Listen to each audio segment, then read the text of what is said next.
Big welcome to Swartkops, the international race, and it's going to be an amazing day's racing here, there's no doubt about it, as we kick things off here for the very first time at the Zwartkopanapolis. 803 kilometers of racing, 500 miles. Yes, I would drive 500 miles. That's what we're going to be doing today. There's 20 cars on the grid. They're about to get racing. Can't tell you how much action they got here today. Not on track, but of course all around the circuit as well. There's a flea market, there's a beer garden, there's a gin garden, there's a big stage with music happening all day long, and of course race action out on track. You're going to catch all that action here on our live stream, and we'll be in and out of the pits as well to bring you all the action that's happening as 500 miles of racing kicks off here at Swartkops.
Once again, a big welcome here to everybody at Swartkops for Zwartkopanapolis, a 500 miler about to kick off here for the first time. A rolling start for these guys and girls, and raising 25 cars going to battle.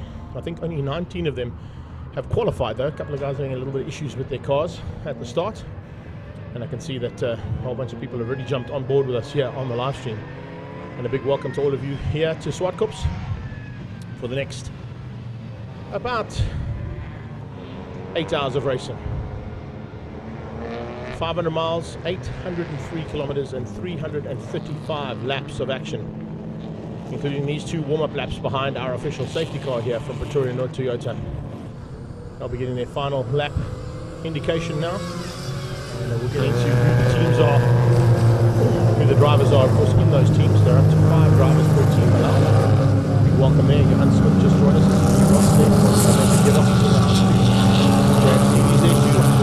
There's got 2 cars involved in this race, so looking forward to seeing how they fare throughout the day. You can see most of these cars are not your usual racing contenders that would be in an endurance race of this kind of nature, but of course they've changed it up ever so slightly and brought in cars that are between 50,000 and 70,000 rand. That is the limit you're allowed to spend on your car, and that way it's going to try and keep it as even as Steven as possible. We've got Golfs, we've got Alfa Romeos, we've got Opel Corsas, BMWs, there's a couple of Mazda MX-5s out there, but the majority of the field of course coming out of the Volkswagen Racing stable with Golf 1s, Golf 2s, Golf 3s, etc. A couple of Polos as well, but we are almost good to go here for the flag to drop for 500 miles of racing. Front row, it's the 176 car, and that is Dash Racing. Mazda MX-5 of Darren Gunnison, Jonathan DeToy, Sector Naidu and Trishan Govender.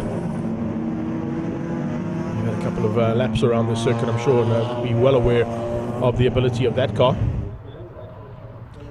Pretoria North Toyota pulling off the circuit there, our official safety car. And safety car laps will of course count in this one. And we will hopefully not have any situations that require that safety car too many times today. See a couple of cars also running some big halogen headlights on the front end just in case we get into the dark, but we should be finished before it gets too dark here G&H Transport. Also in the mid-pack there, you can see also with a little entry there, completely different to what they'd normally be running.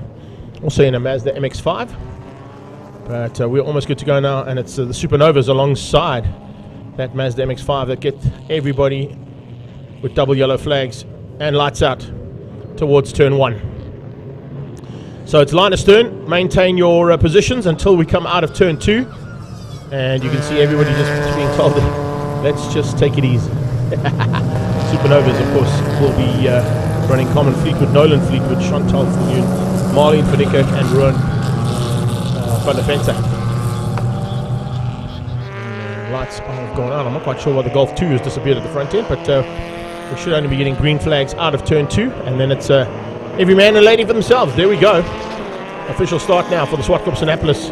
Kicks off here at Swartkops and heads down into turn 1. Turn 1 and 2, we've seen a whole bunch of cars, and you can see everybody else now slotting in and coming through the field there rapidly as the extra clothing and shoes. Golf 1.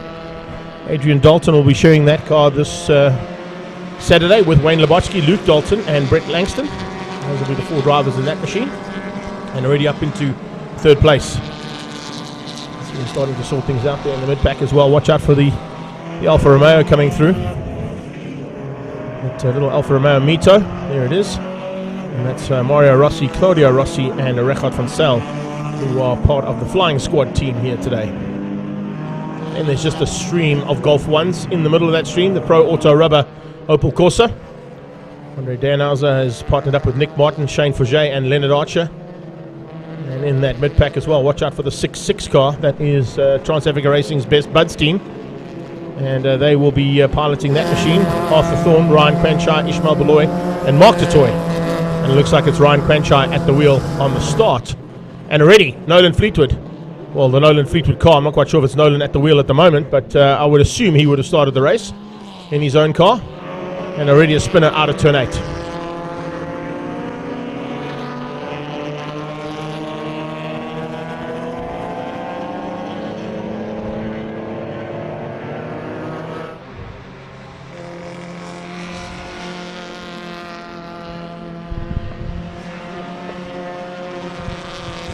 So we are going to be watching the race action on track all the way through the 500 miles, but we're also going to be watching for action around the circuit, and there's certainly a lot of entertainment that's going to be provided here this weekend, courtesy of the Zwartkopanapolis team. Problems for the 17 BMW. Mayfair Gearbox 1 there. Rian van Rensburg, Johan Habst, Sean Jonkman, and Francis Olivier already having a little bit of issues. I'm not quite sure what's gone wrong there. So I'm not quite sure what's going on with my timing. I'm just trying to get the timing up as well.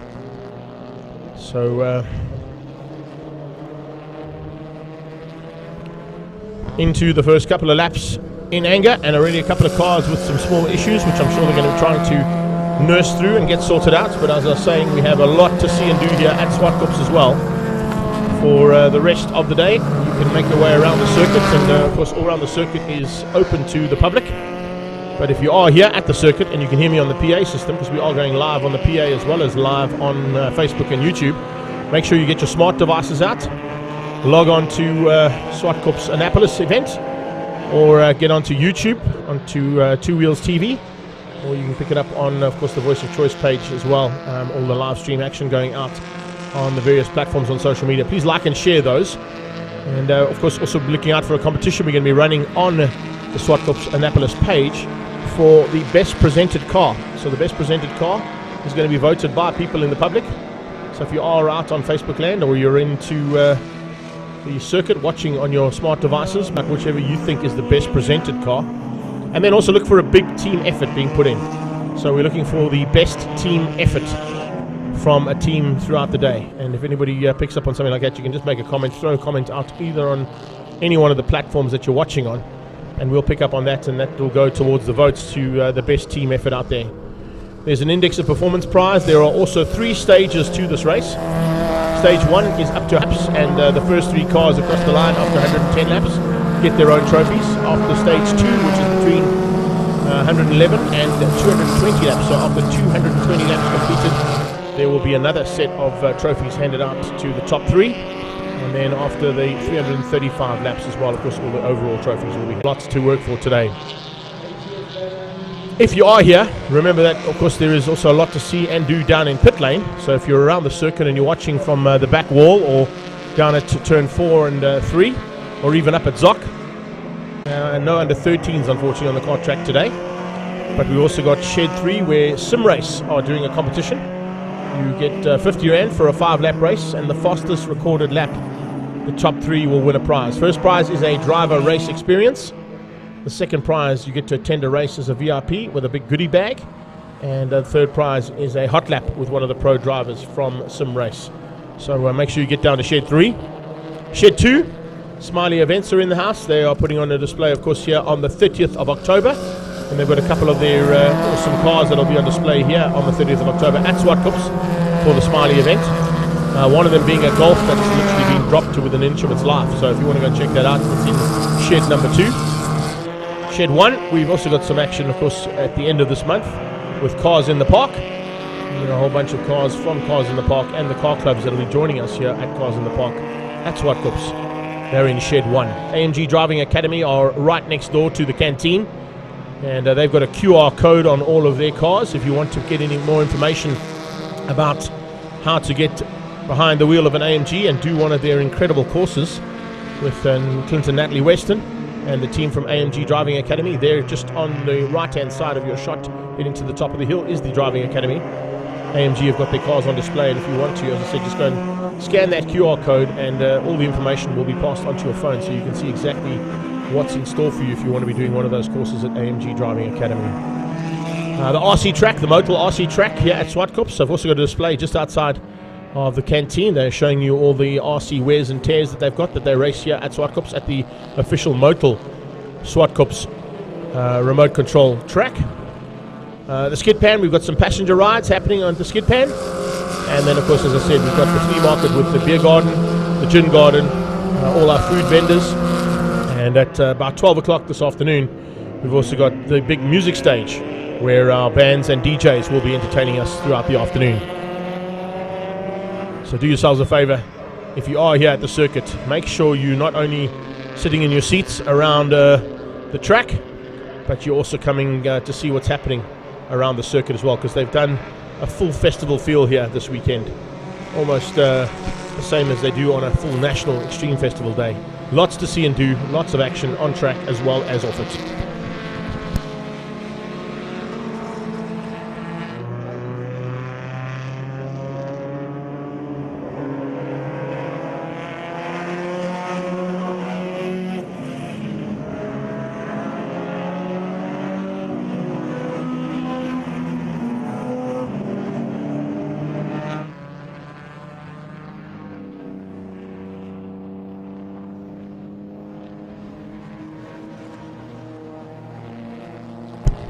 So we pick up on the race action now. That has kicked off already, and having completed a couple of laps in anger, 6 of them in total.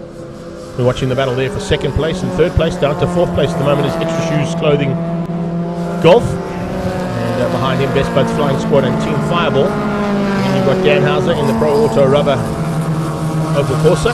He's in a bit of a fight there with the JRT Racing Experience guys.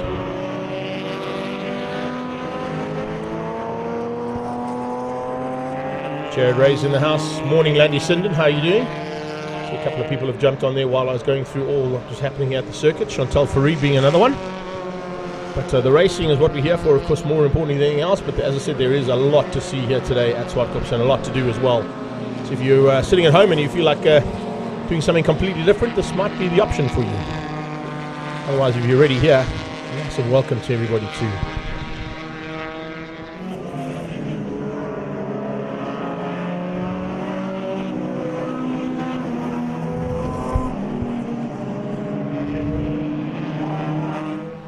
We are going to be doing some interaction with people down in the pit lane as well as in their pit boxes with the racing teams. Getting to see up close and personal what's been happening out on track 2. Flying Squad versus Fireball into turn 8, G&H Transport Corner.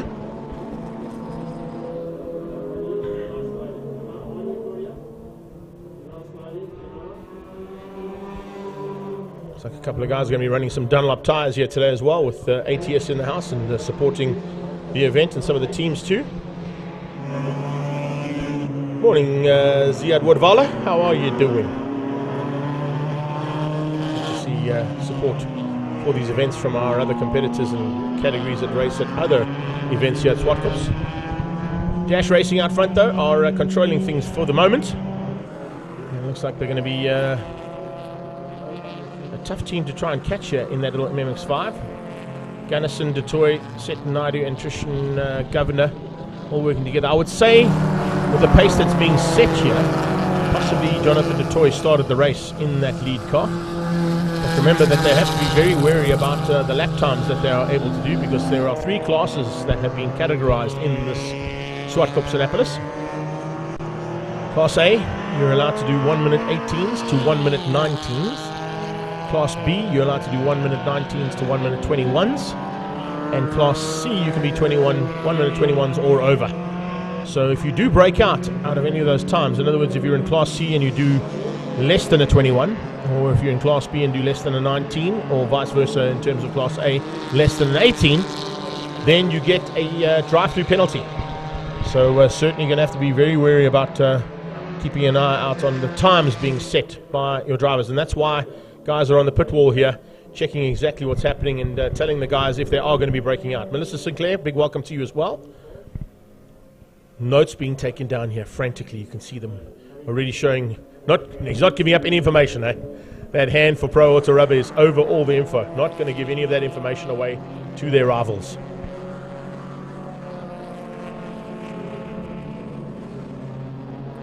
'21. That's the Supernovas. Carmen Fleetwood, Nolan Fleetwood, Chantal Fillion. Nice to see that. I think that might have been the 121 car though. Wayne Robb, Ishmael Peck, Dumasani Mazabuka, and Ibrahim Peck. Great to see the support on the sideline here, as well as for what's happening out on track. 356 Petrol Racing. Our sponsors is Narmid Biltong. Hopefully we get a bit of Biltong up in the studio here. We can test out their wears and tears of their sponsor from Narmid Biltong. Cornell Smith, Johnny Gerber, Ludovica Scherber, Nick Gachet, and Vessel Lombard. All sharing that car today. Lead car already into the back markers, and it is Detoy at the wheel. You can see by the white helmet there. Jonathan Detoy setting the pace early on and doing everything right there in the Mazda MX-5.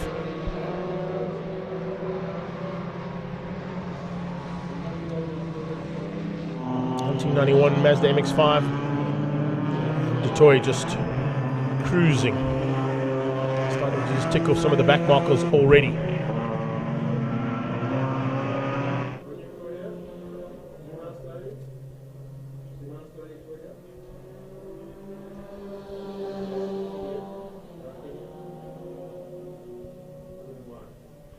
Okay, information being sent to me now by Schultz Swanepoel, our COC as well.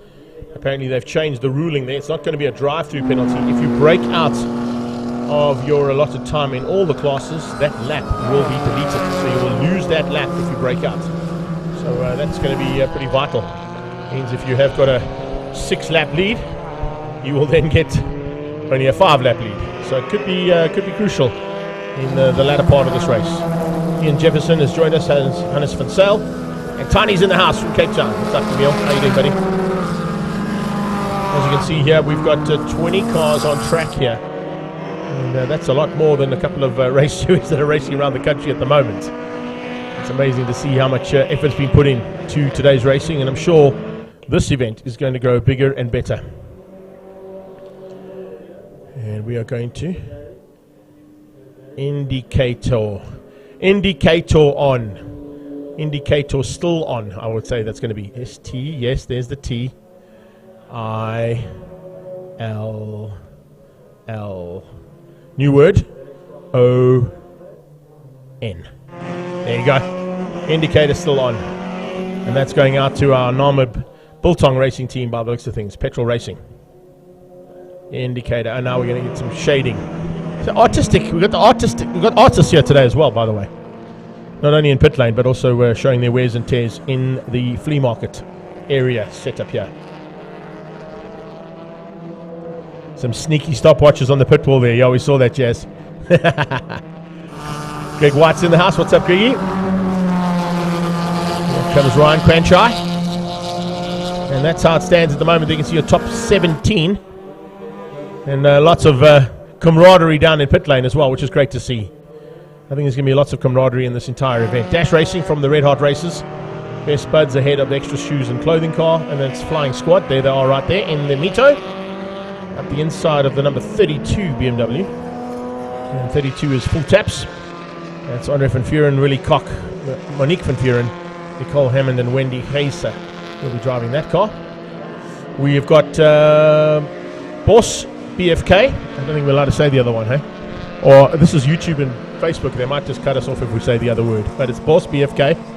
JRT Racing Experience, the Mayfair Gearbox Squad number 2. Team 99 R2D Fuel. Mayfix Gearbox 1. Team Grinder. ATS, Blitzwagen, Supernovas and Whiskey Throttle are the 17 cars. Indicator still on.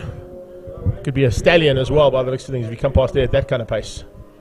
Just warning Petrol Racing that the indicator's still on. Let's see if he gets that information and uses it. Hopefully he does. Awesome stuff, thanks Tiny. So it's also going to be going out on Tiny's Pit Box as well down in Cape Town. He's got a huge amount of followers. So we appreciate that one, Tiny. Anybody that is watching, we do appreciate the likes and shares of the live stream. We want to grow the footprint of this event, and of course we want to get everybody involved in this event for the next couple of years, because it's going to be an ongoing annual event here at Swartkops. Dan Hauser about to get up the inside of the 32 Full Taps BMW.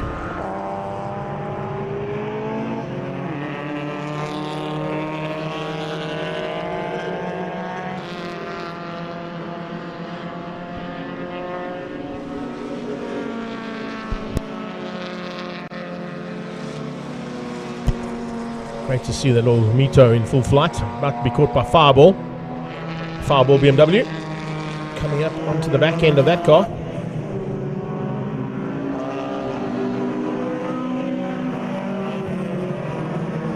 John Miller, Reynard Miller, Dewald Smith and Raymond Swartz are the four drivers behind the wheel today of that Fireball BMW.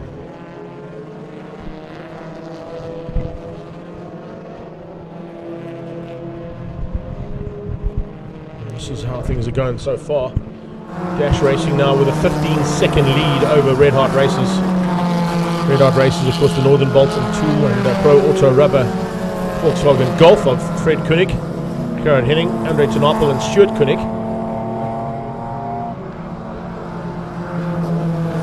16 car through that shot. That is the Boss BFK machine. It's the Bush and Buck Private Game Reserve that, of course, are the sponsors of Roland Hopkins, Maritz Leroux, Michael Krobler and Johan van Heerden. They're sharing that car today. There it is, Boss BFK.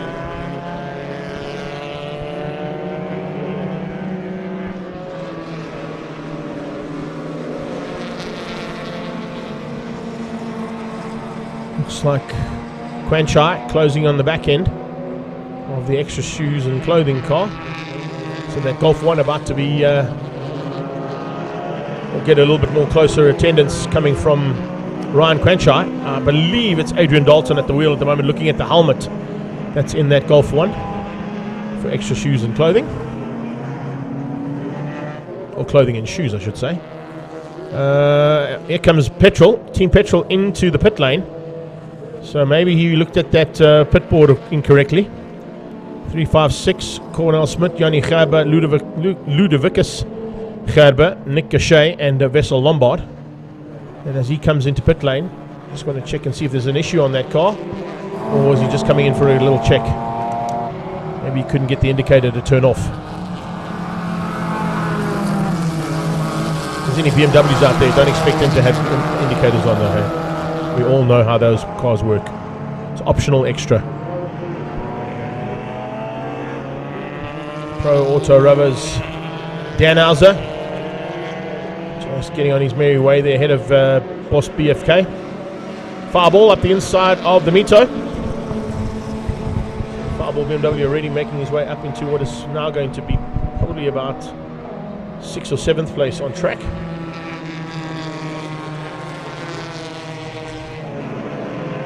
The head now of the Flying Squad team.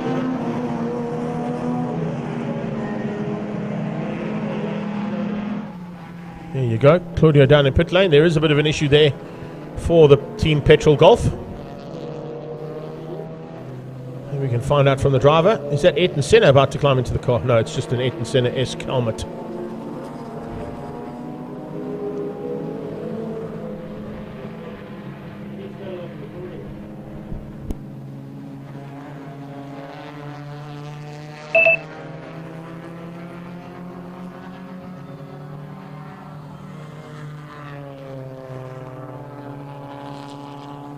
So we've definitely got a bit of an Ayrton Senna fan there with that Ayrton Senna-esque style helmet. Hans device as well. Unfortunately, these drivers are not running individual transponders, so we won't know who's who unless we actually go and find out physically who they are.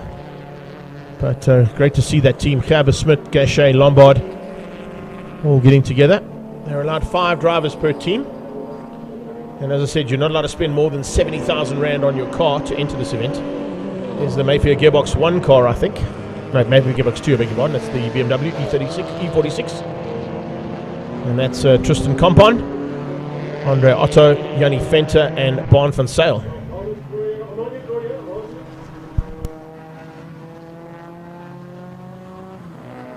We'll drive back in the car now for petrol racing. Good morning, Virginia. How are you doing? All the way from Ermelo. I'm sure it's a bit warmer in Ermelo at the moment than it is here, but it's actually quite ideal conditions here at Swartkops. Unbelievable to see how things have turned around during this week. We had pretty cool conditions here up on the Highveld throughout the week, and we're currently sitting at a real feel of 13 degrees Celsius. I'd probably say it's a bit higher than that because we were in t-shirts earlier on just outside the commentary box and studio. Of course, all this action being brought to you by Two Wheels TV and Up to 60 Seconds team, your official Swartkops live stream team, and also of course the official live stream team for all of the top and national championship categories around the country.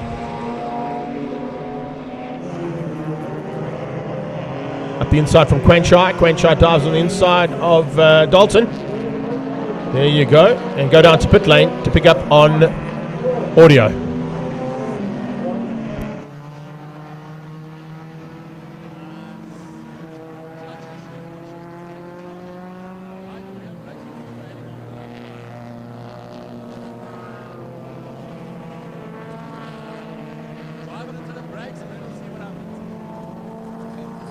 Thanks a lot.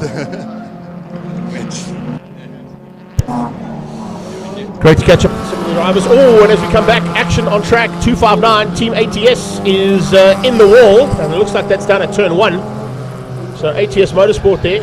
Andy Becker, Michael Harling, Yvondre Pretorius, Piet van der Merwe, and Richard Lee, who are now parked on the inside of turn 1 and against the barrier. Something that happens quite often here at Swartkops. We've seen that on numerous occasions where guys have got it a little bit wrong going into turn 1. Maybe running a little bit too hot. Not quite sure what's going to deem a safety car, but we may be able to extricate that car. No, we got a safety car. There you go. Saw the hand out the window from Ryan Quanchai just to say, yep, safety car boards are out. Time for some duties for the Pretoria North Toyota.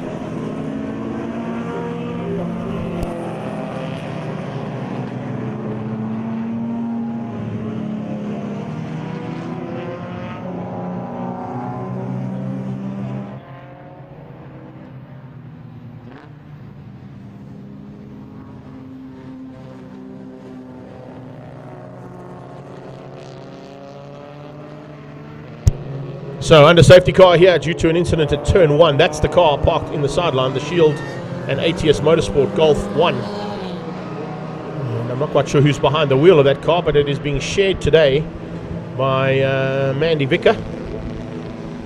Or was it Mandy Weck? Michael Harling, Yvondre Pretorius.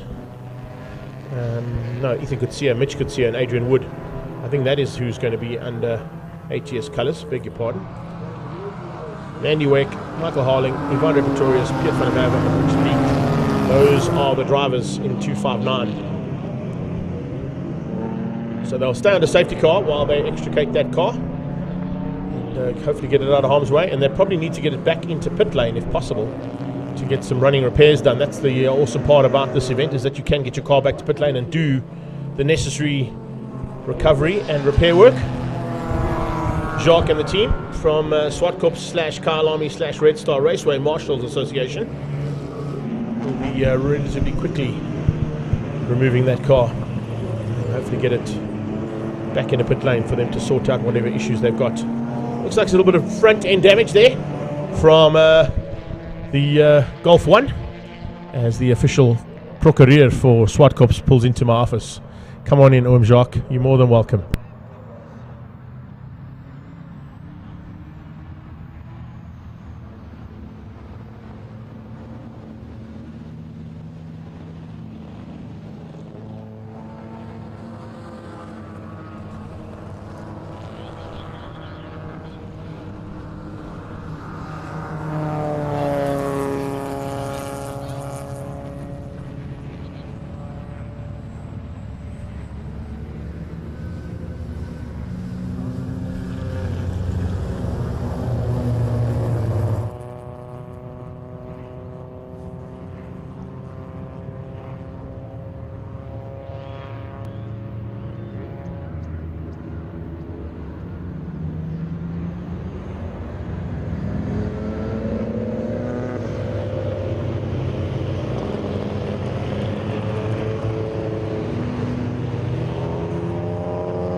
So we are under safety car here due to an incident at turn 1.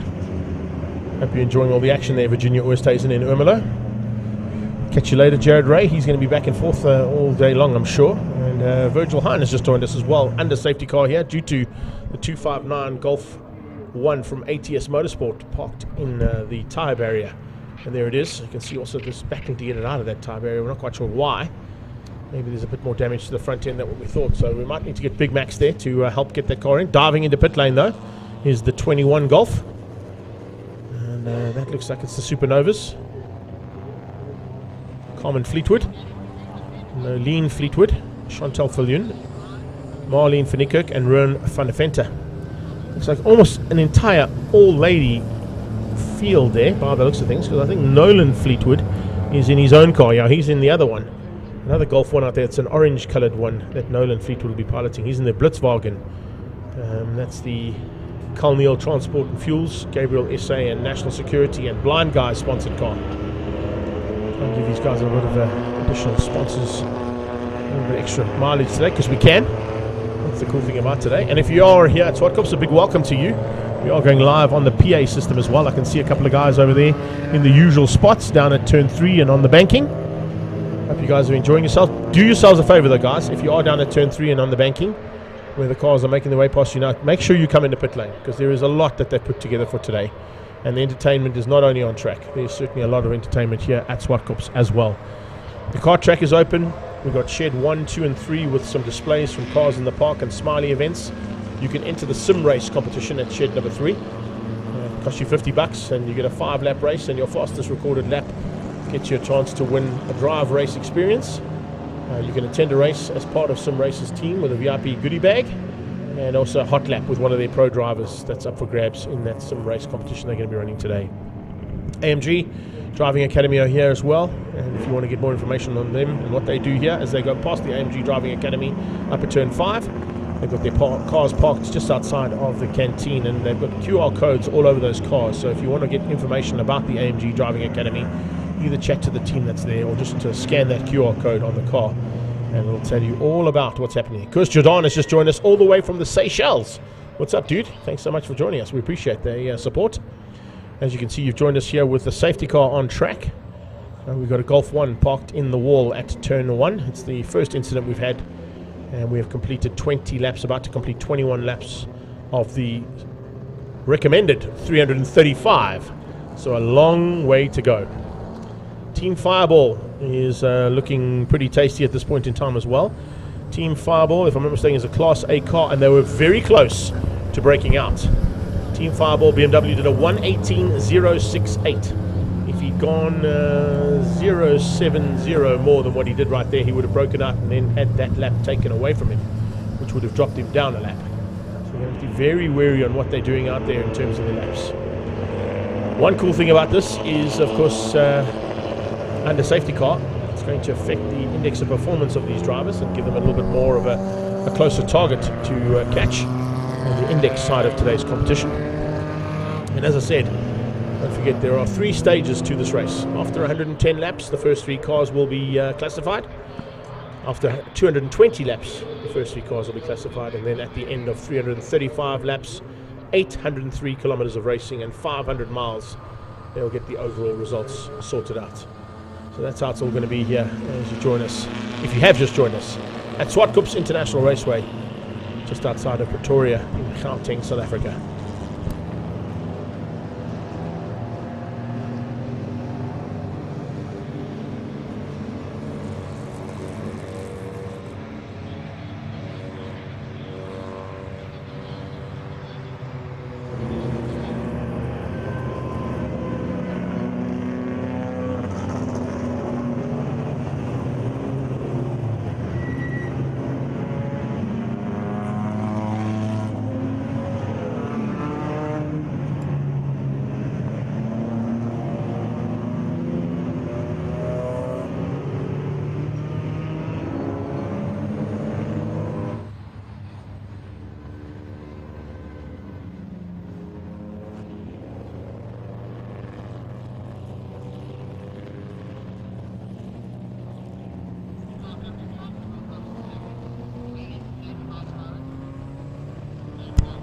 Luke Vansa and Christinel have joined us as we complete another lap under safety car here at Zwartkopanapolis.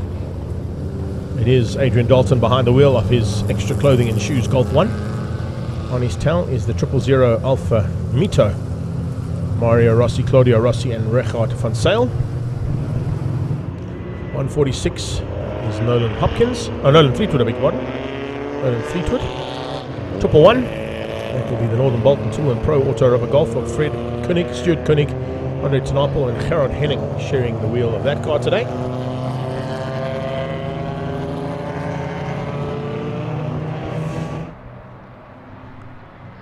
Current standings, Dash Racing with Jonathan Dutoy at the wheel has pulled into pit lane. He's gone in for probably a no, he hasn't. You couldn't see him behind the 286. He was so low and so close to the back of that 286, I couldn't see the Mazda MX-5. So it was like a Penta trailer behind that 286.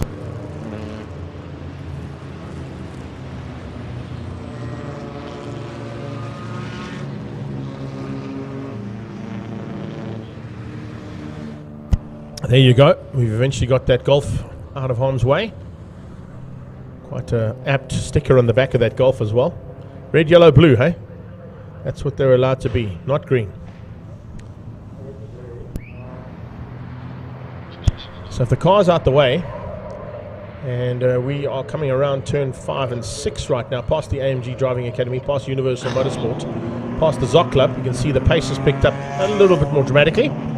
And I'm sure we're going to see that 86 peel into pit lane. We are indeed. So we should be going green again here at Swartkops, and that's exactly what's happening as Dutoy leads them through G&H Transport Corner. Quanchai already having a big look up the inside there of the Northern Bolton Tool Golf 2.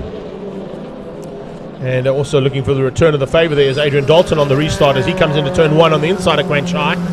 Gets up the inside and finds a way past the man in the background. Car in the background off the circuit as well with a little bit of dust being kicked up. You can see them fighting so hard down here into turn 2. 2:58 at the inside. First time JRT racing. I'm going to mention them. That's Ethan Kutsia, Mitch Kutsia, and Adrian Wood. Green flag from Henry the Flag just being given to all the drivers now. Back under full race conditions here at Zwartkopanapolis 2022. The first outing here for this event. Whiskey Throttle hanging on to that second spot for now. Red Hot Races, Best Buds, Extra Shoes and Clothing, Flying Squad, Team Fireball and Team Pro Auto Rubber just ahead there of the JRT Racing Experience Golf in 9th place. So the Whiskey Throttle boys, Ryan and Ross Butt, Dax Andrews. Inside line there from the Golf 2. Here comes Dalton around the outside, probably going to cut back to go to the inside for turn 8. Watch for late braking coming out of Whiskey Throttle. No, not close enough to get through there. So we got Mazda MX-5 ahead of Golf 2, Golf 1, Golf 1, Golf 1. That's how they stand as they cross the line and complete 24 laps of this 335 laps of Swartkops.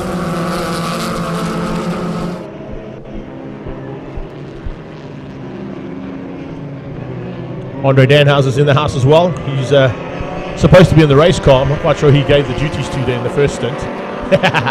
Good to have him here though. Looks like he's having going to have a good day at racing, I'm sure, here at Swartkops for the next 300 and something kilometers of racing still to go. A lot of race action here today in this 335 laps expected, 803 kilometers and 500 miles of racing. Kutsias and Adrian Wood in their Golf 1 from JRT Racing. And currently sitting down in 8th place. And we've got Nolan with the Fireball Golf on his BMW on his tail. Flying Squad behind that in the Mito. Second of the Pro Auto Rubber cars. He's now down onto the braking point. Cars have closed up there on Detoy. Not quite sure what's gone down there with Jonathan Detoy, but he's a lot closer to the second and third place cars than what he was right from the start of this one. He did catch a couple of cars napping on the start line though. A couple of guys were saying, no, hang on a second, they thought it was still one warm-up lap to go, but we're actually under green flags. And down into, of course, what is going to be turn number 4, we saw Detoy with a massive, almost entire back straight lead on that opening lap. They've closed him down rapidly now. It's half a second. And it's about 1.9 seconds between the first 5 cars. So things have definitely heated up here. And a change up for the lead. Change up for the lead. 111 Red Hot Races hit the front for the first time. Detoy has got a problem. Detoy slowing down there slightly, and he's going to drop down to 4th place. So we've got Golf 2 leading things out there for Red Hot Races. Extra Clothing and Shoes into 2nd place there with Dalton behind the wheel. The Whiskey Throttle boys. Ross and Ryan Butt and Dax Andrews there into 3rd. The Toy's down to 4th. Fireball is up to 5. He's just ahead there of Fleetwood. Nolan Fleetwood in the 146 Golf. Looks like, as I said, a couple of changes in the mix, but of course Fleetwood has gone into that mid-pack battle. And watch how hard he's fighting just to keep ahead there of the Flying Squad car. I'm not quite sure if they're picking up on Fleetwood, or if I go through the pack, according to this one, the Blitzwagen is 2 laps down. So they'll sort that out. We'll see if he's actually in the running. We'll see you later. Enjoy your day. I'm sure you're going to have fun out there, Mr. Danhauser. Good stuff. Have fun, bud. Danhauser coming to join us here in the studio to see how things are going on the live stream. He's going to go do some duties behind the wheel of his race car, I'm sure, in a few minutes' time, as Blake Kruger joins us, along with Jaco Olivier and John Baldwin. So Detoy, who was leading comfortably, and after that safety car, seems to have picked up a bit of an issue on the car. A bit of an issue here on this car as well, coming in to the pit lanes. Looks like the fuel tank has fallen out on that car. That's the second of the Trans-Africa Racing machines. And if I'm not mistaken, that was Ryan Quanchai at the wheel of that car at this point. So 66 Trans-Africa Racing's full taps Honda Civic is into pit lane due to the area that you want to tap up fallen onto the floor. So a bit of a problem there for that fuel tank on the floor. Here comes Fireball around the outside of Detoy. Detoy drops down another position and out of the top 5.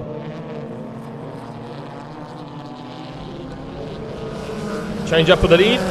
Yep, at the front end there looks like we've got Whiskey Throttle moving through to second, but it is the Adrian Dalton piloted Extra Clothing and Shoes Golf 1 that leads out at the moment. Northern Bolton Tools and the Red Hot Racers have dropped down into third place. As we get into the thick of it here for the first part of this race. Jackie Schreiber's in the house, so is Robert Trollope. Thanks for joining us, guys. Massive thanks for your support. Please like and share and pass this on to all your friends, fans and families.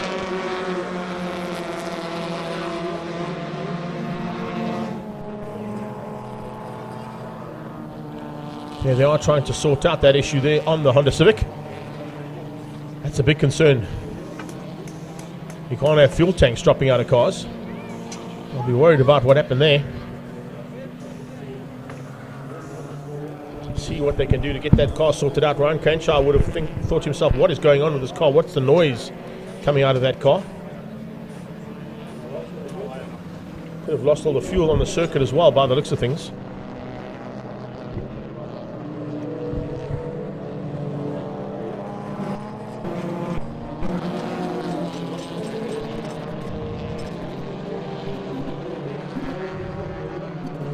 Fuel looks like it's leaked out of that fuel tank as well, so they're going to have to not only get the fuel tank fixed back into position, but they'll also have to try and get some more fuel back into that car.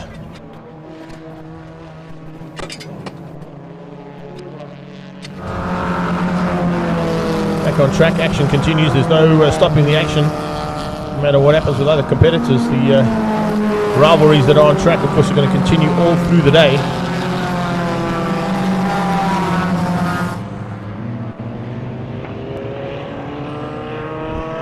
G&H Transport's MX-5 there.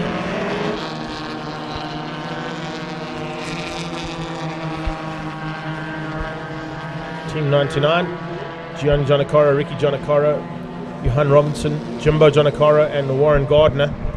They're sharing that MX-5 today.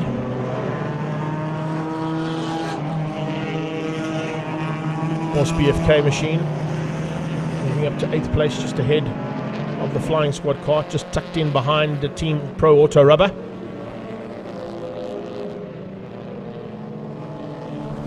Change up for the lead. Whiskey Throttle hits the front now. Just watching those lap times of those lead cars as well. Whiskey Throttle has had a 17.7, so they're going to have one lap taken away from them. 17.788. This will drop them one lap back, if I read our COC's ruling correctly. Schultz said that a breakout on all classes will mean that the lap will be deleted, which means they lose a lap, according to my understanding.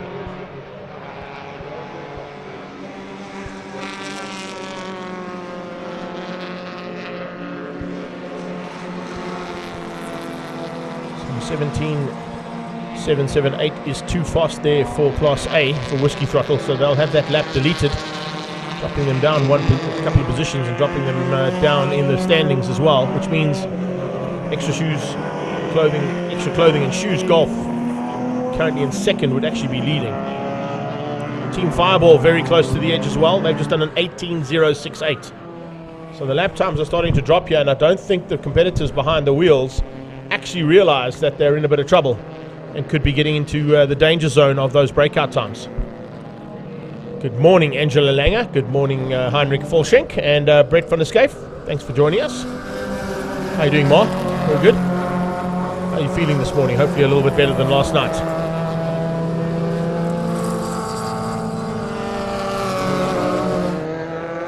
Fireball in full flight there.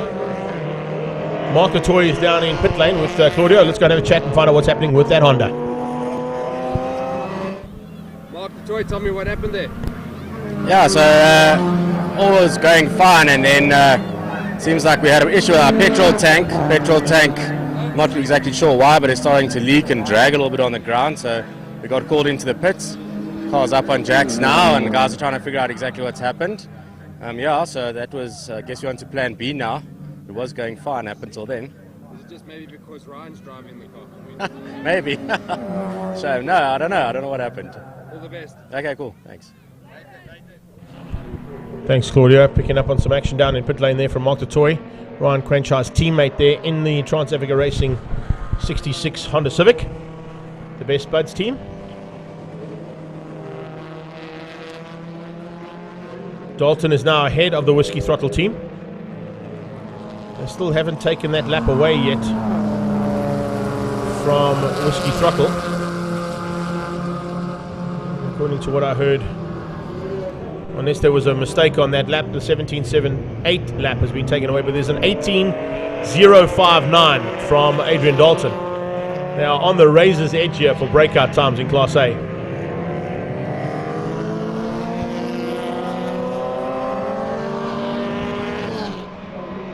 Just looking further down there as well, in Class B, it's Boss BFK, 19.2s, he's okay, he's well within his allocated times. Blitzwagen have gone too quick though. Blitzwagen will be penalised for that 18.967 lap that they've done. And Team Grinder looks like they might be in trouble as well, doing a 1:20.661 for Class C in car number 7. That's the Volkswagen Polo of Dino, Damian Smith and Jody Robertson. So they're going to have to be very wary on how they do these laps, guys.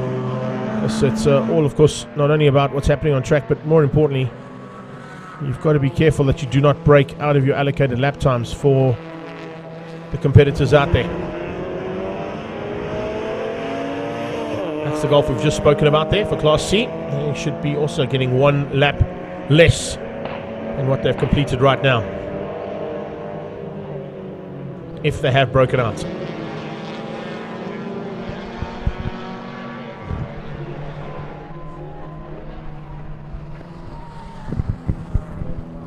Mito into pit lane.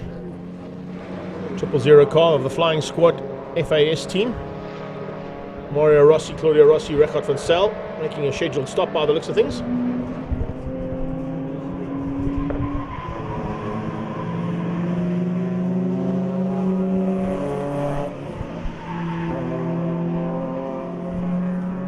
Completed about 47 minutes of racing. Still a long way to go in this one.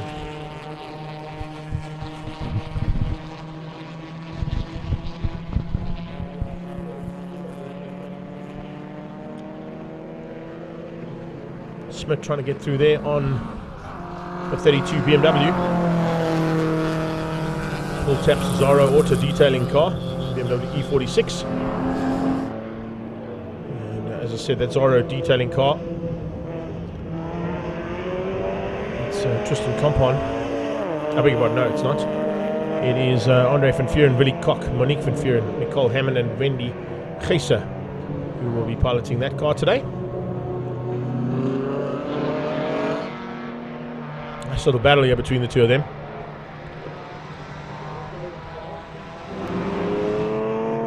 So here we got back to Dash Racing. It's a part of the Trans Africa Racing stable. Darren Gunnison, Dutoy, Seton Naidu and Christian Governor sharing the car. At the moment it is Jonathan Dutoy behind the wheel of that MX-5, but he's dropped from first all the way down into 4th place overall. Could possibly just be taking it easy as well. It's a long way to go in this race and possibly don't want to push the car too much. He's shown the kind of pace that he can get out of it earlier on. We'll wait and see if he's able to do anything about a bit of late race pace with his teammates later on. Be a Samurai and Land of the Rising Sun Japanese livery on that car as well.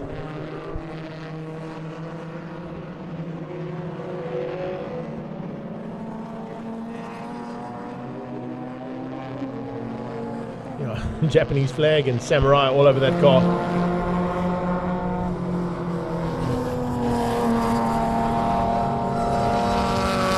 Troy just getting down into the mid 118s now and staying there consistently. Knows exactly what that car can do. You can see they put it's not the roof, but it's a roof on top as well, just to give it a little bit more aerodynamics. This is 1 and 2 heading through turn 4. Extra clothing and shoes with Adrian Dalton behind the wheel, and I think it might be Ryan Butt behind the wheel of the Whiskey Throttle Golf behind him. And we've got AMG Driving Academy as they go past that academy building on the left-hand side to the top of the hill. And the AMG Driving Academy are down in pit lane, parked next to the canteen. If you want to be doing any one of those courses, you can go and scan the QR codes on the side of those cars, and all the information on the courses that they offer here at Swartkops are with those hidden behind those QR codes. So do it, of course, not only here but also at Giratech as well. I'm sure they're going to be doing something at the Festival of Motoring at the end of next month as well with AMG Driving Academy. Speaking of events coming up, remember there are some events here at Swartkops over the next couple of months. We have a regional extreme festival here on the 13th of August. We've also got some big action coming away here in the middle of October with National Extreme Festival back here at Swartkops on the 15th of October. And don't forget, Cars in the Park. And they've got their display at shed number 1 today. And that, of course, happens at the end of July. It's the last weekend of July, the 31st of July. Cars in the Park here at Swartkops. Next Sunday, for those of you who haven't got your diaries in front of you.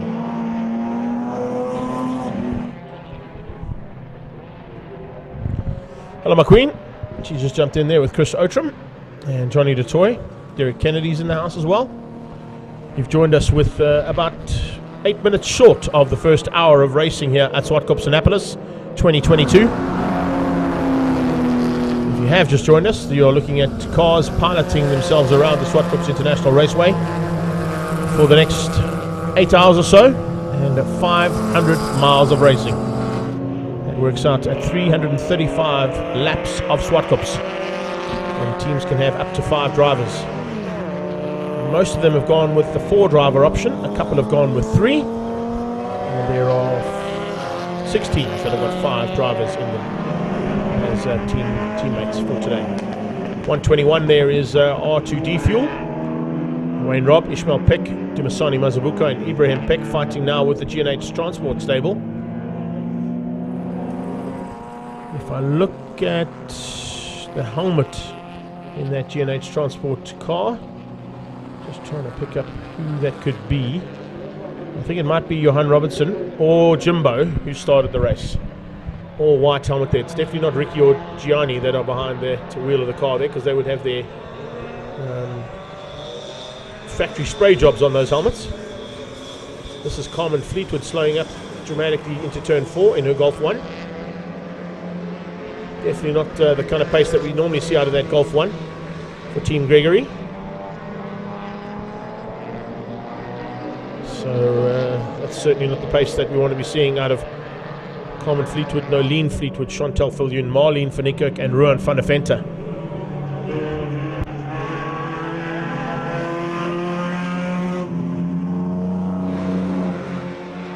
White flag on the track just saying there's a slow car on the circuit.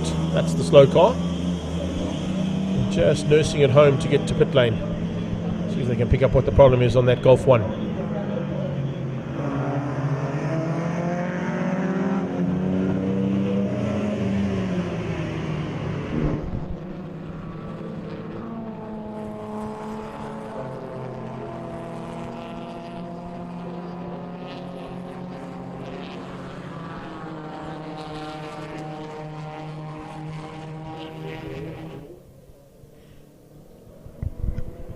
So into pit lane now for that Golf. Let's see if they can find out what the issue is on that machine and get it sorted out and get back on track.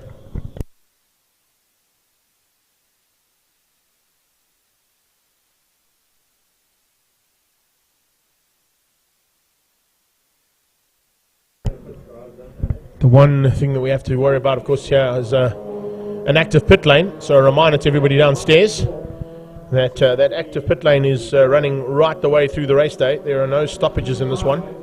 So if you are down in pit lane, be aware all the time of cars coming in and cars exiting. And remember that we're also looking at options here of these cars coming in to do work. They have to go into their pit boxes to do their work on the cars. They can't work on the pit lane apron. Oh, a little bit wide there for the 7 car. That's certainly not what we wanted to be seeing there. Boss BFK Golf coming in for a refuel. The refueling, of course, happens in the park for, the pre-race area.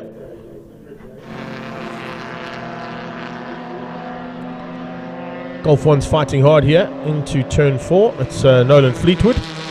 Right on his tail there, 258. I would say that's probably going to be Ethan Kutsia on his tail. Ethan Kutsia goes past his race stable on the left-hand side there for Universal Motorsport. Looks like the Corsa just dived up the inside as well of the BMW in the background. So Pro Auto Rubbers Opel Corsa trying to close down here on Fleetwood. And the 146 is the Fleetwood car, 258 is the JRT racing car. Lead car comes into pit lane. So Ross or Ryan Butt at the wheel of that car, handing the lead back to the extra clothing and shoes car of Adrian Dalton.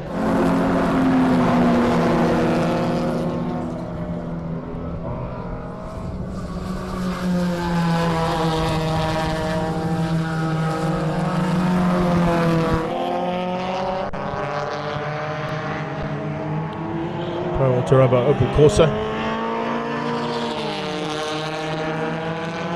I think it's Nick Martin, yeah.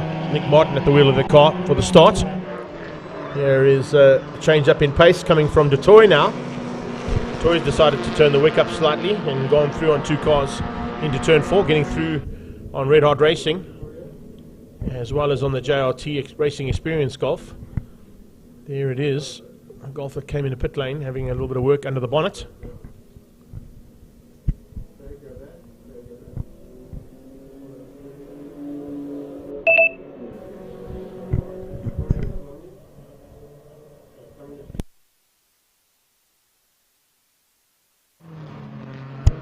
Nice little fight here between the Fireballs and Northern Bolton Tool. That is Red Hot Races. Dash Racing in the mix there. Fight for second place on track. Smith in. It's either Dino or Damien Smith at the wheel, because that's Jody Robertson on the side of the car. He's looking to see what the problem is with the car, because when he came in he was a bit slow and he's still got a problem. Certainly not firing like it should there. Usually pilots that car in the Paybar Volkswagen Challenge. Great to have it here in Zwartkopanapolis as well.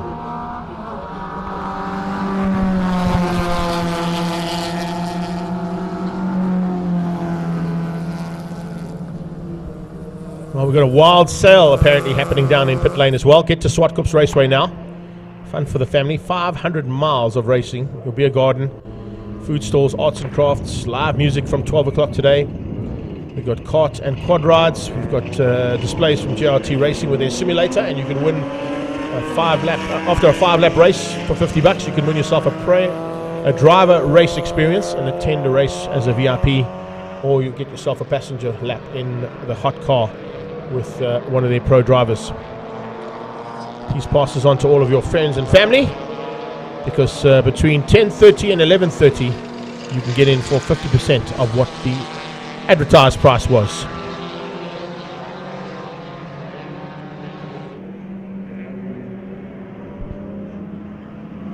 This car's exhaust is hanging.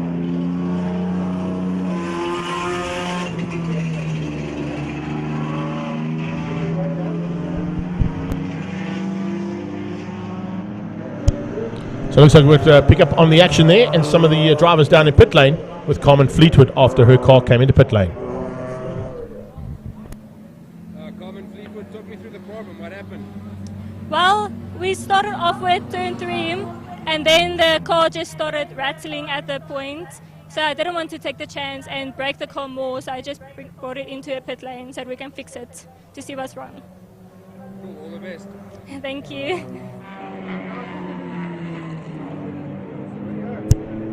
So they got the car back in the pit lane to get it sorted out. Hopefully they can get it sorted out and get back into race action here at Swartkops.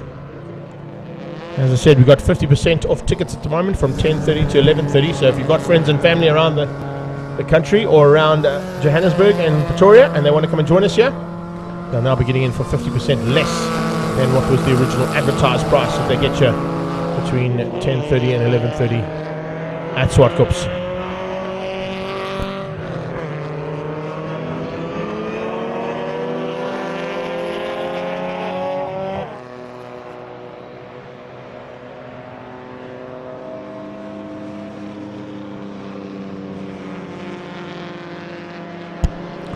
So Dutoy has not quite got to second, but as I say, that slots up in a second and moves now ahead of Team Fireball. So the fight continuing here for second place is between Dutoy in Dash Racing's MX-5, Team Fireball's BMW, and Red Hot Racers in their Golf 2. That's how things are going at the moment. Triple one, Red Hot Racers, Koenig, Tanapel and Henning. Those are the four drivers piloting in the Team Red Hot Racing Northern Bolton Tool Golf 2, and now up into third place for that car, ahead of Team Fireball. Looks like that might be, I think that was Gerard Henning at the wheel, looking at the helmet that driver had on. Once again, Petrol Racing back into pit lane. This is the second time they had to come in. So a bit of an issue here for this Golf 1.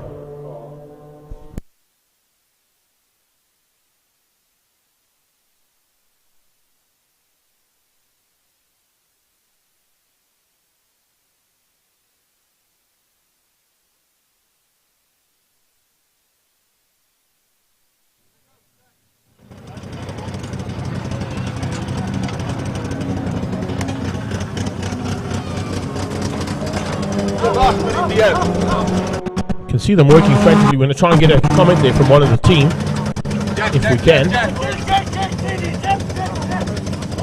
I'm not connected.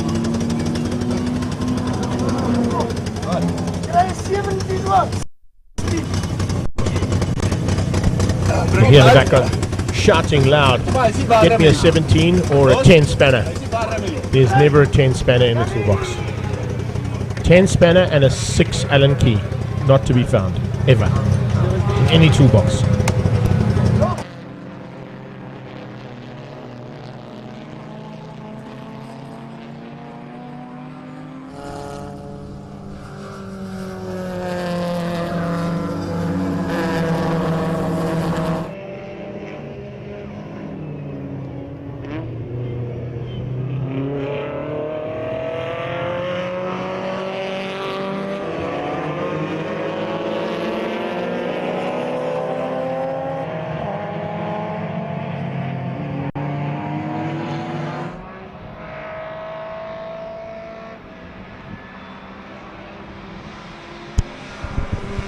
Fight continues here between our three competitors in second, third and fourth place. Dash Racing, Red Hot Racers and Fireball now in amongst some of the back markers. One of the Mayfair Gearbox BMWs about to be passed there. Just watching in the background, it looks like JRT Racing Experience and Pro Auto Rubber also having a bit of a fight of their own. Mayfair Gearbox 1 there.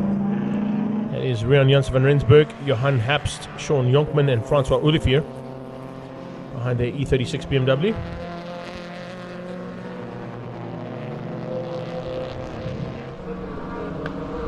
Northern Bolton Tool Golf now looking on the inside of the toy.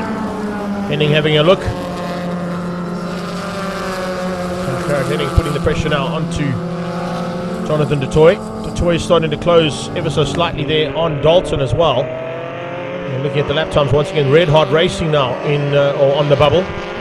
18.021, 18.068 for Team Fireball, 18.062 for Dash Racing, and then 18.059 for the extra clothing and shoes golf. So all four competitors in Class A there, all of them almost in shot there at the same time, are literally within a couple of hundredths of a second of breaking out of their allocated times for Class A. You have to be so wary. Mayfair Gearbox coming into pit lane. This looks like it might be Mayfair Gearbox. Is that number 2? That's Mike Lawler's team, yeah. That's the big boss man, of course, of Mayfair Gearbox. So Mayfair Gearbox 2 there, coming in. And today, I think that car is piloted by Tristan Kompon, Andre Otto, Yanni Fenter, and Barn van Sal.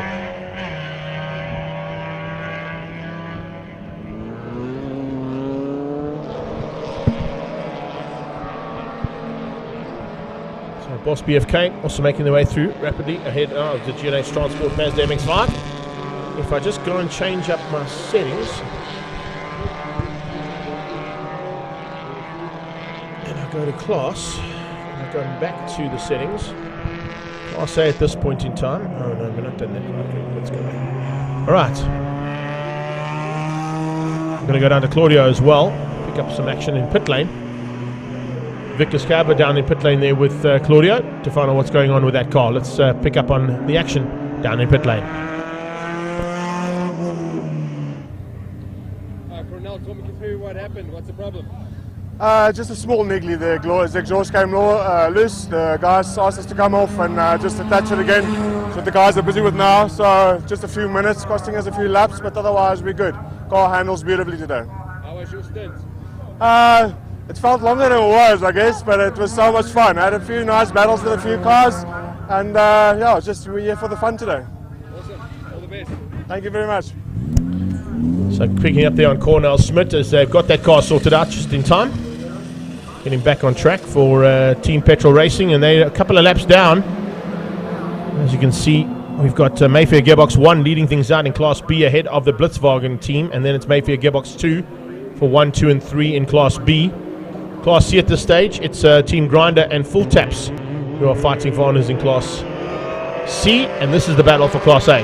Dash Racing, Red Hot Races, Extra Clothing and Shoes, and Team Fireball, all almost in the same shot together. There you go, 1, 2, 3 and 4. And maybe, no, not quite to get 5 in the background there. JRT a bit further back. Back on track once again for Whiskey Throttle. They've got some work to do now. They went in for a stop.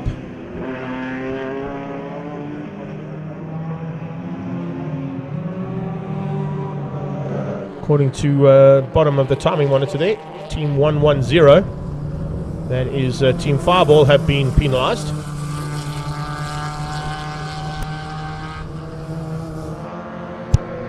Quanchai back on track. You can see the AGV Rossi helmet of Ryan Quanchai. After they fixed that the petrol tank issue on the Honda Civic.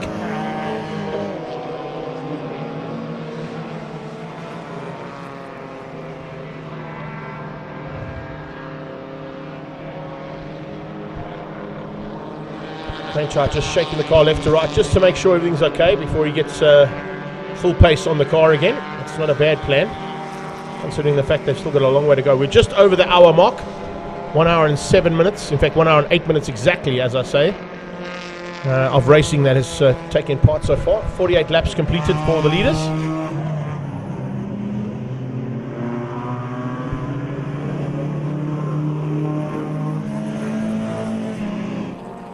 It's the Dash Racing Mazda MX-5 who led initially back at the front.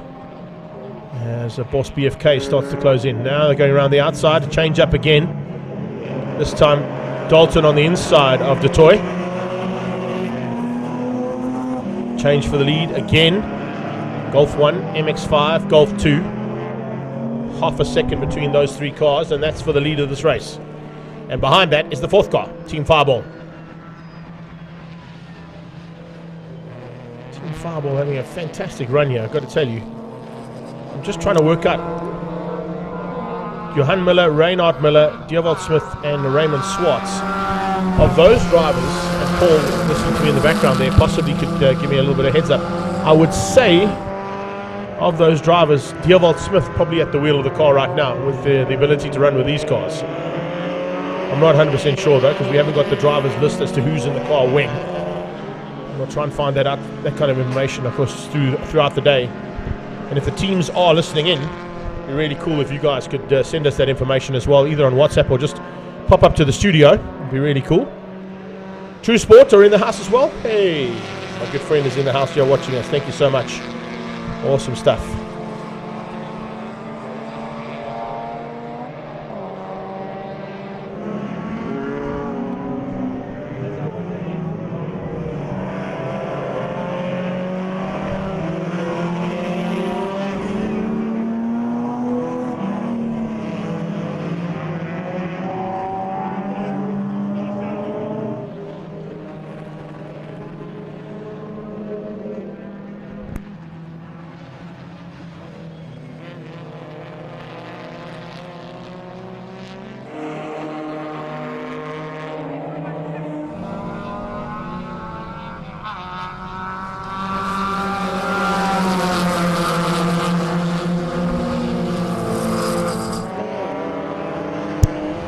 So battle continues here between the Extra Shoes and Clothing Golf, Northern Bolton Tool and Pro Auto Robot Golf 2, and the Team Dash Racing Mazda MX-5 for the lead of the Zwartkopanapolis 2022.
This little fight continuing down that back straightaway now, coming up amongst some back markers.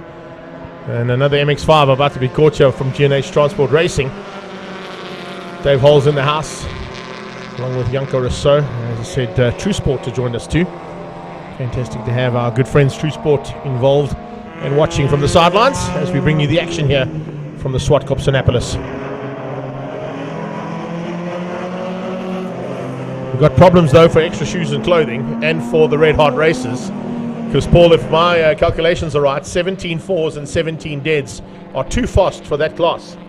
So very good possibilities that Extra Clothing and Shoes Golf 1 and the Red Hot Racers Northern Bolton Tools Golf 2 are going to be penalized for breaking out of their allotted race times. In Class A, you're allowed to do a 1 minute 18 to a 1 minute 19. In Class B, you're allowed to do a 1 minute 19 to a 1 minute 21. And Class C, 1 minute 21 and above.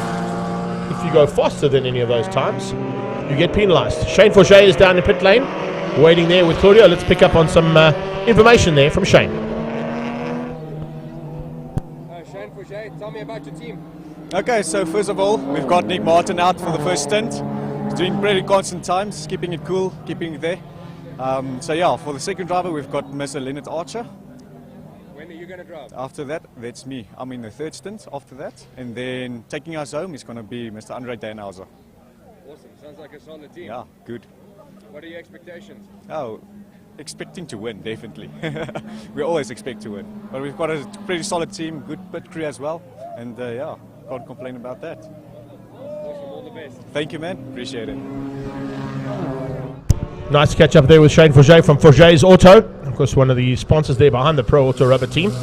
They do all the preparation on those two cars. So it's good to see them getting behind the team there. And information directly from the man himself there, Shane Forget. And you can see they're chatting frantically with Andre Danhauser, checking on what their plans are going to be for the action here at Zwartkopanapolis 2022. The first running of this event as well for Swartkops. It's great to have all the action out there.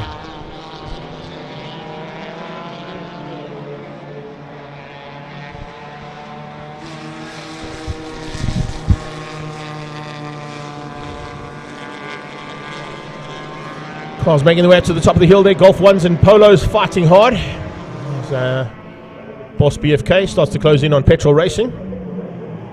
Just heard there from Cornell that there was a bit of an exhaust issue there on their Golf. It's an easy thing to fix though. A couple of bolts, maybe a little tap weld, and they'll get it back on track, which is exactly what they've done. And they're now being closed in there by the Boss BFK team. Hopkins, LaRue, Krobler and Van Heerden sharing the wheel of that blue Golf. Tino Smith behind them in the Polo.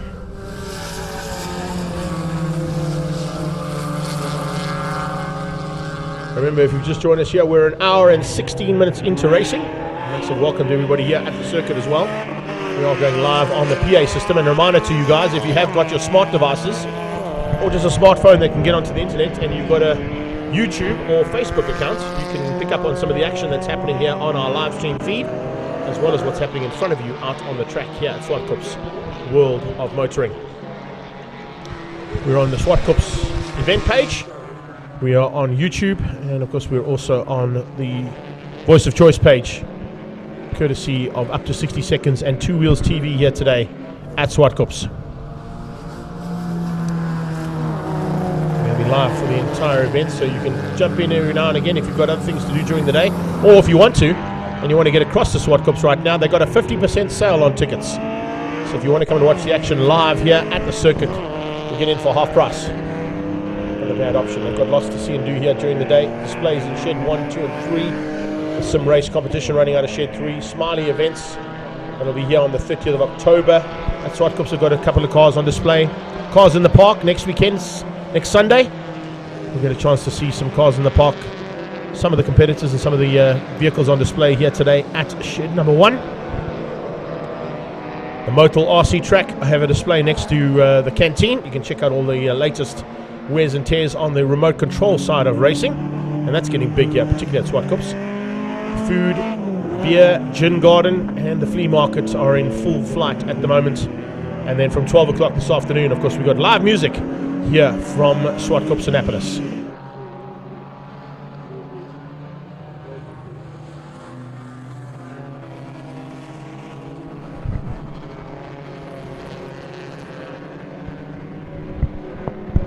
As I said, extra clothing and shoes, Red Hot Races and Team Fireball and JRT Racing Experience now all under the breakout times.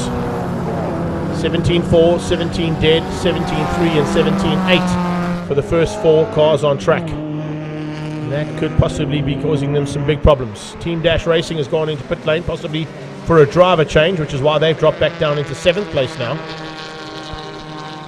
But as I said, those first 4 cars on track at the moment could possibly be in some serious trouble.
I'm going to try and head down the pit lane and pick up on Claudio as well, and maybe go and see if we can pick up on some of the action from the teams down there, get some interaction with the drivers, as well as find out from the COC what the penalties are going to be, because I can see drivers have been allocated faster lap times than the 1 minute 18s, but they haven't been given their penalties just yet. So hopefully we can have a look and see if we can get that all sorted out in time.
So remember the link to the live timing as well as you get onto the internet and find Speed Hive.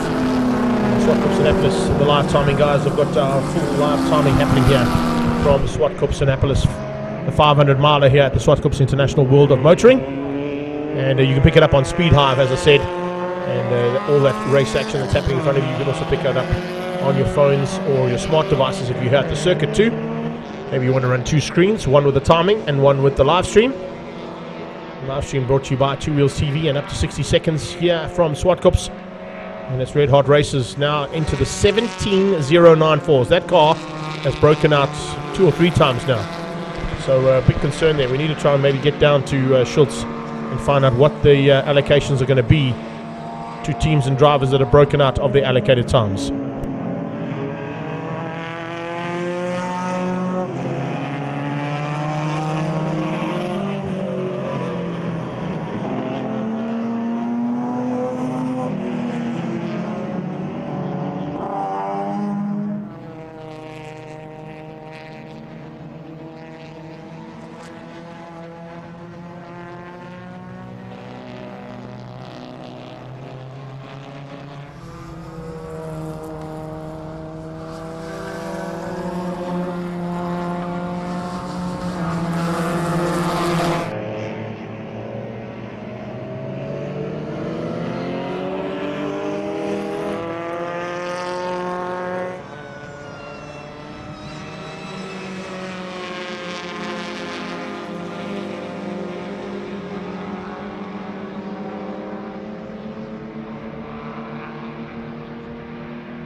get to win a pro race drive here with the sim race team. You also get to win an incredible option of coming as a VIP guest on a race day with the team. Yo. This paddle shift I've got to get used to. I'm not used to paddle shift. But we're getting through the race, that's all we need to do. And there are 3 prizes up for grabs here. So you're going to pay 50 Rand, you get 5 laps, and the fastest lap time gets recorded. And of course that gives you a chance there to become part of this team or to win one of the incredible prizes they've got on offer this weekend here at Zwartkopanapolis. Okay, 136.4, Greg, that's horrendous. That is horrendous. But I did get put on my roof by Ethan could see her at the start, so my car's a little bit damaged. I think he made a plan to do that, I'm sure. He was making sure that I wasn't going to be participating here at all. Oh. We've got to brake, Greg. You've got to brake, otherwise you're not going to make that corner, that's for sure. So let's get that one right. Not as easy as it looks, I've got to tell you. But nevertheless, a whole bunch of fun. Got to brake as well, that also helps. Considering the fact that I'm sitting on the edge of my seat because I cannot fit, my fat ass doesn't fit into the seat, by the way. And we're on the Indy circuit here at Brands as well. It's not the full circuit. So, got to try and remember how this all goes. Up and over the top. And then everything she's got across the start-finish line. Hopefully got some Dunlop tyres on here. It's got some grip. Oh, it's a 6-gear car as well. That's a better lap. Hey, 101. That's better, Greg. You're much better, boy. Now we're talking.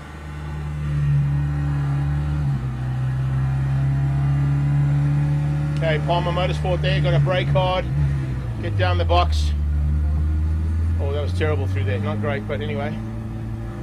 Probably the fast cars are going to be doing a lot quicker than I am around here. Brilliant first sector. I like that. Thank you. Best so far. Oh, getting onboard footage there. There must be Mitch Kutsia in my ear telling me I'm going so fast. Love it. Brilliant first sector. I like that. Thank you. I do try. Oh, we were in the wrong gear there. That helped, eh? Okay, let's go to third, Greg. Third's better.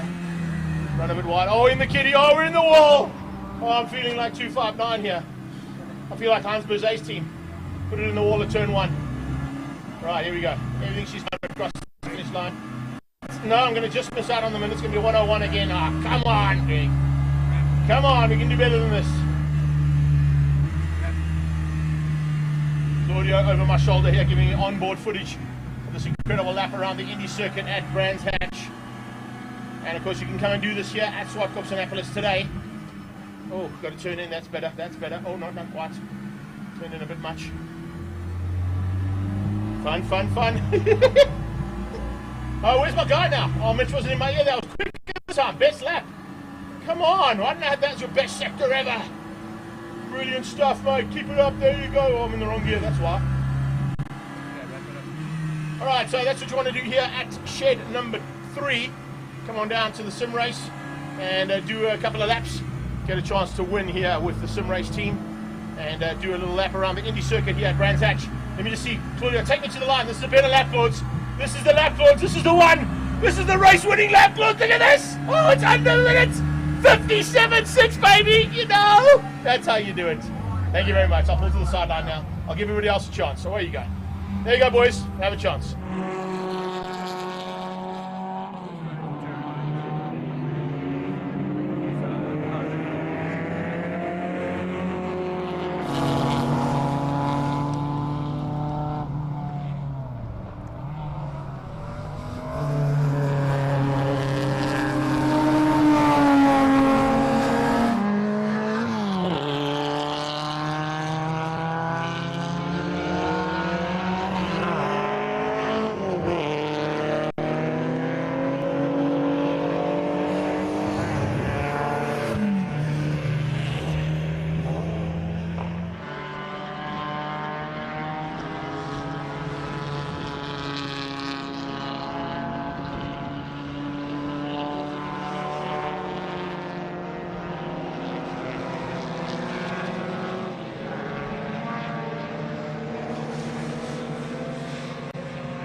officially at Swartkops, of course, this is the man who puts everything behind the scenes together with his team. You've done a phenomenal job this weekend, Pete. The Zwartkopanapolis, I think, has turned out to be something completely different and a lot of support for it. Yeah, I think the sport could have been bigger, but it's economic times, it's tough times, but it's a good field. It's sort of a toe in the water as to where we want to go with this event. We would like to make it a really big national event in years to come. But you know, one lives and learns. Yeah. But we're pleased with the response, and you know, typical. You take an old car, you know, and you're going to race it for 500 miles. In fact, you don't try and win it in the first half hour, and you can see the pits have been very busy down there. Petrol tanks fall out, so you've got to put a new petrol tank in. Yeah, the thing is, superchargers don't work after a while; they get hot. So, but we're learning, and guys are having a lot of fun. So that's very important. That's very important, and it's not meant to break the bank of Monte Carlo. I think that's the cool thing about it as well. And the nice thing too is that you've got all the outside entertainment available as well. Yeah, we got it. So it's all here, it's all happening. So it must be a very special occasion. So, and we got, you know, this we're living. We've really learned a lot. So the next one next year will be of this nature, but it's probably substantially different in presentation. Fantastic. And for the competitors too, you know, the thing is, you're not doing 500 miles and that's the winner. Every 2 hours there's a winner. So if, like the one Honda stopped for a long pit stop, so it doesn't shape in the first 2 hours, but in the second 2 hours we all start from scratch again, you know. And then at the end of the day, you add all the times. You got the overall winner, but you got the sector winners, as they do in NASCAR, you know, and it works particularly well. Oh, we're looking forward to it. You've always got something to go for. Exactly. We're looking forward to it, I can tell you. 3 hours in the pits and still win your category in the third session. Yeah. Fantastic. Thanks for joining us, Pete. Okay. We'll catch you a bit later on. Okay. There you go, from Peter Detroit, taking us exactly what's happening here at Zwartkopanapolis. Let's get back to the race action on track.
So just a welcome back here to everybody from Zwartkopanapolis and everybody out at the circuit as well. You just joined us here at Zwartkopanapolis. A big welcome to you all on our live stream feed on Facebook and YouTube. Celeste's just joined us. How are you doing? Hope you're enjoying all the action, babe. Ronnie Burtis and Dimitri Familiaris, Vanna Smith all the way from New Zealand is in the house too. Great to have support. Great people from the Seychelles earlier on, now from New Zealand. V. Ross is back here again. Guys and girls jumping in from all around the country and all around the world as well, watching race action at the Zwartkopanapolis 500 miler.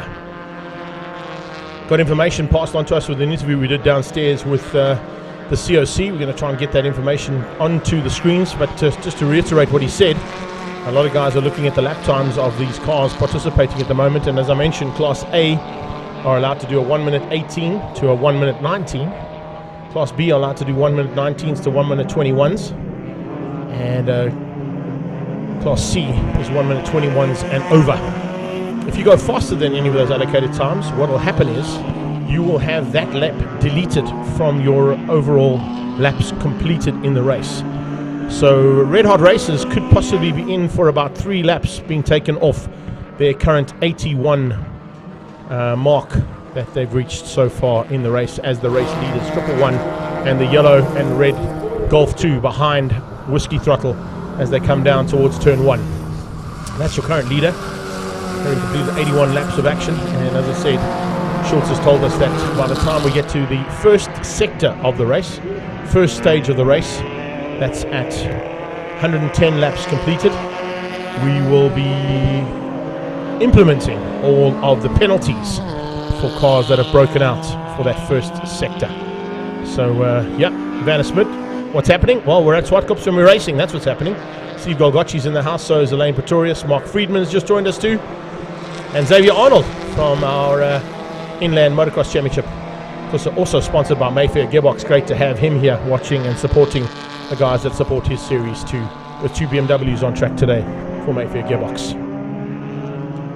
So when we get to the 110 laps reached, we will then be looking at how the team penalties will be implied and how that will then change up the overall standings at the end of sector 1 of the 500 miler. We've got 3 sectors. One is at 110, sector 2 is at 220 laps, and the final sector will be at 335 laps and the end of the race. And all of those penalties will be implied in each sector and restarted as that sector is completed.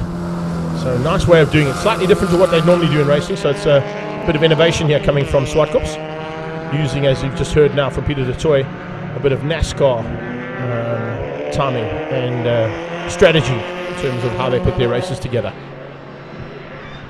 Also got information from Pete that the Dash Racing Mazda MX-5 with Jonathan de Toy at the wheel seemed to have a little bit of an issue with the supercharger. Got a bit hot, so it didn't work as well as what it was earlier on. Wanted it to cool down. Of course, he came back into the fray and is now currently sitting back in 4th place, and they're looking to try and make up that ground. It's a very long race, Steve Golgocci. It's kind of like a 24-hour Red Star. They're going to be completing 803 kilometers, 500 miles, and 335 laps in anger.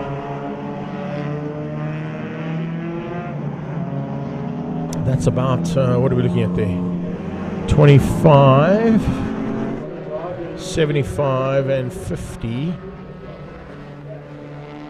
125 laps more than what I did at Red Star Raceway at the 25. It's a long race, that's for sure. And lots of racing still to be done on track. As you can see as well, we went live a couple of minutes ago down at the Sim Race Competition Simulator. An awesome little simulator they've set up there in shed number 3. And you can go and do 5 laps at the Brands Hatch Indy Circuit, and your fastest lap will get you a chance of winning either a drive race experience. You can attend the race as a VIP as your second prize, or third prize, a hot lap with a pro driver as a passenger. We saw all the magnificent cars on display there for Cars in the Park. That's next Sunday here at Swartkops. And then on the 30th of October, the Smiley Events team are down at Shed 2 with all of their wears and tears on display of the kind of vehicles you'll get to see at the Smiley Events. And that is on the 30th of October 2022. AMG Driving Academy next door to the canteen, along with the Motul RC racetrack display. And then remember, we've got the big beer garden, gin garden, and food and flea market vendors who are here in full effect. From 12 o'clock this afternoon, in about an hour's time, we kick things off with a bit of musical entertainment as well on our soundstage, with some bands and some DJs that'll be entertaining the crowds here at Swartkops. If you're out on the banking, you want to get through to the pit lane, it's probably a good idea to come and see what's happening here in pit lane as well.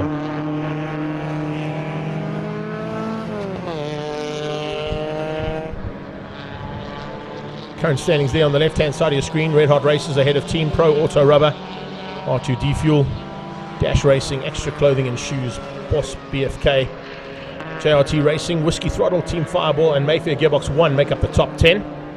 Blitzwagen ahead of Team Grinder. And if I just go onto my timing monitor and I just change that up to be displayed by class, I just want to change that one up for you guys. We've got Red Hot Races, Team Auto Rubber, and RTD Fuel leading Class A. Boss BFK, Mayfair Gearbox, and Blitzwagen are the top 3 in Class B. And then it's Team Grinder, Full Taps, and the Supernovas who are the top 3 in Class C at this point in time.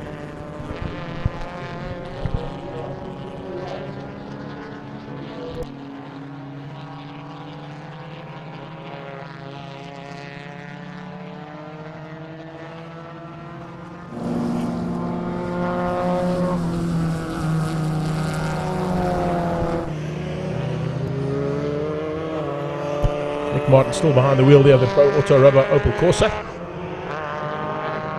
Teaming up with Andre Danhauser, Shane Forget, and Leonard Archer.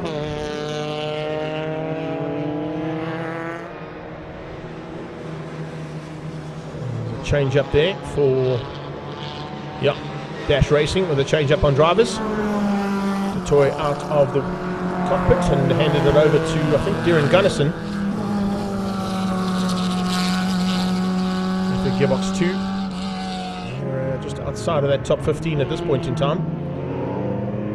The 30 car still circulating nicely there, and piloted by Tristan Compon, Andre Otto, Yannick Fenter, and Barn van Sel. Those are the 4 drivers sharing that car today.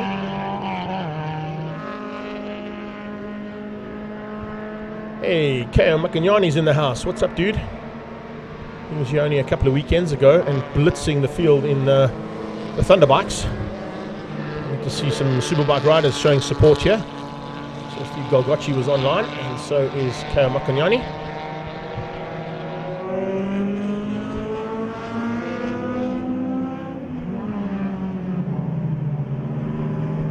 Charlton Falcon has just joined us as well, as we're watching the Mayfair Gearbox 2 BMW into Kenwood Corner. That's turn 6 at Swartkops International World of Motoring.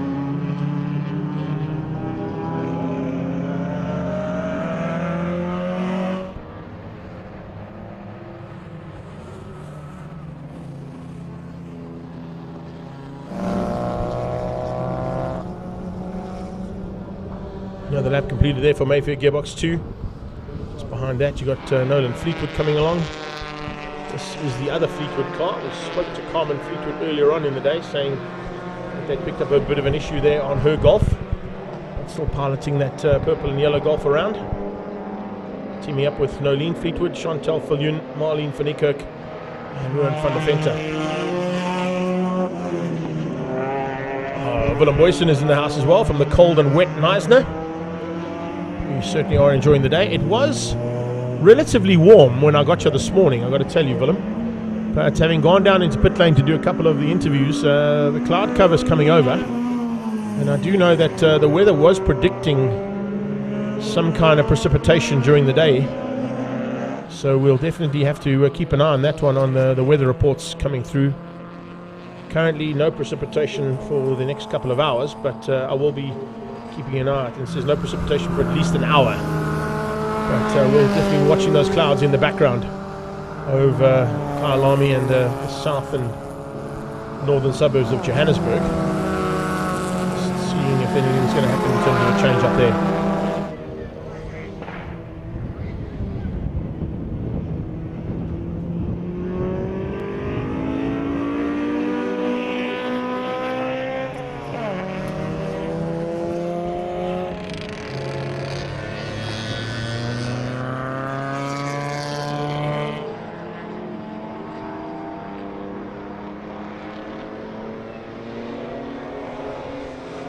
Wayne Shire still at the wheel there of the Honda Civic. He's having to try and make up ground now. They were in for a long time doing that repair to the Honda Civic, whose petrol tank actually fell out the bottom of the car. Had to do some repair work down in the pre-race area, and then a refuel on that car as well. When we chatted to his teammate Mark Totoy from Best Buds Racing, he wasn't too concerned. He knows that Ryan's got some pace. He could probably bring that car back up into the top 10 relatively quickly. Andre Jaber's just joined us as well. Up Jabba.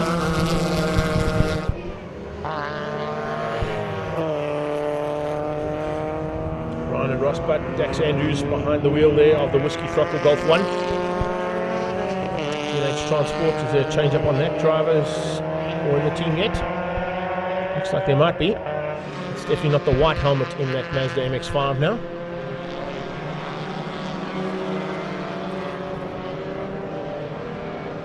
So they possibly turned it up and handed the duties over there to... looks like that might be Jimbo. Jimbo at the wheel of the car now.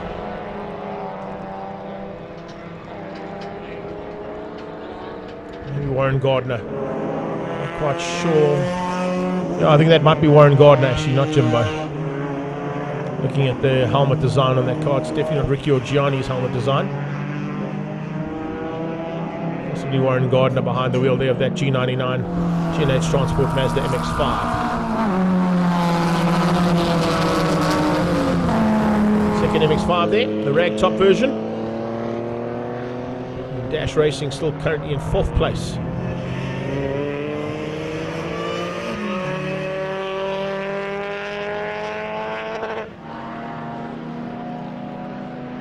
Ooh, problems here for the Mayfair Gearbox 2 car by the looks of things. Yeah, indicator on, just slowing dramatically out of turn 4. I'm going to try and nurse that car back into pit lane. Bit of smoke coming out of the back of the car as well, that could be a concern. Don't want to be dropping anything onto the circuit, that's for sure. Mito versus Mazda. Alfa Romeo versus the MX-5 heading to the top of the hill. And past the AMG Driving Academy, who of course are also here today. Sean Golgocci's just joined us as well, along with Alan Green and Ziad Wadvala's back. Just joined us again here, welcome back. If you're here for the first time, hope you're enjoying the action here from the Zwartkopanapolis. 2 hours and 3 minutes completed in this one. A long way still to go. 81 laps completed in total for our lead cars. I need to just refresh that though, because I think there's a bit more that's been done there. Oh, 87, that's a bit better. And still coming up to the 110 laps completed mark. That's the first sector of this race, and it will be classified as a separate race. First 110 laps count towards a separate competition, and then the second 110 up to 220 laps will be a second sector, and then up to 335 the third sector, all of them counting for separate race encounters on track.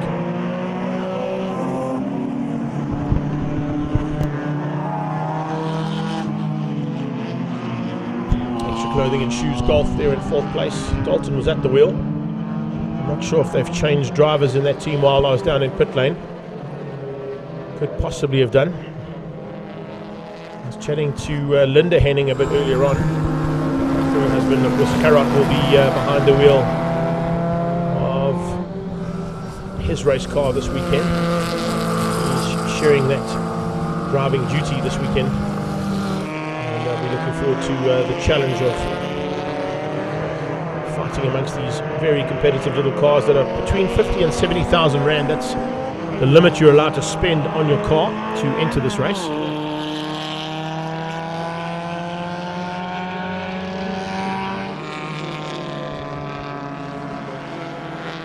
The car is currently sitting at the lead. 111 Red Heart Races, Northern Bolton Tool & Pro Auto Rubber. Fred Koenig started the race. I believe he's going to be handing over to Andre Tenapel and then to Stuart Koenig. And then it'll be Gerard Henning to finish the race action today. Nothing like a bar one to get you through a 24-hour day. So we'll be back shortly with some more race commentary here from the Zwartkopanapolis. We'll leave you with the sights and sounds of on-track racing.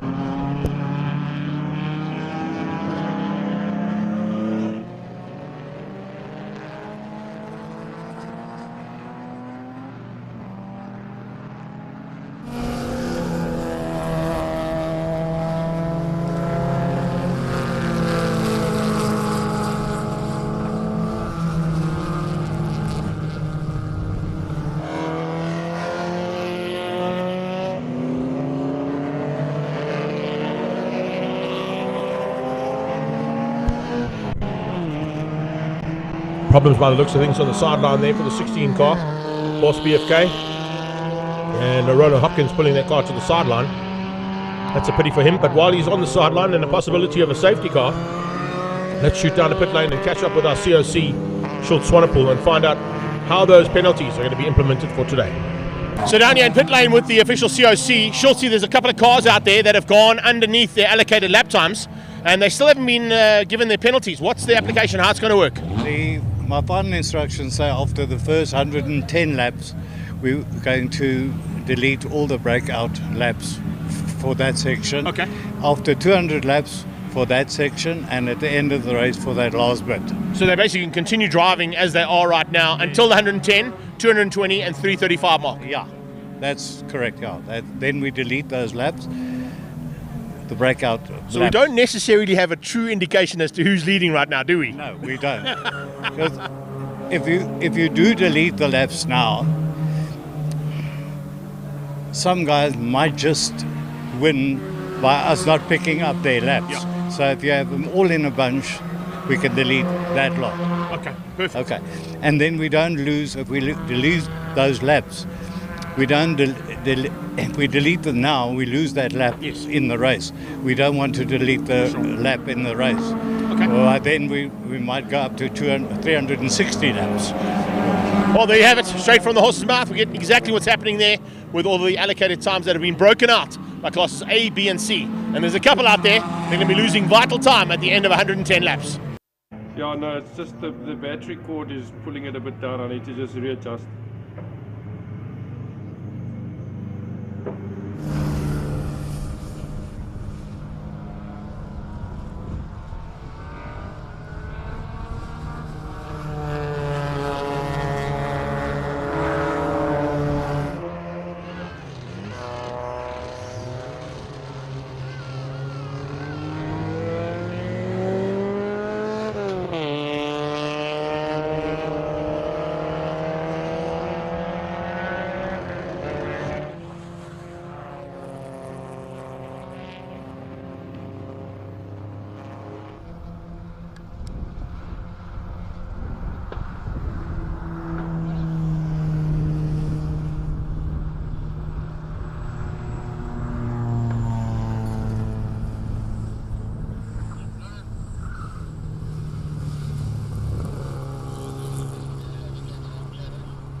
we've got about 18 laps to go before we get to the first sector completed of 110 laps done. And that's where we'll get our first set of results posted. Once all of the penalties have been applied for any of the drivers or teams that might have broken out of their allocated times. Once again, a reminder, Class A is in 1 minute 18 to 1 minute 19 bracket. Class B, 1 minute 19 to 1 minute 21. And Class C is 1 minute 21 and over. If the C's go faster than a 21, or the B's go faster than a 19, or the A's go faster than an 18, they will be given 1 lap back and have the lap deleted from their laps completed in total. Currently 93 laps for Red Hot Races. The Golf 2 in shot, heading towards turn 4 with Dash Racing on their tail, trying to make up some ground. As they are now looking to try and close things down there. Take into account that those first 4 cars, if you're watching on the timing on Speed Hive, have all broken out of their allocated lap times in Class A. So could be a couple of things shuffling around in the overall standings by the time we get to 110 laps completed in the next probably about 15 minutes or so.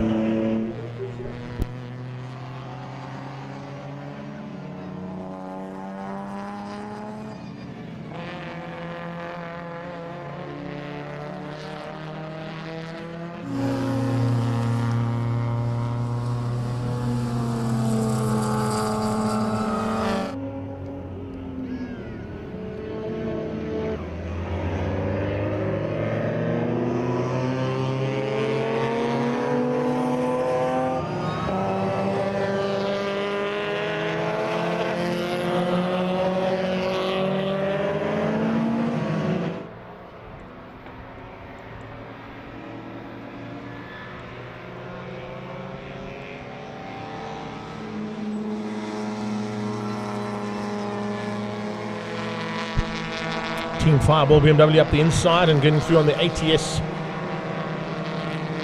City Golf. I know that ATS City Golf was up at JRT getting some work done on it. So looks like a bit of issues there for Mandy Wecker, Michael Harling, Yvonne Pretorius, Pete van der Merwe and Richard Leet. Had some problems in that Golf earlier on, and they were the reason for our first safety car. You can see some damage on the front end of that car. They broke a CV joint, and that's what caused them to crash out into turn 1. Lead car across the line now is that car in shot, not the BMW, the Mazda just behind it. Dash Racing now completing 94 laps of what will be 110 to complete the first sector of this 500 miler. Dives through and takes the lap back there on Team Fireball.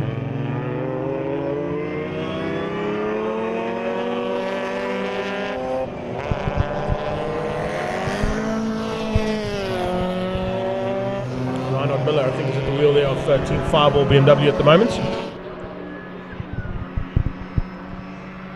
Come onto the back straightaway now and into turn 4. Just behind that is Red Hot Races Golf 2. Northern Bolton Tool and Pro Auto Rubber sponsored Golf 2.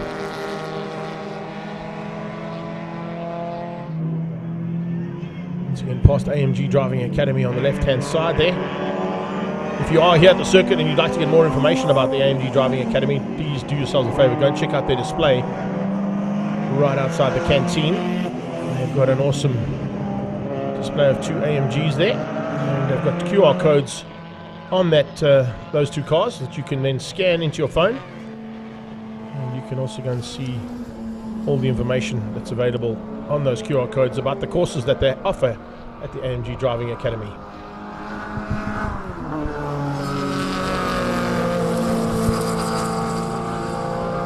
We'll try and shoot down there as well and pick up on some of the action there that's happening in the flea market area and at the beer stand and beer garden. And I just saw DJ Robberby, he's in the house here as well. He'll be doing some of the musical entertainment on stage with some of the fellow DJs and some live music bands here this weekend too.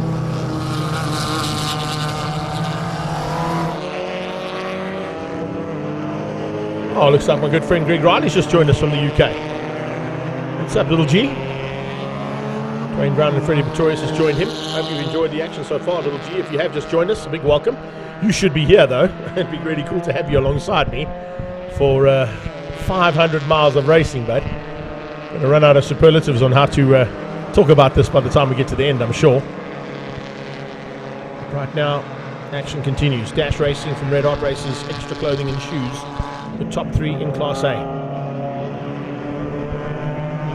Zwartkopanapolis for the first time here at the Swartkops International World of Motoring.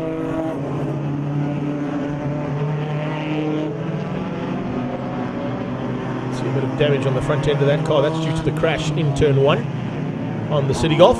Red, yellow and blue. Not green.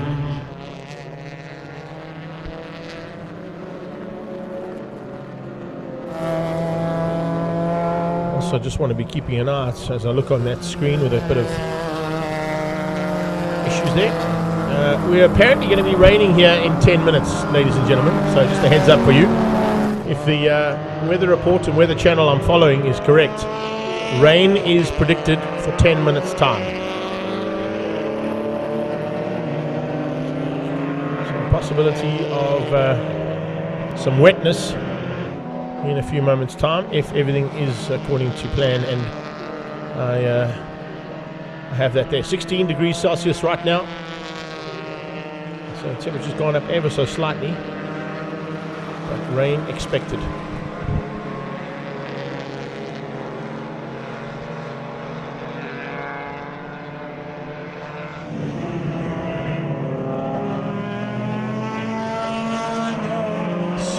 Smith and Robertson. I think Jody Robertson might be behind the wheel of that car now.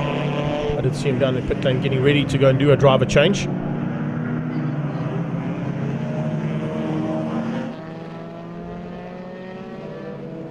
Back markers now in the way of some of the lead cars coming through there pretty rapidly.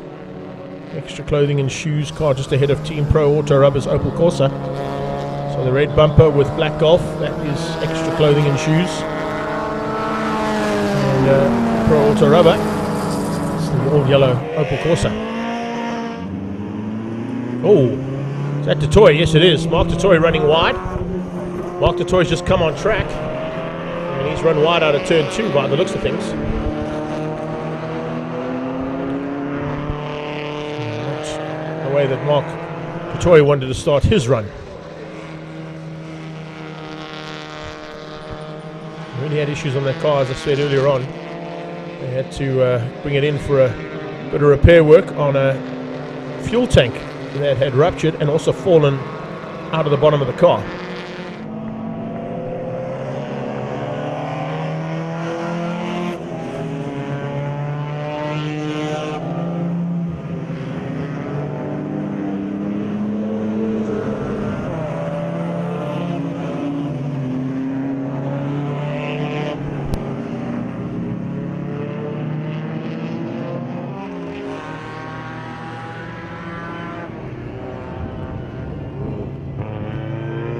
Oh, windscreen wipers on.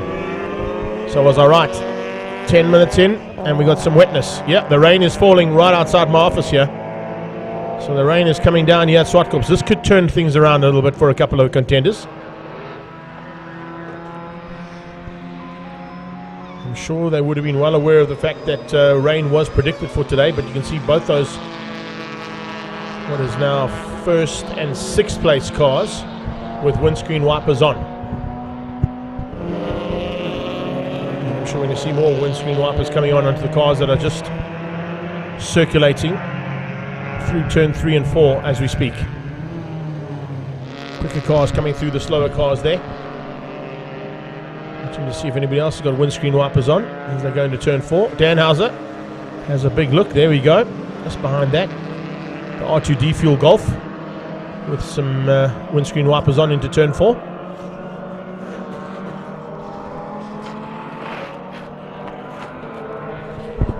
You've got to just think to yourself, have the team provided me with windscreen wipers? Because, whoa, out of shape goes the Mayfair Gearbox 1 car.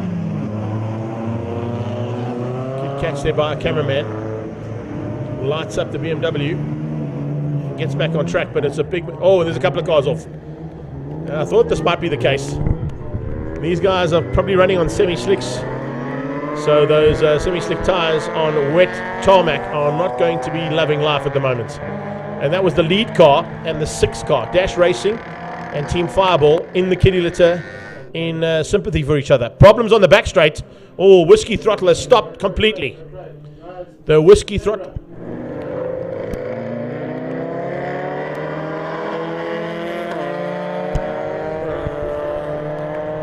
Okay, apologies there. It was actually just the camera that caught out one of our cars, stopped, but he's got going again. Yeah, they come onto that back straightaway now. And yo, guys are battling. This rain has caught these drivers out here big time. You need to maybe be thinking about coming into the pit lane and changing for a rain specialist. There are a couple of them in these teams. Oh, and out of shape goes the Mazda and Team Fireball. Lead car has looped it out of turn number 6, Kenwood Corner. So the leader has looped it completely, and has he been able to get it going again?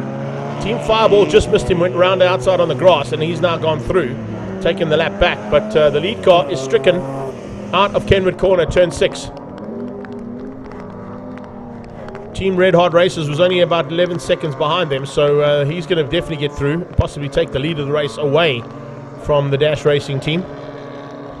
But who expected rain in the middle of winter? Change of surface flags. That's not a bad flag to have out there right now. Red and yellow striped flag telling them there's a change of surface. I think they might already know that. Although if they don't, they're certainly going to start to feel it pretty soon. The toy's off again. I was going to say you need a rain specialist. Mark the toy is pretty good in the rain. And he's gone off track again for the second time. First one was on his own without the rain. This time it's with the rain. There is Whiskey Throttle coming up on his inside. Is that possibly Ryan or Ross Butt at the wheel of the car now? He gets on the inside of the toy. Off the toy. Best Buds Racing, Trans-Africa Racing, Honda Civic.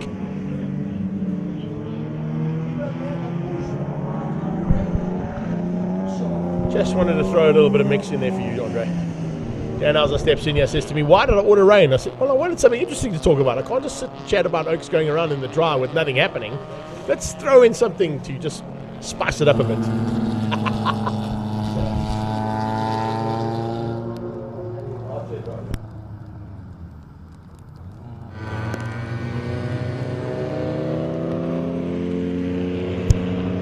Safety car has been deployed.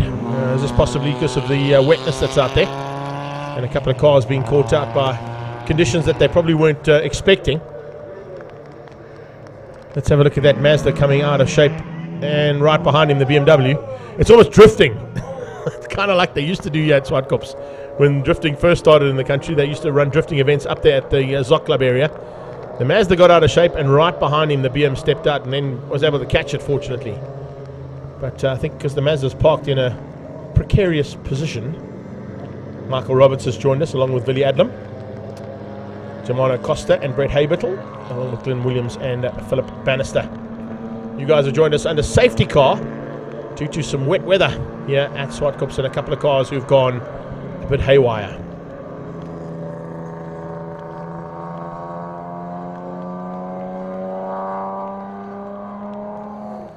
So the rain is falling pretty hard here. It's light rain.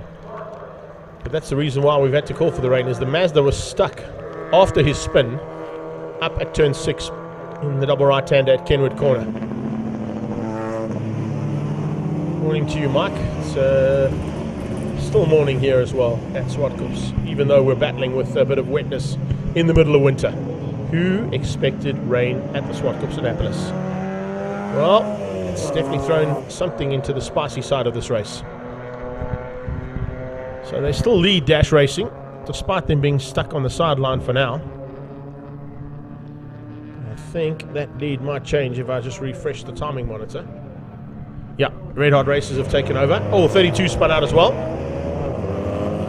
It's Andre van Vuuren, Willie Koch, Monique van Vuuren, Nicole Hammond, and Wendy Geyser in the BMW. So it's now Red Hot Racers, Extra Clothing and Shoes, Pro Auto Rubber. Dash Racing down to 4th place now. They've lost 2 laps, they're going to lose 3 now. But remember, 8 laps time, we are going to be ending the first sector of this race. So with 8 laps to be completed, 110 will be done, and that is sector 1 completed for the race action for today. And there will be an official announcement as to who took the first sector in the racing. And of course it's a slight change up into the way they normally do endurance style racing, but it's great to see the initiative here from Swartkops being shown. And what it means is that if you do have a bad sector 1, you can always come back and try and win sector 2 or sector 3 and put yourself into the running for the overall race win of the weekend too.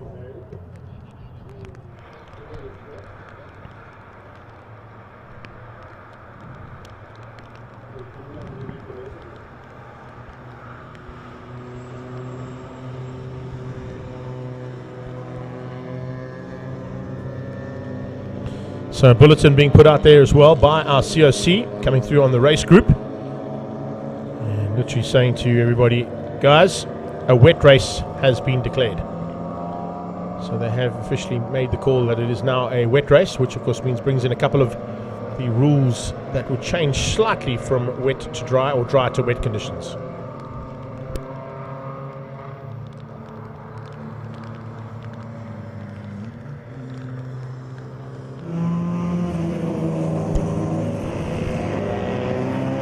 As they come up past Universal Motorsport.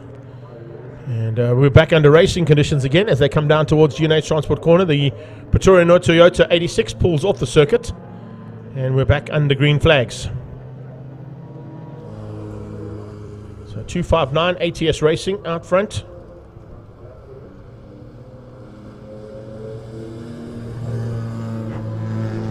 Leading things on the road, but not overall.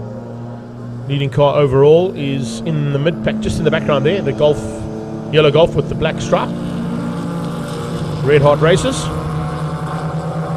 So quite a formidable team there from Team Red Hot Racers. They're running in Northern Bolton Tool and Pro Auto Rubber colours. Fred Koenig, Gerard Henning, Andre Tenapel and Stuart Koenig.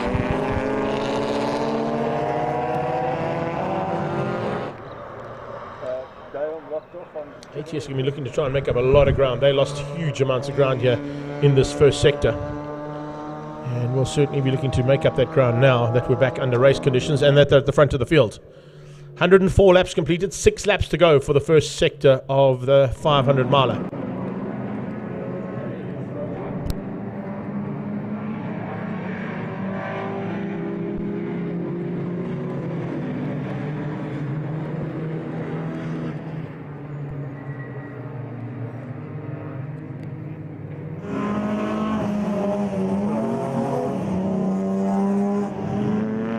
Oh, a little bit out of shape there. Front wheel drive slide into turn 5 for, it might have been Mitch. No, it'll be Jody Robertson at the wheel of that car now. Can't believe it's raining, Mark van Willensdorf. Me either, but it's certainly providing us a little bit more entertainment on track, that's for sure. If I look out my window, looks like the rain has stopped, but it's pretty wet out there still.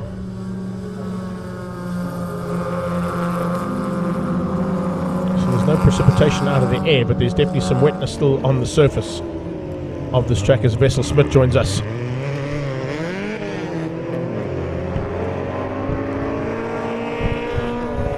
We'll be watching for those laps to tick by now. We've got 105 laps completed on this next pass, 5 to go until the end of sector 1 of this 500 miler. Split into 3 sectors. 1 is up to 110 laps completed. Sector 2 is up to 220 laps completed, and the final sector will be the last 125 laps of race action up to the 3:35 mark.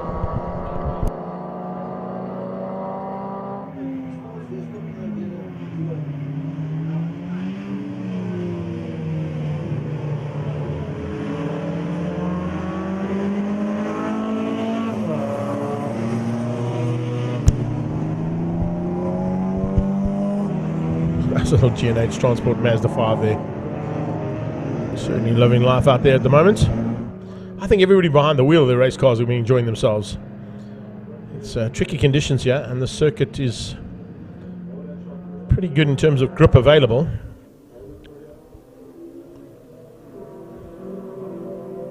to get those shots in. More important is to realize to take the cardboard out of your cap, bud. Got a brand new cap there, the Zwartkopanapolis 500 cap, but he's still got the cardboard cutting on the inside of his cap there. Maybe he needs to get a little chat there from the young lady alongside him.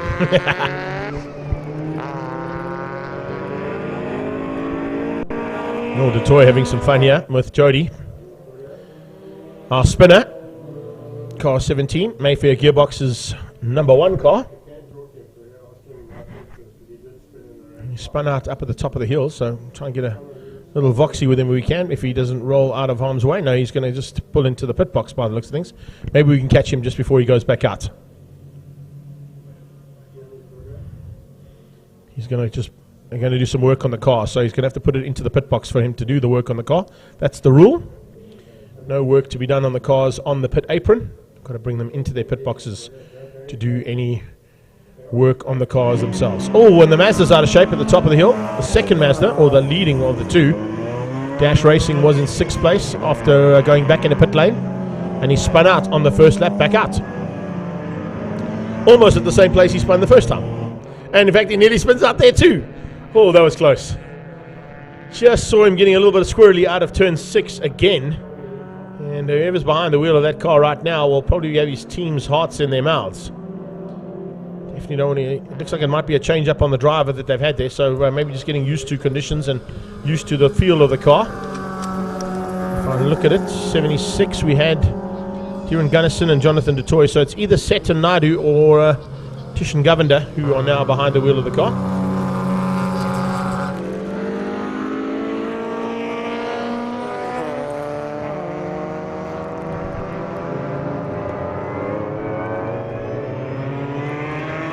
Not a lot of grip available out there with the wet conditions that have just joined us here at Swartkops. Little downpour of rain, unexpected in the middle of winter, but hey, that's how weather conditions have changed around the world these days. Expect the unexpected, particularly at the Zwartkopanapolis. Car up on the right-hand side on the jack to see what's happening underneath there. If it's a gearbox issue, they've certainly got the best team in the house to look after that car.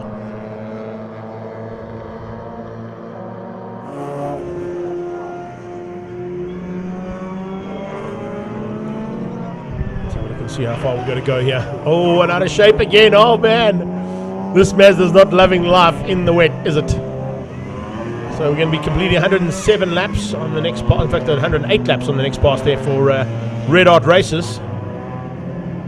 Want to be keeping an eye on that one, DP. 3 laps to go before we complete the first sector. Oh, and the Mazda's out of shape again. Oh, man, he's having a nightmare out there. And the Golf slides out in all just sympathy there. 121 getting out of shape there. R2D Fuel Golf just missed by Team ATS. Oh, we got a whole bunch of cars spinning out here left, right, and center, and the lead car about to catch them. Let's go to Claudio. Talk me through what's happened. What are the guys busy working on? Yeah, well, we're busy changing tyres at the moment because it's very, very slippery out there. Running semi-slicks, but with the water coming down at this stage, it's even very difficult controlling it through normal corners. So it's a lot of counter-steering on the track, trying to keep it in a straight line. I saw you did quite a bit of spinning there. Yeah, I've twice off. So, yeah, that's why I just had to try and cool it down a little bit and just try and keep an even pace. Awesome job. Okay, thanks, man. Nice to catch up there and get it right from the horse's mouth as to what's happening on track. See you guys battling with the conditions right now after the rain had fallen. But we got 2 laps to go there.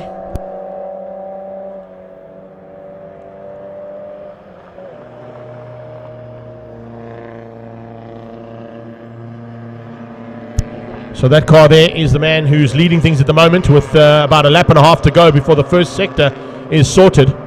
And that first sector still to be sorted out here for, of course, Team Red Heart Races.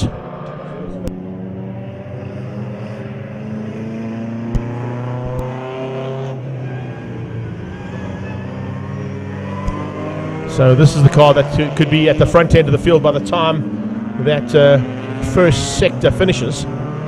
He's about to complete lap number 109 of 110. We will put up the official results once we've got them, and they've implemented all of the penalties that could potentially be awarded to some of these teams who have broken out of their allocated lap times. Got some R2R juice that's been handed to me as well. Appreciate that one from the big man. We'll see you later on, Michael Roberts. Thank you. Yep, that's 109 laps completed now. And on to the final lap of this first sector for Team Red Hot Racers. Going past our initial race leader, Dash Racing. They've had a bit of a nightmare here in this final part of Sector 1 with a couple of spins in the Mazda. Team Pro Auto Rubber are currently sitting 1 and 2 on the road. Because remember, the Northern Bolton Tool and Red Hot Racers Golf is also sponsored by Pro Auto Rubber. So formation flying here for the team. Extra Clothing and Shoes Golf just behind them. And they'll be looking to wrap up this first sector as the first 3 cars for Class A. Going to try and give you a wrap up of the classes as well, so we can see how they stand. Mayfair Gearbox 1, Team 99 and Blitzwagen, top 3 in Bs. Grinder, Full Taps and Supernova, the top 3 in Class C. So that's 1 and 2 through the field, and that's 259. He's a bit further down the field after having spent some time up at JRT with some repairs. There is the, I think, Team R2D Fuel Golf. But coming to the line now, and this will be Sector 1 race winner, Red Hot Racers. They will be coming through to take the win in the first sector, and they've gone across the line. Second place will be Pro Auto Rubber's Opel Corsa. There's first place, second place, and the red bumper is third place in Class A. So they will finish up that first sector as 111, 4 and 26 as the first sector completes itself there. 110 laps done.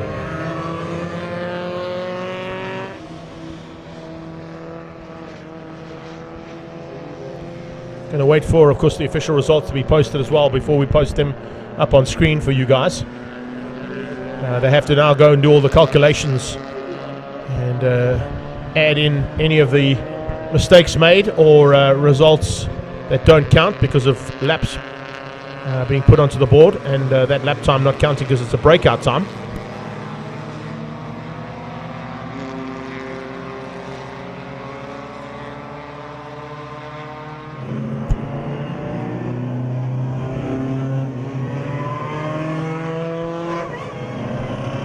So as soon as we get those, we will then post them up on screen so you guys can see, and maybe give you a breakdown of the classes as well, if we can.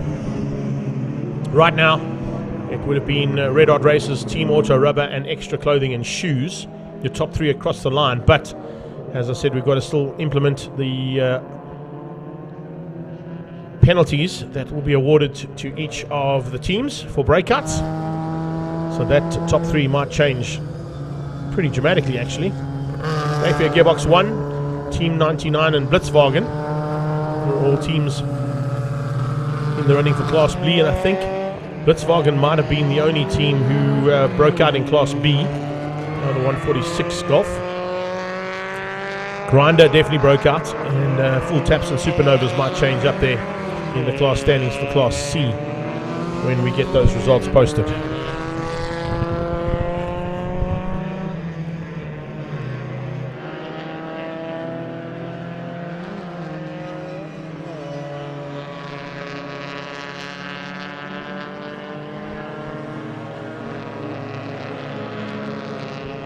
Love when useless information gets sent my way. Thanks for that, Tanya. 167 laps would be the halfway mark.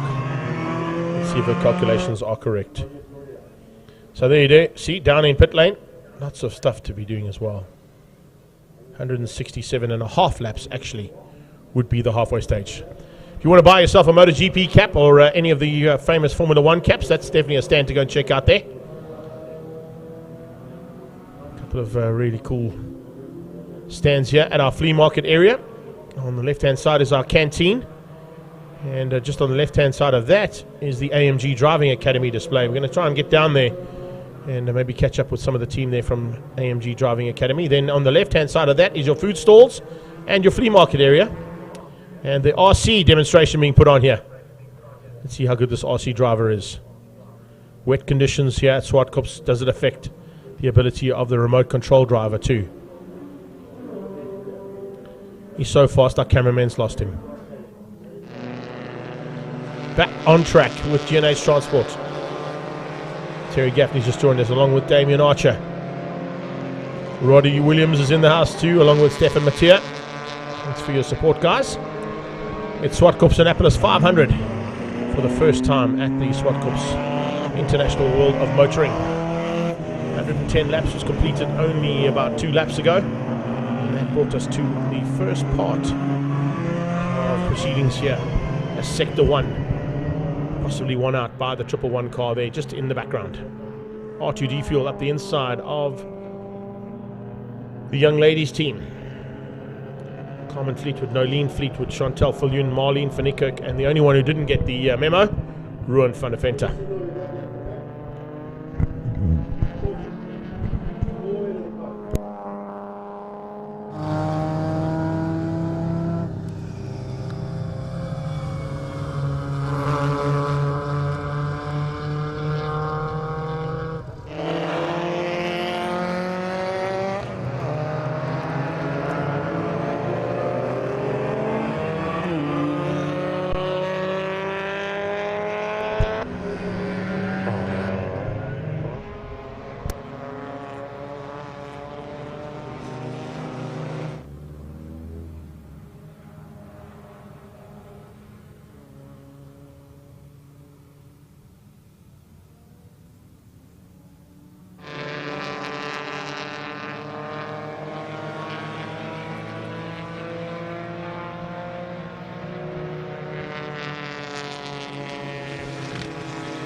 So we got race action and we're waiting for those results to be posted. Just a reiteration of what we've got happening here. Shed 3, we've got some racing competition happening. Shed 2, the Smiley Events display for the 30th of October. And next weekend here on Sunday, Cars in the Park are in the house, and there's a couple of really awesome old cars on display at Shed 1. Just saw a little bit of an RC track demonstration there. Side by side between the two MX-5s into turn 1. And it's dash racing on the inside of G99. GNH Transport Racing's Mazda MX-5. So the two MX-5s now up close and personal. With the food and beer garden, and also music starting in about 5 minutes time on the soundstage. Good to see the Boss BFK car back on track. Looks like they've got things sorted out there. Hopkins, Maritz Leroux, Michael Krobler, and Johan van Heerden. And don't forget, guys, if you are watching us on Facebook or on YouTube, we'd like to get some comments flying your way about what you think the best presented car is. Which of these cars do you think is the best looking car out there, the best presented car? We've got a special Facebook award that'll be handed out to that team a bit later on. We'll be checking out all the comments and likes and shares that team get. In pit lane is the 000 Alfa Romeo Mito. Looks like problems there for that little Alfa Romeo too. A couple of guys under the bonnet there. Checking to see what's happening with the flying squad team. We also want to see who puts in the best effort. We've got a best effort award, which will be voted on from comments on the live stream feed. So please make sure that you are commenting and not just watching us from wherever you are around the world. Tell us who you think the best looking car out there is. Tell us who you think everybody is winning, and let's get down to the Mito. What's the problem? What's going on? Under boost, it starts breaking up and starts backfiring, so it pulls and then it goes again. Otherwise, how's the race been? It's okay, but the rain makes it very tricky on the semis. Cool. Yeah, thanks.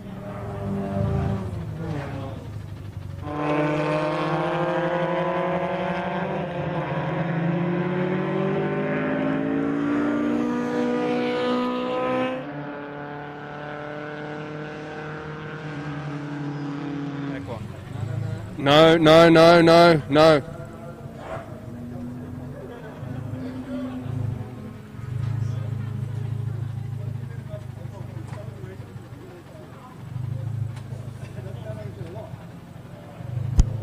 So it looks like they're working pretty frantically on that little Alfa Romeo. I wonder if it might be a turbo issue.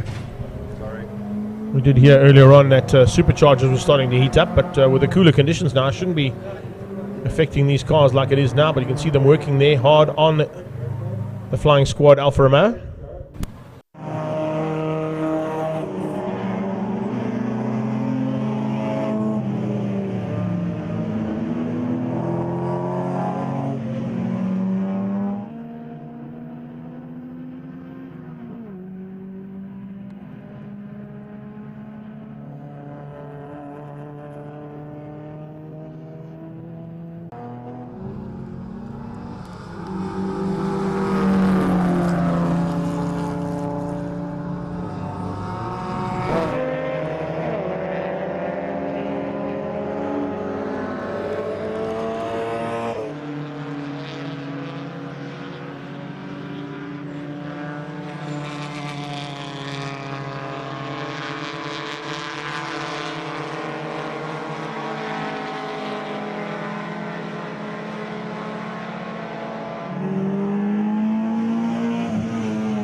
So if you are watching on the live timing, just to pick up on the fact that they've only completed 7 laps. It's 7 laps of the second sector.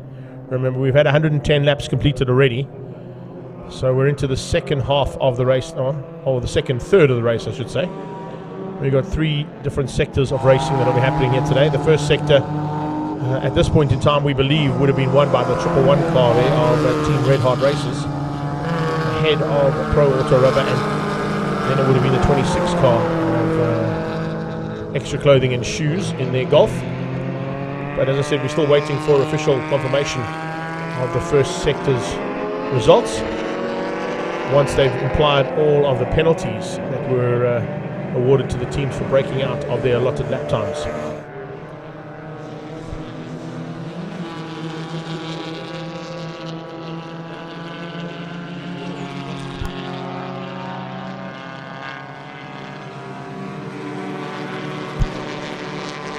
Tori and Robertson still going at it as they come out of turn 4. Right on their tail is Dash Racing and Whiskey Throttle. We've got 4 Class A competitors fighting hard here. Not necessarily for track position. At the moment these guys are split by a couple of laps and a couple of seconds apart. But up close and personal now out of turn 6 Kenwood Corner.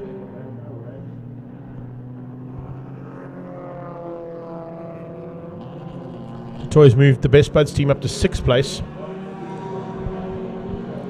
and taken a lap back there on Dash Racing. Looks like Whiskey Throttle's done the same thing as they go around turn 8 G&H Transport Corner.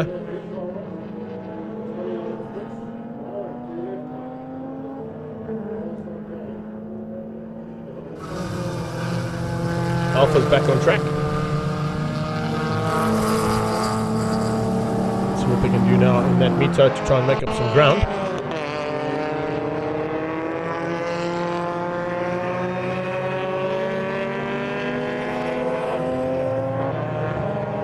Let's go down in the pit lane and pick up on Hans Berzer to find out what happened earlier on with Team 259 ATS Racing. Hans, talk me through your team setup here today. Well, it's all office staff, all having a blast, teaching them how to drive. So we came out last Sunday and we showed them how to drive. I did a few laps, everybody did about 10 laps. And today they're on the racetrack. So we already crashed within half an hour, so we fixed it. We're back after 2 hours, the format's great. We get another chance in the second part. So yeah, I think they're all having a blast. The car's going around and around. Let's see if we can get it to the end. Did you train your crew? Yes, yes, very scary. I sat next to them, my office staff. They're not all racing drivers, but they're having a blast. Thank you. That's really cool to see. Nice initiative there from ATS, giving the guys who are behind the scenes at ATS a chance to actually get out on track and have a go behind the wheel of a race car.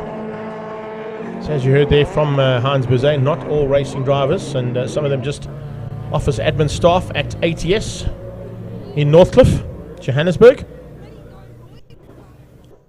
and also in the thick of it and feeling what it's like to be a racing driver.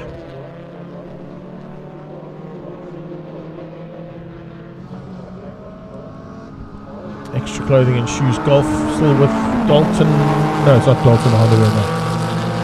So we can see who's behind the wheel of that car this time. 26, possibly Labochki. I think that might be Wayne Labochki behind the wheel of that car now, or Luke Dalton. Toy fighting hard now with the Boss BFK machine.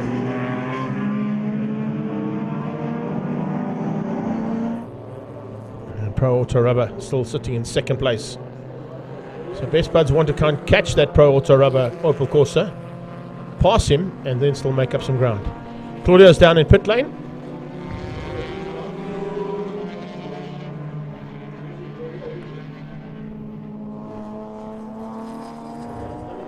Let's go down to Claudio and catch up with some more action in pit lane.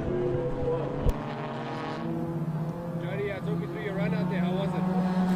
Run started raining just as I went out, so at least it made things a little bit interesting. So yeah, a lot of there. Great race. How's the car performing? Car's great at the moment, so let's hope it goes till the end, and then I'm sure we'll do well.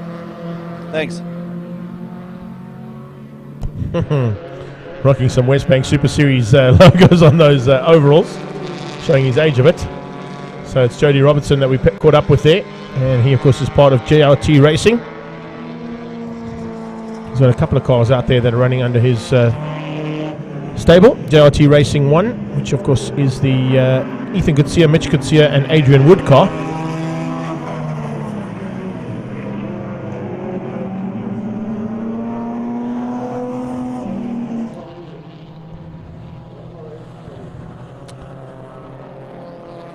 Jody Robertson's running in the Polo with Dino Smith, number 7. It's the Paybar Volkswagen Challenge Polo that they run in. So Dino and Damien Smith along with Jody sharing the wheel of that car. We're going to catch up now with Ethan Kutsia. He's down in pit lane as well, also part of the JRT team. He's in the JRT Experience Golf. Let's catch up with him. Ethan, you started the day. Talk me through your stint and how was it out there? Yeah, so I qualified on 3rd. So we started 3rd, and I just held it in the top 5 until I came in. And my father's out right now, and I think we're still running about top 5. So I'm happy with that for now. Awesome job, well done, man. Yeah, thank you. He's 100% right there. Currently in 4th place on track is JRT Racing Experience. Dad Mitch Kutsia behind the wheel of the car now, taken over from Ethan. Still got a hand across, of course, to Adrian Wood for another stint in that car.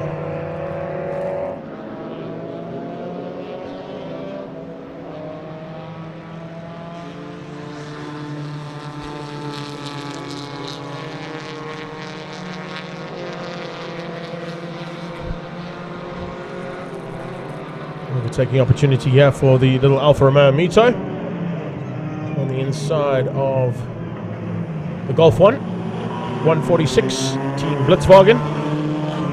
And those guys, of course, currently sitting in, I think, 2nd place in the Class B battle on track.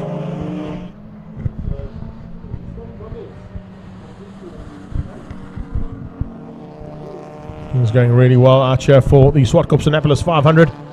First time this event has happened at the Swartkops World of Motoring. And we're still currently sitting with 20 cars on track, so has not been too much of a race of attrition here, which is great to see, and hopefully it's not going to be the case right to the end.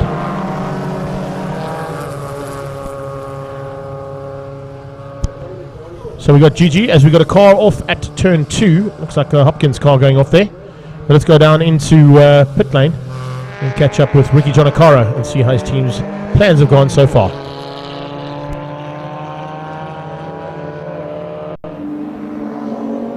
Johnny, how are you feeling going into your stint?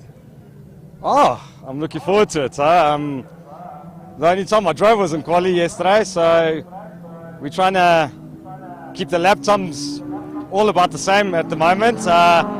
Johan, unfortunately, was stuck out on the wet, so we lost a little bit of little bit of time, but Jimmy, Ricky and Warren did a good job. They're all running consistent 121s, 122s.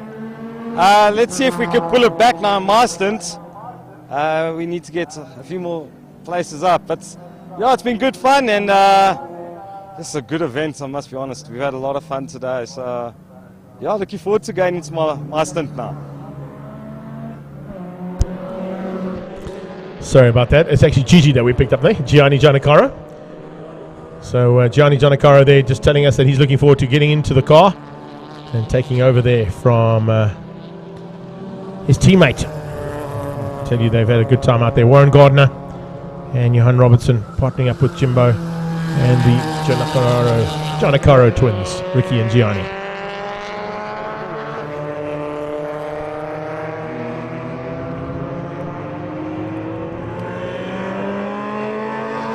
That's their little MX-5 put together down at G&H Transport Racing. And so far, they've had a great day in the saddle. That's Jody Robertson's Polo that he's partnering with Dino and Damien Smith.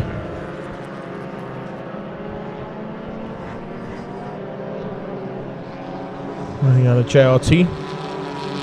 And Team Grinder this weekend.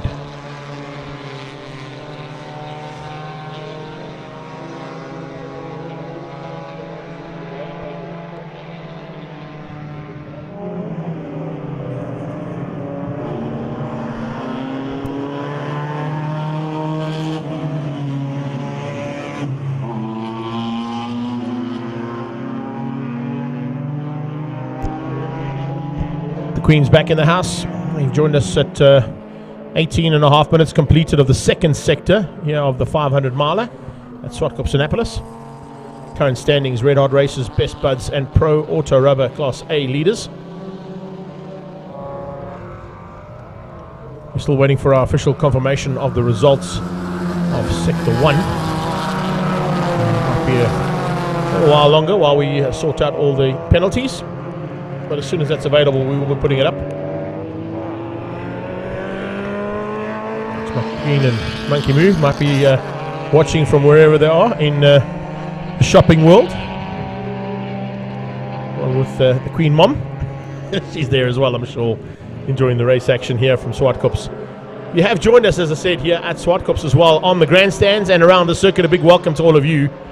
Fantastic to have you all here as well, and I'm sure that you've enjoyed the race action so far, particularly when it rained. A little bit of a downpour here that was unexpected in the middle of winter, but it certainly brought along a little bit of spice to the race. And we had to get a couple of cars maneuvered out of harm's way after some slipping and sliding that was happening on track.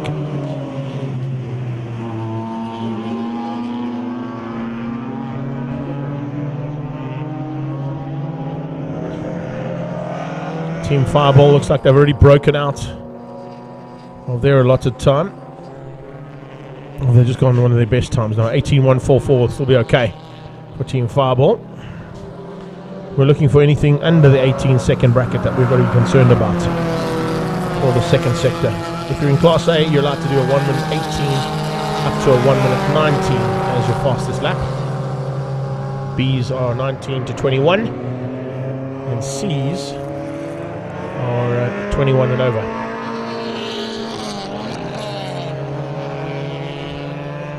Standing in the queue at Discam, I like it.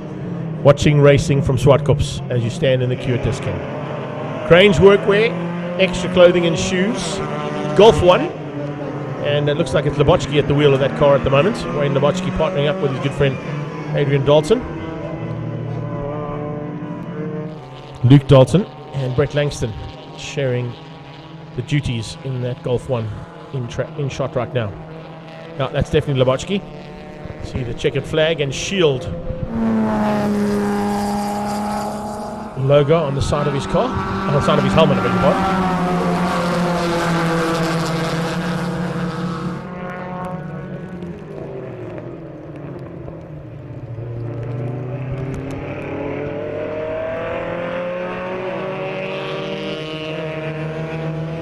We've got Golf 1s, we've got Polos, we've got Opel Corsas, Honda Civics, BMWs, Mazdas, and that is the array of vehicles involved there, and of course the Alfa Romeo. Beg your pardon, the Alfa Romeo Mito. All team flying squad.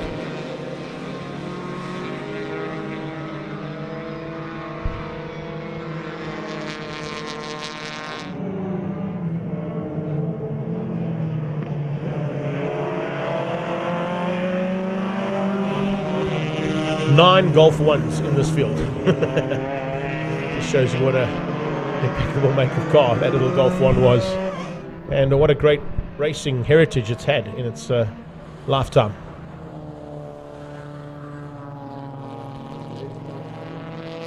And a Polo out there from Paybar Volkswagen Challenge. It's in the hands of Team Grinder from GLT Racing. We've got 3 BMWs, an E30, an E46, an E36, oh, I beg your pardon, 4, and a 325i. There's 4 BMWs involved in this one. 2 Mazdas, both of them from the MX-5 brand. And as I said, we've got a Golf 2. And we've got that Honda Civic, Opel Corsa, and the Golf. All fighting hard here for honours at the Zwartkopanapolis 500.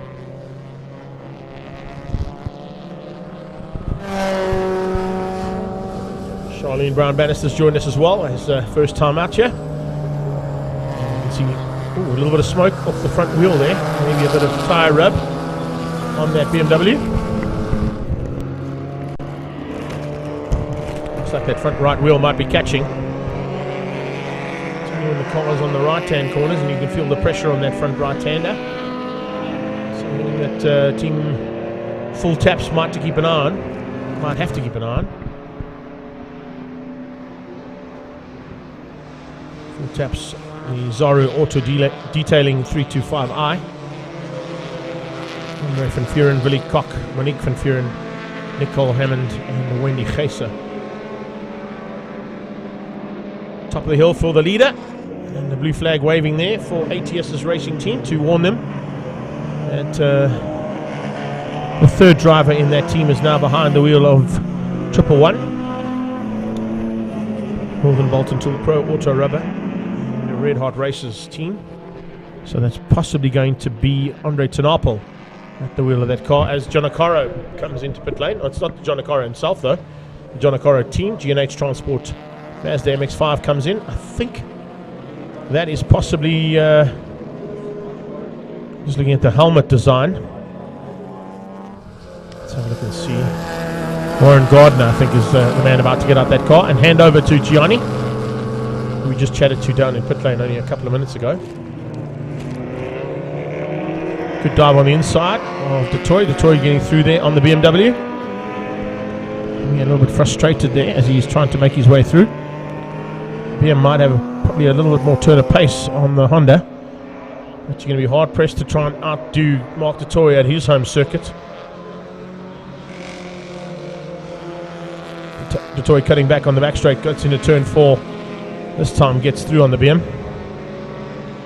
Tries to hang on to that lead up the hill. The BM coming back at him. Not going to make it easier for Mark Detroit. Detroit's going to have to use race skill to keep out the slightly more powerful and a bit more top end on the BM than the Honda's got. Front wheel drive through the twisties is definitely going to help him out. BM losing out there ever so slightly. Detroit trying to close down here on Red Hot Racers, our leaders. Trying to take a lap back on them. And just behind them comes the Mayfair Gearbox BMW. Saw that car in pit lane earlier on as well with a couple of changes needed and some tweaks done to the car.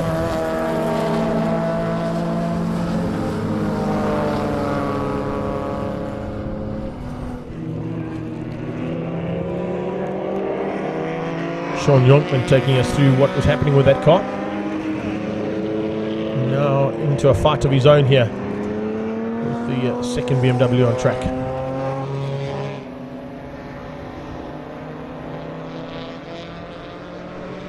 E36 battle. On two BMW marked cars up towards AMG Driving Academy.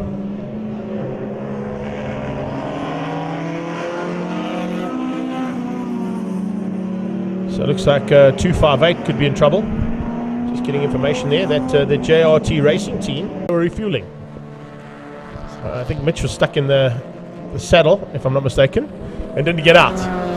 So yeah, he's going to have to come in for a drive-through penalty. It's been posted onto the Zwartkopanapolis 500 group, and giving it all of the updates as we go through.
That's the car we've just seen, and been told that has to come into a drive-through penalty.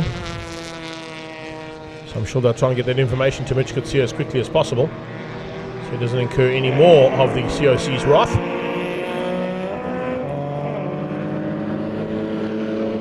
So this is Red Hot Races having been overtaken by Mark Totoy, possibly trying to take the lap back again from Totoy. Totoy's trying to take a lap back from the leader, but he's not making it easy for him, that's for sure.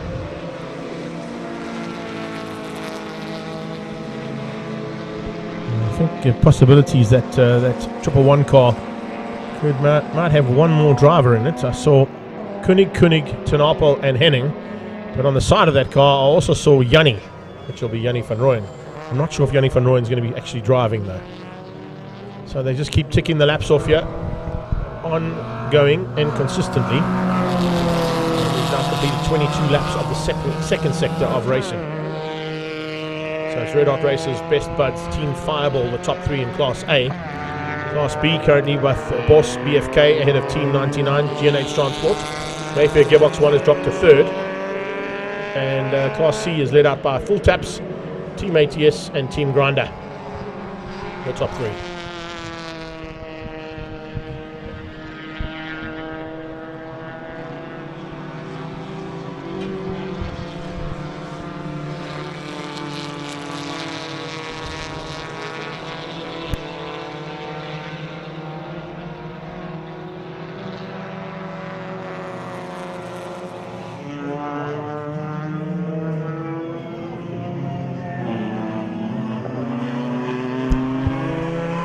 So we certainly hope you're enjoying all the action that we've given you here from Zwartkopanapolis 500 2022, the first time that this event has happened at the Swartkops International World of Motoring.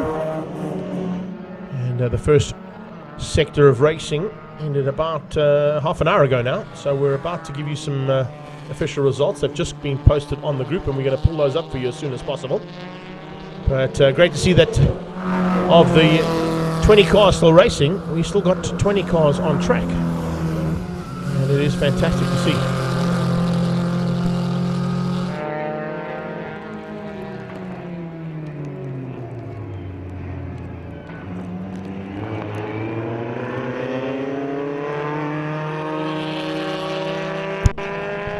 Fight on here between Dash Racing and the 146 machine of Blitzwagen. Nolan Fleetwood, Craig Gammy, Daniel Gammy, Hilton Hewitt and Chandre van der Venter.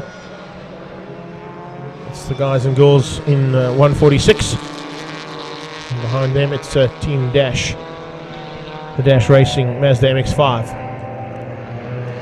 Looks like it's certainly going to be a lot easier in the dry for that MX-5 than it was in the wet.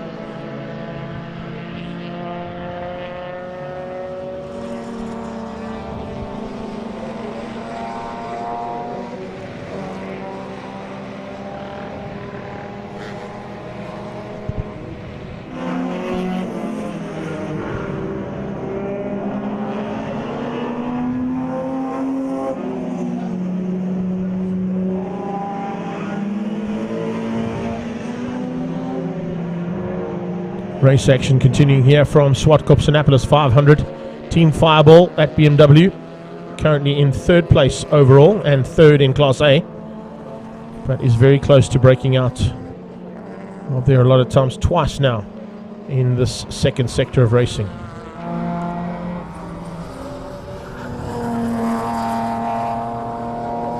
Still some white smoke out of that BMW. Looks like Paulie might have some official results after race 1, part 1. There you have it. Team Pro Auto Rubber actually taking the overall win in sector 1 ahead of Extra Clothing and Shoes. And JRT Racing Experience finished up in 3rd place for Class A. Class B, it's the Mayfair Gearbox 1 team who beat out Team 99 G&H Transport.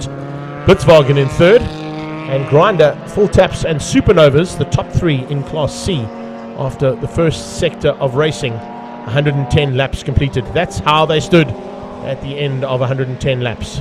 So we're now into about 35 minutes of racing into sector 2 and about 80 odd laps still to go before we complete the 2nd sector of this Zwartkopanapolis 500.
As I mentioned, 1 minute 18s or less for Class A could bring in penalties, and it did certainly change things up as to what we saw go across the line and complete the 110 laps. Red Hot Racers were leading overall ahead of car 4, Team Pro Auto Rubber, and then it was the 26 car. But then, of course, once the penalties had been applied, a completely different scenario. We saw Team Pro Auto Rubber actually leading after the 110 laps were completed, and Sector 1 put in the bag here for the Zwartkopanapolis 500.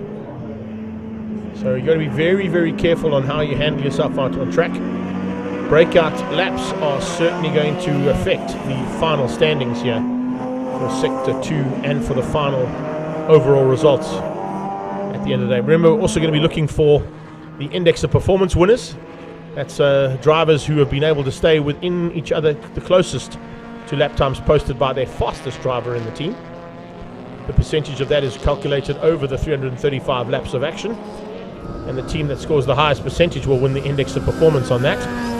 But also, if you're watching us on the live stream, like Samantha Patterson and Helena Boyson are doing, please make sure you're looking at the cars on track and telling us which of those cars you think is the best presented car, as well as what the best team effort has been.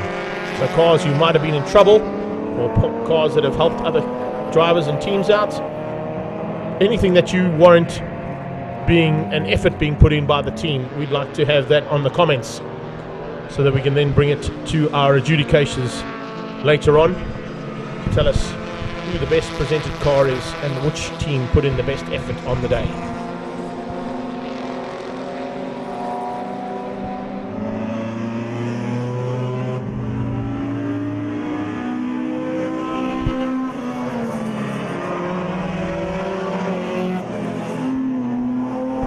don't forget, if you are here at Swartkops, to come on down to pit lane. Stand a chance of winning a driver race experience and attend a race as a VIP or some passenger hot laps with the sim race competition being held at shed number 3. Actually got a chance to go and drive that car. Ilza's in the house. How you doing? Quite like a little fun in that little JLT racing experience simulator that they've set up there. To do the Brands Hatch Indy circuit. 5 laps and cost you $50, but you could win an awesome prize. Right next door to them, the Smiley Events crew are in the house showing us what's going to be seen here, or could be seen here, on the 30th of October 2022 as they come along for a big event here at Swartkops. And then next door to them in shed 1, it's the Cars in the Park display, which will be here next weekend at Swartkops. Definitely something you want to have in your diary, because that Cars in the Park event here at Swartkops is a really awesome event to come to. All the car clubs and historic and classic car clubs come on out to Swartkops and put on a huge display right round the track, in fact.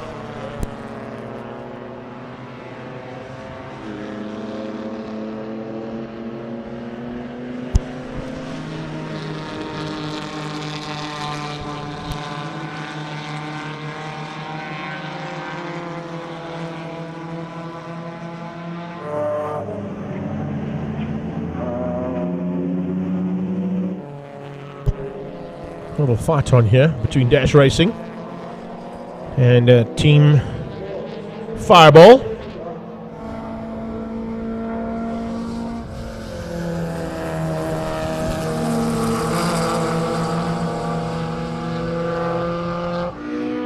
Closing in on the leader. Red Hot Race has been caught now by Team Fireball and by Team Dash. Dash Racing and Fireball trying to bring some laps back. Overall, that is, not necessarily here in the second sector of racing. Leonard Archer behind the wheel of Pro Auto Rubber's Opel Corsa for this sector.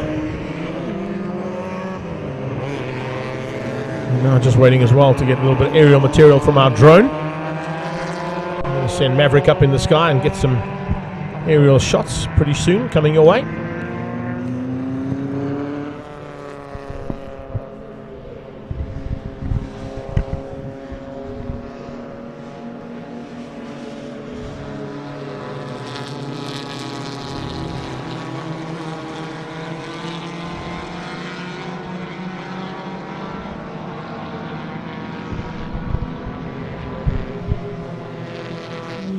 Great little fights happening on track as well, as back markers and mid-pack markers and leaders getting into the mix. The Fleetwood car going back into pit lane there, hopefully with no issues or damage. We did see some problems on that little Golf earlier on. Hopefully there's no more problems for them. The young ladies partnering up with the only man who didn't get the memo about the ladies team, Ruan van der Venter. So it looks like we're going to go up in the sky now for a bit of aerial material. There you go. That's what it looks like up above us. And on the left-hand side, you can see pit lane.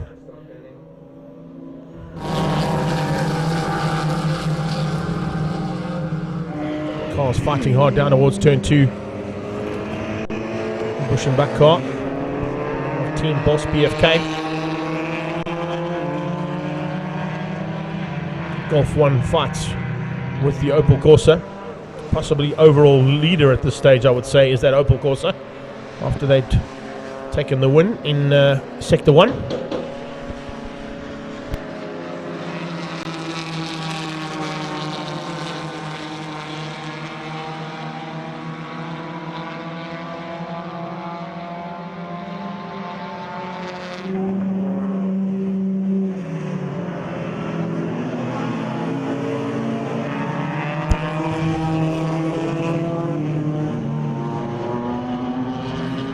So it looks like we've got a couple of our sponsors watching from the sidelines as well. And in a few moments' time, we're going to be welcoming, I think, a whole bunch of the crew and team from Mayfair Gearbox. I saw a little request for the link to be sent through to Lee and his team. So let us know, Lee, when your boys and girls are on and they're watching from Mayfair Gearbox. Probably working on the Saturday. You guys that have been working on the Saturday. That's how you are, Lee Ross. Horrible. But thanks for the support for this event, and 2 cars in this event as well. I saw Xavier Arnold also online a while ago. Of course, you guys sponsoring the Inland Motocross Championship. And that's got a big event coming up, of course, in the very near future too. Don't forget that the 6th and 7th of August, when National Extreme Festival are down at East London Grand Prix Circuit, the Mayfair Gearbox Inland Motocross Championship and Dragon Northern Interprovincials make, I believe there's about 300 competitors entered for North versus South this time out. So it's definitely something you want to be watching out for. Some more aerial material there from our drone, but problems at the top of the hill by the looks of things onto the exit road for the Fleetwood Golf. Team 146 Blitzwagen are now parked on the sideline and out of harm's way, right in front of the AMG Driving Academy. That is definitely not. Colonial Transport and Fuels, Gabriel SA, National Security, and Blind Guys.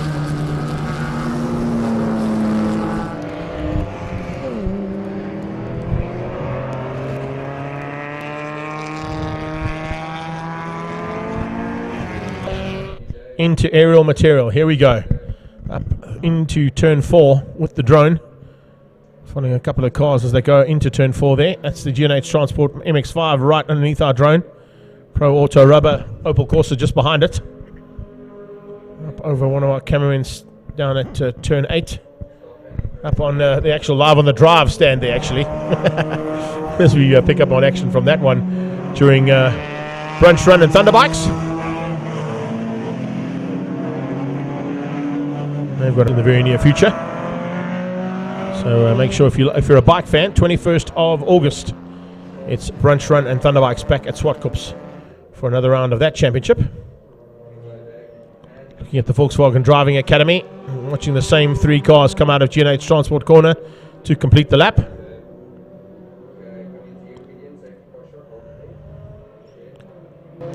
Well, we got a safety car that has been deployed. I'm not quite sure why.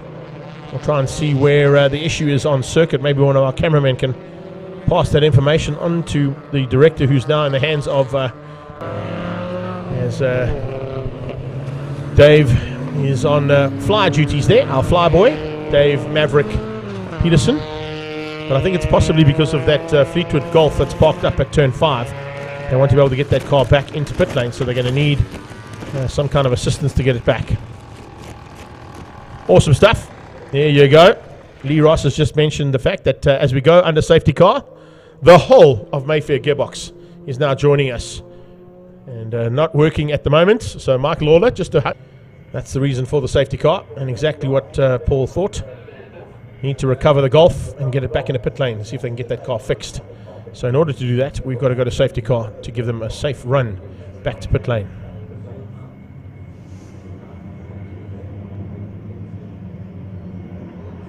Here he comes. Safety car, Pretoria North Toyota 86. Long-standing relationship between Pretoria North Toyota and the Swartkops International Raceway. Some duties now to be done by our safety car pilot to keep these guys and girls at bay until we can get that Golf back into pit lane and out of harm's way.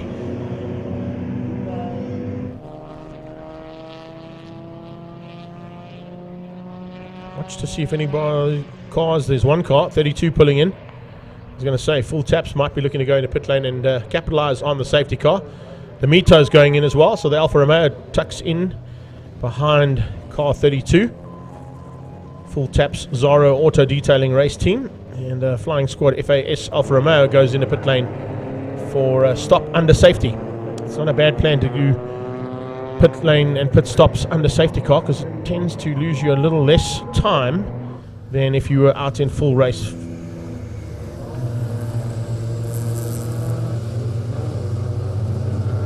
So Gianni Giannacara now at the wheel of that little MX-5.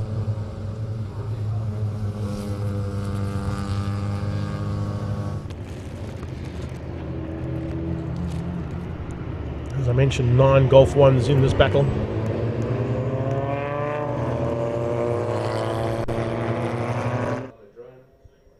Here we can look at pit lane activities. Pretty quiet down in pit lane. And see Petrol Racing's Golf is parked in the pit box. That's a pretty for them. Mayfair Gearbox 2, by the looks of things, also still in the pit box there. So possibilities that that car is gone. As we go up high above, you can see just on the left-hand side there, the AMG Driving Academy, and also all of the activities at the flea market and beer garden.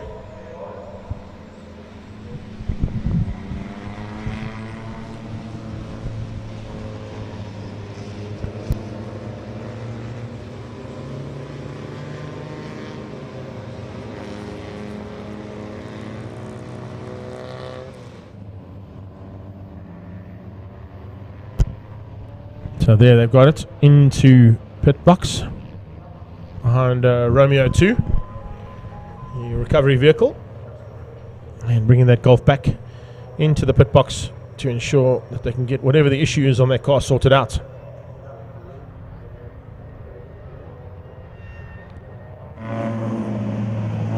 Looks like we might be going back under race conditions now that the car has been brought back into pit lane.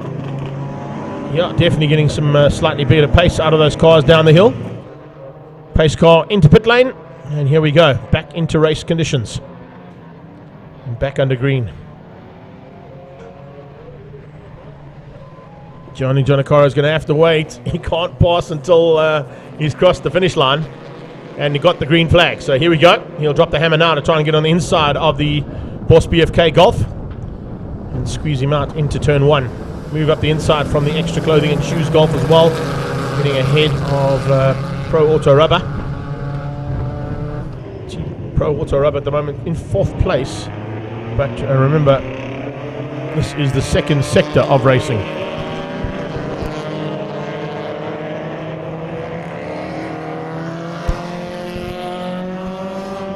Red Hot Racers Team Pro Auto Rubber Best Buds, that's the top 3 at the moment in the standings after 50 minutes of racing in Sector 2 of the Zwartkopanapolis 500.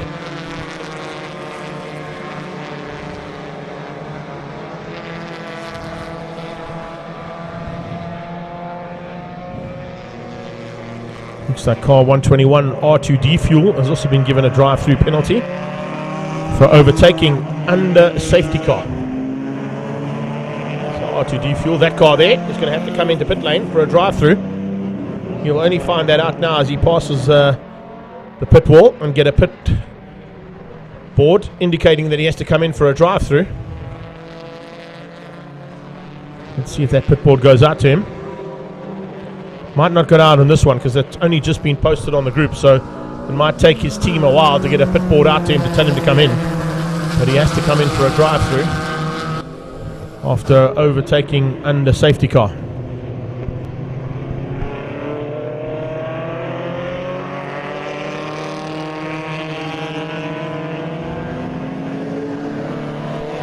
Nice news there coming from Lee Ross and Mayfair Gearbox, stating that both of the Mayfair Gearbox BMWs today being driven also by members of their staff at Mayfair Gearbox, which is great. Giving the guys an opportunity to get behind a race car after having to work on race car gearboxes and differentials all race season long. It's fantastic that they get an opportunity there by Mike Lee and the team from Mayfair Gearbox to actually be behind the wheel of a race car, and they're doing really well over the last few endurance races that they've participated in. So well done, guys. Nice effort there from them, which is possibly why they're getting so much support from the team at the office today, as well as here at the track.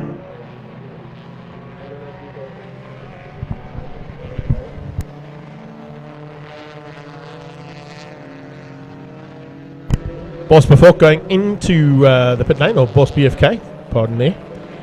And Giannaccaro going around the outside of Red Hot Racers. Red Hot Racers at the moment are leading on track, remember, and possibly now moving up into overall contention as well.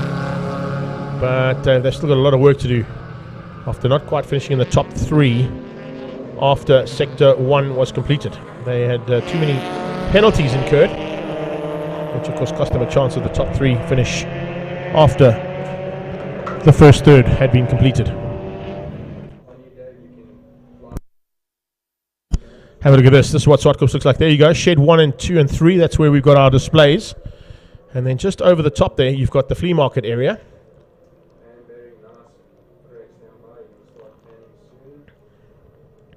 Yellow fat biltong. Yeah, that'll go down well, hey. Maybe I should send the drone down there to pick us up a couple of packets of yellow fat biltong. That's a great idea. We always want to know what a drone's usage could be. If I could get Dave to possibly fly down there and pick up a packet of yellow fat biltong and bring it back to us here in the commentary studio, we'd be pretty impressed. Then he'll see. Then we can show us that he's got the talent to fly this drone. The pizza wagon's in the house, by the looks of things, and also, of course, we're looking forward to some musical entertainment starting up pretty shortly, or whatever, if it hasn't started already. Possibly has started already. Haven't heard it in the background just yet, though. Fight on here between JRT Racing Experience and Extra Clothing and Shoes. Two Golf 1s fighting hard. Up the inside is the Mito. And there you have it. Mayfair Gearbox team. There's your team fighting hard with an Alfa Romeo Mito.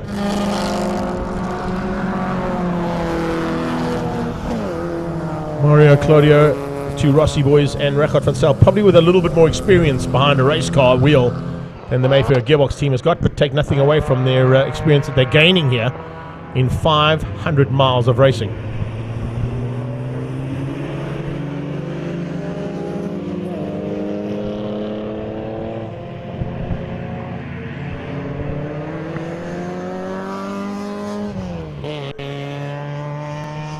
Onto the back straight away there for the Mito. Purple and yellow Golf is back on track as well. That, of course, are our lady drivers there. Carmen Fleetwood, Nolene Fleetwood, Chantal Viljoen, Marlene van Niekerk, Ruan van der Venter. There you can see AMG Driving Academy's white and yellow Mercedes-Benz. And that is the official canteen. Remember, the kart circuit is also open. You can see karts being driven around in the background there. And great to see entertainment all around the circuit here at Zwartkopanapolis 500. Oh, the Dalton car off. Extra Clothing and Shoes Golf off at turn 2 by the looks of it. R2D Fuel Golf goes around the outside after a mistake there from the Extra Clothing and Shoes Golf 1. That could be a costly one. He's lost a little bit of ground there. Fortunately, doesn't look like there's any damage. Was fighting hard with JRT Racing Experience Golf as well, so I wonder if the two of them maybe had a little touch or got up close and personal. They have to make up ground now, that's for sure.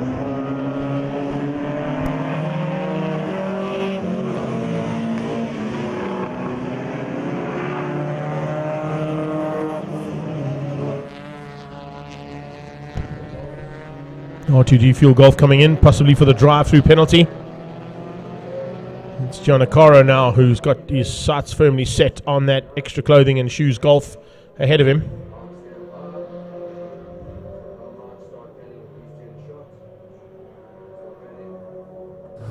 Coming up and over the top there. Boss BFK Golf back on track as well there. Hopkins, LaRue, Krobler and Van Heerden sharing that number 16 machine.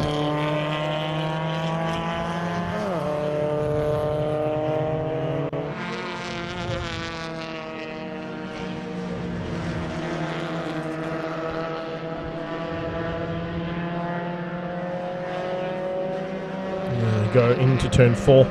Giancarlo doing a superb job. He really is bringing that car back into contention. At this stage, he's now only a couple of laps down there on the Boss BFK machine. So update and refresh the timing because I think he might even be closer than that. You know, it's 9 laps down, but with the amount of time that Boss BFK have spent in pit lane, he could be closing that lap down a bit. Not quite sure if the gap between those cars is correct on the timing, because it's telling me that both of them have completed 33 laps in anger. Oh, it's 9 laps on the leader, that's why. Not 9 laps behind BFK. So let me come out of the class allocations there and go back. Yeah, there we go, that's better. Currently down in 13th place is the Boss BFK Golf, and 14th place is Team 99 G&H Transport Racing. So Gianni's done a magnificent job of closing the gap down there onto the leader of Class B, Boss BFK. That's the leader overall at this stage, still at the front end for Northern Bolton Tool and Pro Auto Rubber. And right on his tail is his stablemate, the second of the Pro Auto Rubber cars, and Forget Auto Opel Corsa.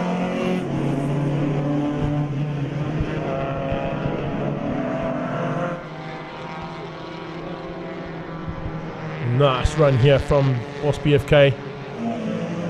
Possibly Damien Smith behind the wheel of the number 7 JRT Polo.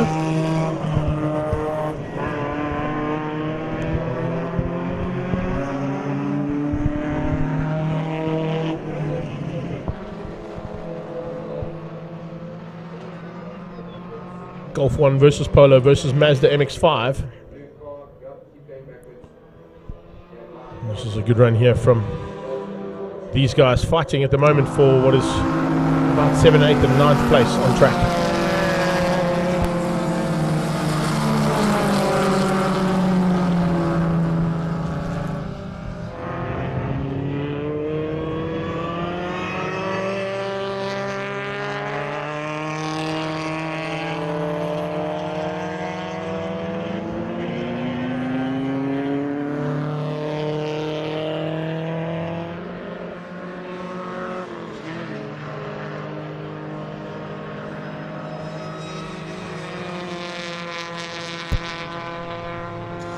Another driver change being done. Oh, and right in front of us, Boss BFK get out of shape. Very lucky there for the Smith car to miss out the sliding Golf. There's a lot of debris on the circuit now. Boss BFK just going down into turn 4, getting it all out of shape and wrong. Living up to their namesake by the looks of it. Getting a little bit BFK in turn 4.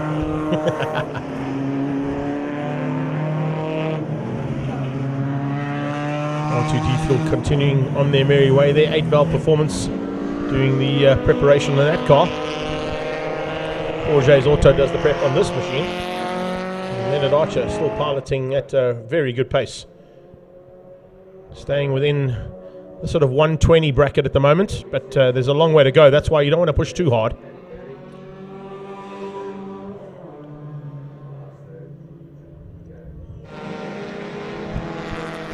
Still debris on the left-hand side of turn 4, so you don't want to be running too wide out of turn 4. That might catch a couple of guys out if you're trying to overtake through turn 4 and see what they can do. The German is in the house as he pulls into our little studio. He's coming to watch some action here at Swartkops.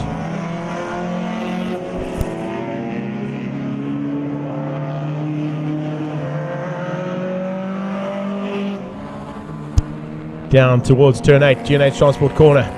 Ishmael Beloy at the wheel of his car in the Best Buds Racing team. Taken over from Mark Tatoy and Ryan Cranchai. Continuing on their merry way at the front, Red Hot Racers continue to lead on track. Possibly not overall just yet, but they may have made up some ground now if they've stayed out of harm's way and not gone and broken out over the last couple of laps here. 42 of them in all so far in the 1 hour and 1 minute completed of Sector 2. Zwartkopanapolis.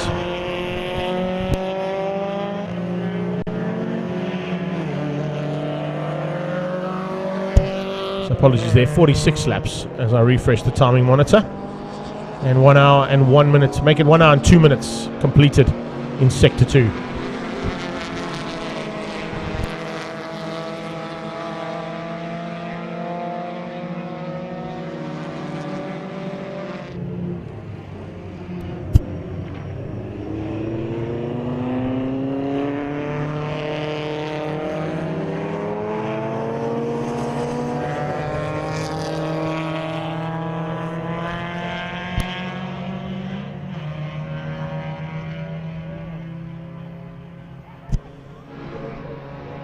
BM and Alpha fans fighting hard here. If you're an Alpha fan, you'll be looking forward to seeing how that Mito is going to finish up today's racing for Team Flying Squad. They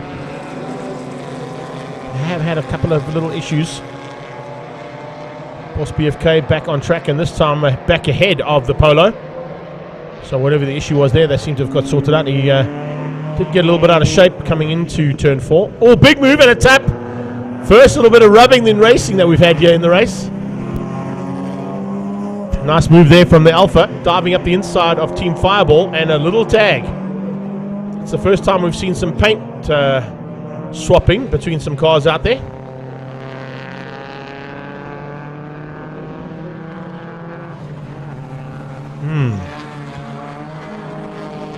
Team Fireball getting a wake-up call there from 000 Flying Squad.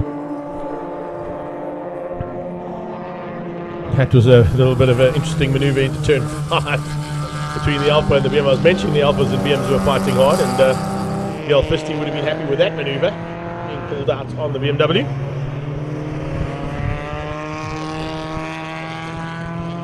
Oh, looks like it's rattled that BMW slightly as well.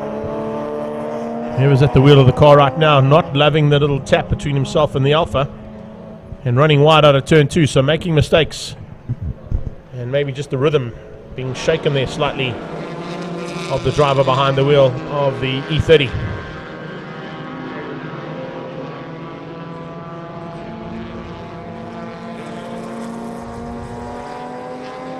Back up the inside and returns the favour on the Polo.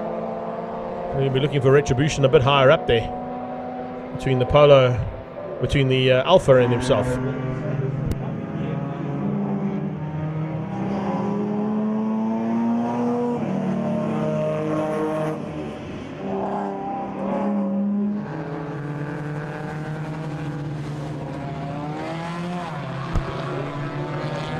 Little touch of the curb there from Boss BFK coming out of G&H Transport Corner. The lap completed here at Swartkops. Watching in the background as well. Keeping on those dark clouds coming from the Johannesburg side of Gauteng.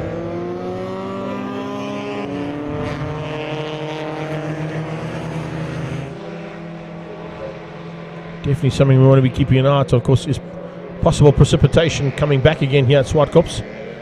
At least an hour of no rain according to the weather app that we're using today. Hopefully that's the case. No rain.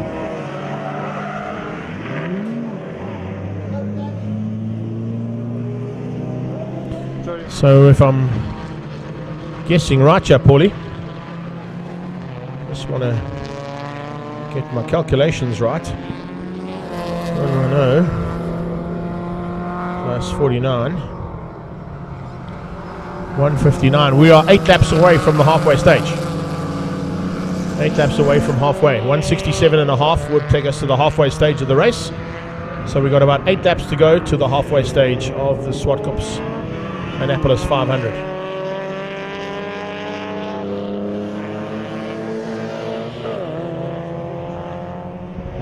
Yeah.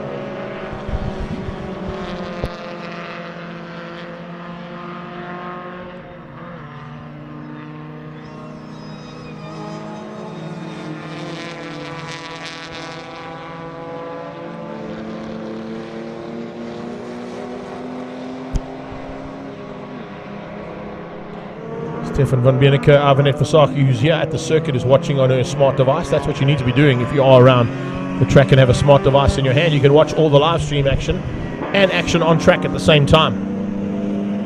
And remember, we are looking for votes from the public watching on our live stream feed. We want to know which team you think is the best presented car and which team has put in the best effort during the race day. Those two will be decided from votes on Facebook and YouTube, so please make sure that you are liking and sharing our posts and then also sending us comments as to who you think the best teams and the best efforts are being put in by the teams out there. Those two get separate prizes here this weekend at the Zwartkopanapolis 500.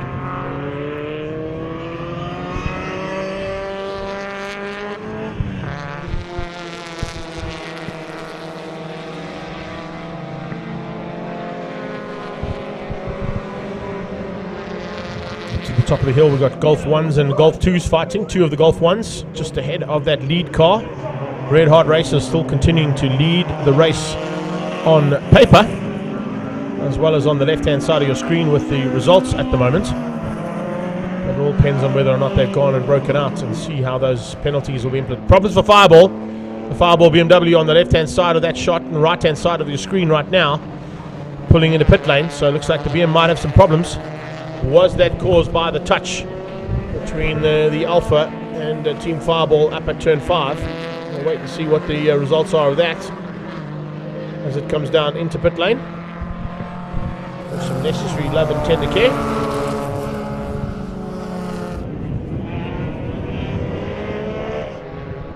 Oh, Boss BFK out of shape at turn 4 again. Battling on that little Golf. Trying to get back on track as Team ATS go past him on the left-hand side, and looks like about to be passed by Dino, Damien and Jody in Polo. Remember, Team ATS is being piloted this weekend, as well as what we saw with Mayfair Gearbox, by staff members of the ATS branch in Northcliffe. Great initiative there by Heinz Berzer and his team to give the staff a chance to go and have some fun in a race car. This is the ideal event to do it in, that's for sure. No pressure on the drivers, just a great fun atmosphere, and of course a family fun atmosphere around the track as well here at Swartkops.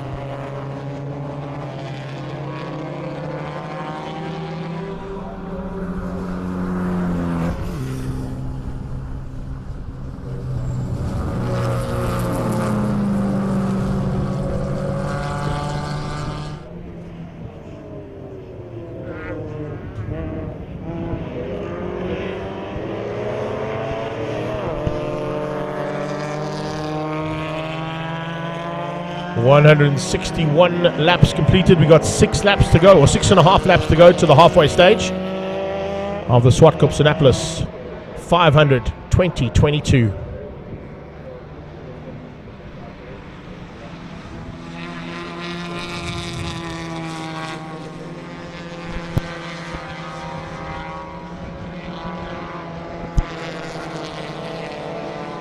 Looks like BFK back on track and now finding grip around turn 4 as he closes once again onto the back end of the JRT Polo. A car usually piloted by Dino Smith in Paybar Volkswagen Challenge. Back to the Mayfair Gearbox team. There you can see everybody at Mayfair Gearbox will be shouting loud there. That is Mayfair Gearbox 1 still on track. Unfortunately, Mayfair Gearbox 2 is parked in pit lane. I don't think they've been able to get back on track yet. Don't know if they've been able to get that car sorted out. We'll wait and see if they do that, because that is the beauty of the way that they're running this event, is that you do have a chance to get your car fixed and still have a shot of winning one of the sectors of this race. We're into sector 2 and we have got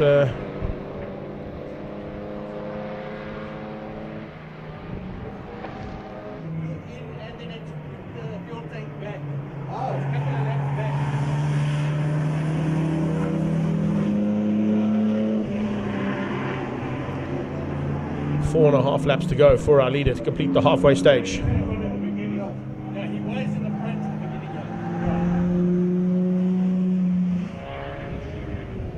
On the brakes into turn 5 is Gianni Giannacaro. We've got the inside of Pro Auto Rubber. Wants to take a lap back and possibly now try and get away from the Auto Rubber Opel Corsa. Leonard Archer at the wheel of that Opel Corsa at the moment.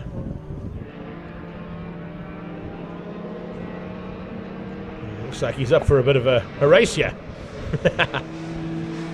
Giannacaro would be loving a little bit of a dice if he can get one.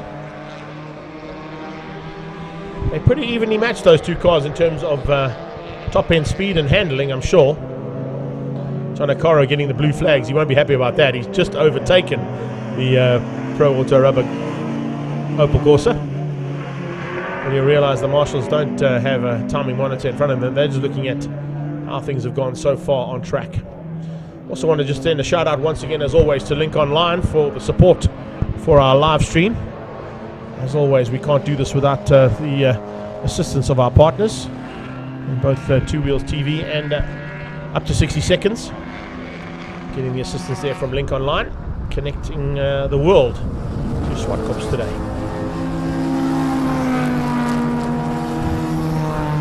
Three and a half laps to go to the halfway stage, and we're looking possibly to pick up on the top end of the field. That is second place Pro Auto Rubbers Opel Corsa with Leonard Archer behind the wheel.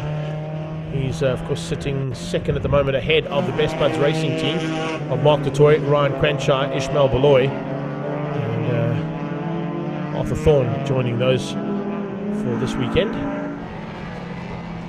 That is the lead car at this point on paper, with about 2 laps to go to get to the halfway stage. Mark Friedman, you're still at work? Well, you have to work hard to get all those awards, buddy.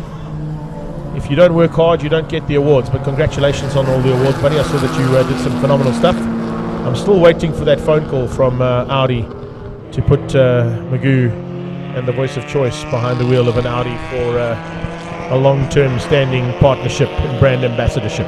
I'm sure you now have the ability to make that happen, Mark Friedman.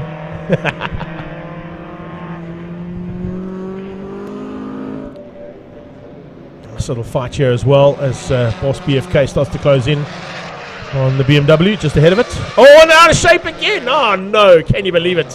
How many times do you want to crash in turn 4? Well, that's number 4 for Boss BFK. And this time, he has unceremoniously taken out the full taps car. So Zorro Auto Detailing are back on track. They've got the car up and running.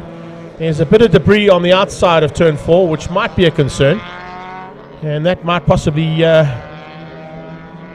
bring the necessity of a safety car to clear that debris. With 1.5 laps to go to the halfway stage. Damage on the front end of that 32 BMW. And Zorro Auto Detailing might have to do some auto detailing on that car now.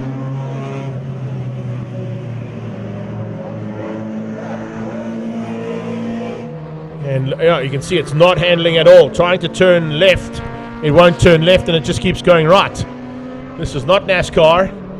You don't turn right if you just keep turning left. Yeah, I think there's going to be a possibility of a safety car here at the halfway stage. Couldn't ask for a better time to bring that safety car out, though. Going to complete the halfway stage of the race and change the surface into turn 4. That's because of the debris on the outside. It should polish out, says Mark Friedman. You need some shield polish for that stuff if you want to get that polish out, that one. Yep. So, we have got 55 laps completed according to the timing one. Let me just refresh it to make sure. 56. So we're on to the final lap before the halfway stage is reached. In fact, it'll be halfway through that lap that the halfway stage is actually reached. Let's have a look at the replay. Paul's got a replay for me. He's going to bring that on for you. That's the 2 cars spinning out. I think it was due to the fact that we had the Golf on the inside of the BMW. Very lucky that the lead car missed out on that frac car, as well as 259 or 258 JRT Racing Experience. Mitch Kutsia had to take evasive action. Safety car has been deployed at exactly the halfway stage. I think that was all due to Claudio Enrique doing the directing, and he said, I need a safety car and I need it now because it's the halfway stage of the race. So we are now under safety car at the halfway stage of the Zwartkopanapolis 500. And being that this is the halfway stage of the race, it also means that I can go for a little relief break. We'll be back shortly with race action and commentary from Swartkops. And Red Hot Races have only just gone and slammed in a 1 minute 17.959, which will be concerning because it means that they are going to lose another lap at the end of the next 110 laps completed in literally, what are we looking at? 55 laps time. So in 55 laps time, a lap will be taken back from the 111 car again, and they won't be happy about that. But needless to say, lots to see and do here at Swartkops, and some more action coming away shortly here from the Zwartkopanapolis. At Swartkops, the international world of motoring.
So welcome back here to action from the Zwartkopanapolis 500. A reminder to everybody that the official post has gone out on the Swartkops page as well as on the event page. As Pinetown, Kawasaki and Sim have joined us along with Quinton for Mark, Sean for Mark, Stoutgat is in the house, Charlene and Des Bloomer here as well along with Brad Stepp.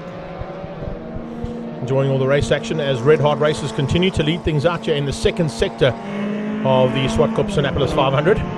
They're ahead of the Best Buds Racing team and Team Pro Auto Rubber. There you can see moving up through the field as well is the 176 Dash Racing Mazda MX-5. Getting a lap back there on Team Pro Auto Rubber. They've got to still come back and catch them again if they want to take the position on track officially. But just a heads up as well that the official post has gone out from Swartkops via the Zwartkopanapolis event page and the Swartkops Raceway page to get your votes in for the best presented car and the best team effort. As you can officially vote for your favorite teams on each of those platforms on Facebook.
Standings at the moment, Red Heart Racers, Best Buds and Team Pro Auto Rubber, the top in Class A. And if we go into the classes quickly for you, we have got Team 99, GNH Transport, in shot right now and at the top of Class B, ahead of the Boss BFK team and Mayfair Gearbox 1. Blitzwagen down a long way after some time out in pit lane, after crashing out, or not crashing out, but just retiring the car at the top of the hill. Team ATS incredibly have gone to the top of Class C, ahead of Team Grinder and Supernova. And that's how it stands with 66 laps now completed in this second part of the overall Zwartkopanapolis 500. 66 laps means it's 176 laps completed in total. And we passed the halfway stage about 10-15 minutes ago. Now into the second half of Sector 2. Still got a third sector of racing to come your way later on this afternoon. A reminder that the official post has gone up now to do your voting. So for the best presented car and the best team effort, you guys can now vote for those on the Facebook pages. Either here on the Voice of Choice or on the Swartkops Raceway page and on the Zwartkopanapolis event page that's been created for today. If you're on YouTube, we're going to be looking at YouTube as well, don't worry. Put those comments up onto YouTube so we can see who you think the best presented car is and who the most amount of effort was put in by each of the teams today.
No change in that top 3. As Carmen Fisher joins us now on Facebook. Are you stalking me, Carmen? I saw you at Brad Binder's event last weekend, mate. Now you're following me around, I think. 8-valve performance golf there of R2D Fuel. Up into what is now 7th place overall for them. Flying Squad also going into the 17th second bracket. 1 minute 17s out of Flying Squad, out of Extra Clothing and Shoes, Dash Racing, and Red Heart Races. So those 3 teams are definitely going to be in trouble at the end of the second sector, having broken out of the allotted time allocated for Class A.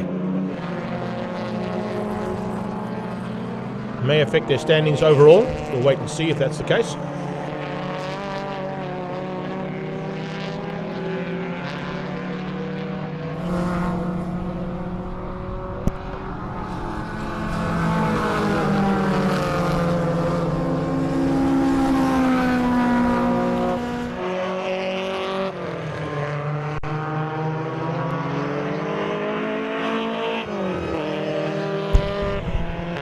Bit of smoke out of that droid by the looks of things. Is that the smoke we're looking for from R2D Fuel? We'll have to wait and see. Certainly not what he wants, I can tell you. Smoke out of the front left wheel.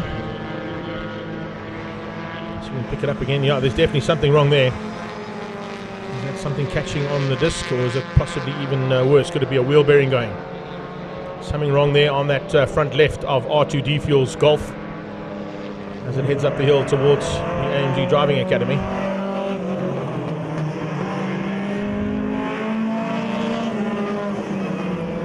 Yo, something major there, that's for sure. They might be concerned about that if they're watching on the live stream, because we've given them an up-close and personal shot there, courtesy of Craig up at turn 5 at the Zwartkopanapolis Club. Showing that there's definitely some kind of an issue there on that Golf on the front left-hand side wheel.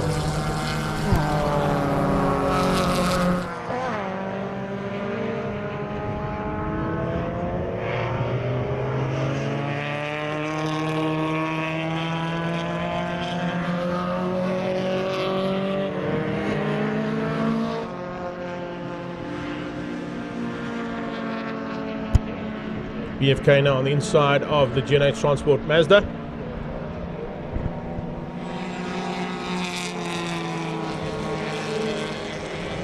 Change up in drivers there in the break that we had, just to go and get a little bit of relief and some refueling of our own.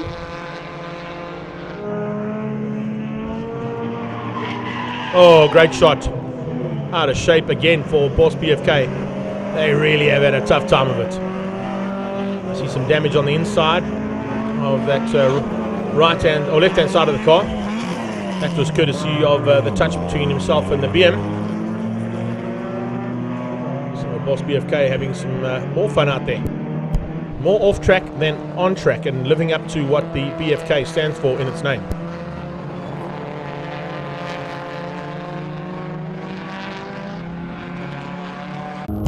Here's a quick replay. Up into turn 5. Turns in, a little bit late, a little bit hot. And the back end stepping out 180 degrees and into the kitty litter.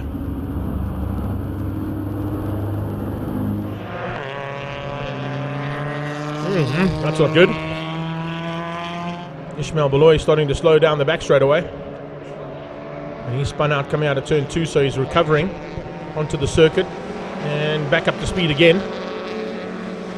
Is that on the inside of... oh, that's of R2D Fuel. I thought it might be on the inside of the Boss BFK car.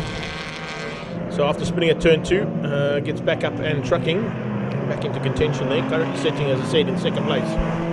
So can't afford to make mistakes like that, particularly where they are at the moment.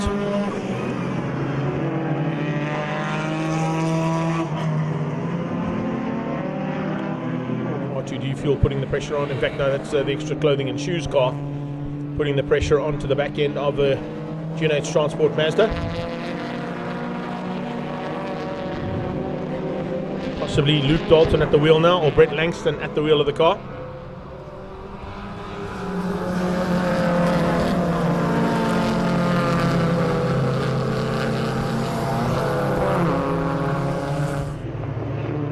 First MX-5 gets through on Beloy. Looks like the second one might get through as well. It's not too far off the back. Let's see what's going to happen there.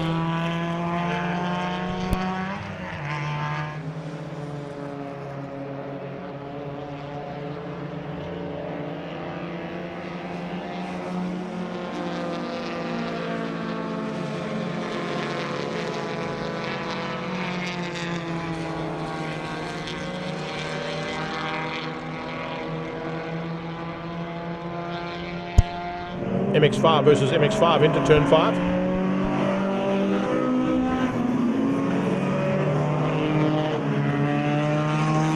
A little bit of room being given there on the second of those MX5s.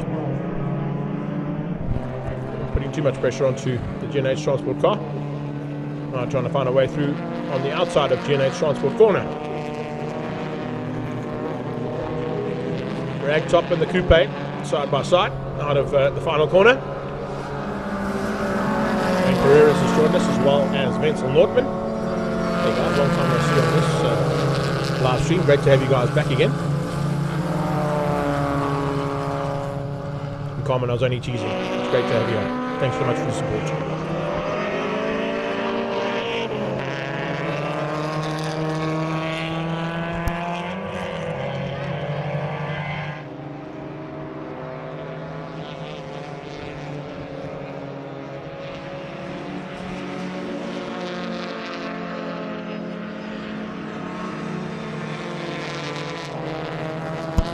Fireball into the pits. Is that for a scheduled stop possibly? Maybe a driver change.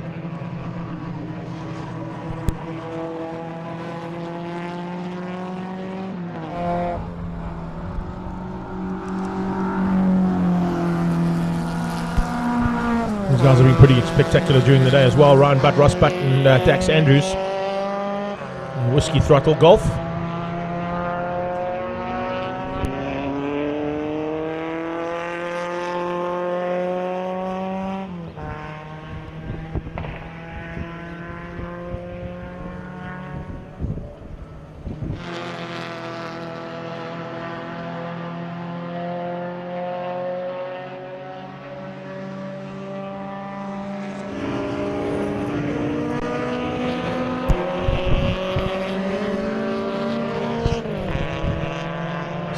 Laps completed, so we've got about 34 laps to go before we get to the second third of the race completed. 2/3 distance done, and the second sector of this race also. Still smoke coming out of R2D fuel. That front left has got a major problem. If it hasn't got one yet, it's about to have one. Golf certainly smoking a lot more than what it was earlier on.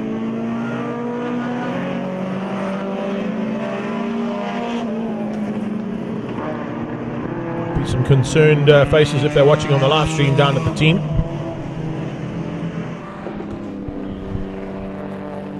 Honda Civic, Golf 1. Oh, Civic runs wide there with Beloy at the wheel. Golf 1, Golf 1, Golf 1. And then Mazda MX-5 in the background. Scything his way through there with the katana sword. That is his MX-5 today. So we'll continue with this action here from the Zwartkopanapolis 500. Red Arts Racing still out front with 77 laps completed.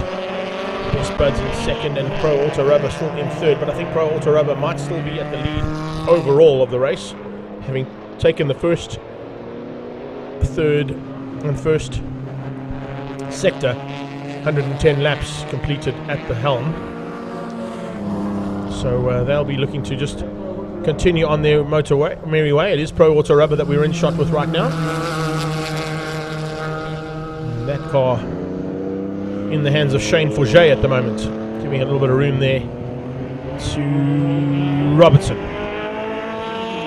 Jody Robertson now at the wheel of that JRT racing car. He's been sharing it all day long with Mitch Kutsia and Ethan Kutsia.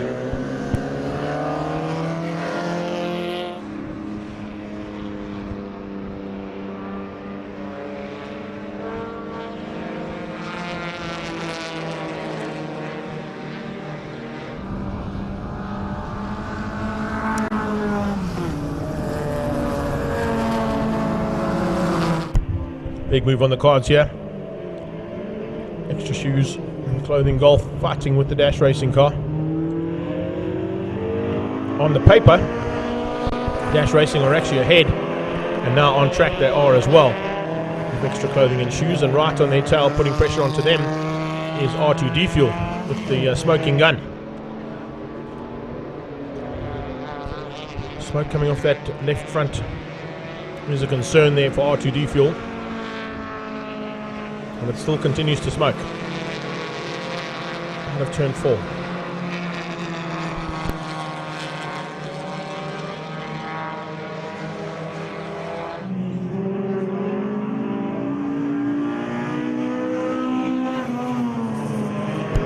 Good move there from Dash Racing, putting a back marker between himself and the pressure being applied there by the Golf.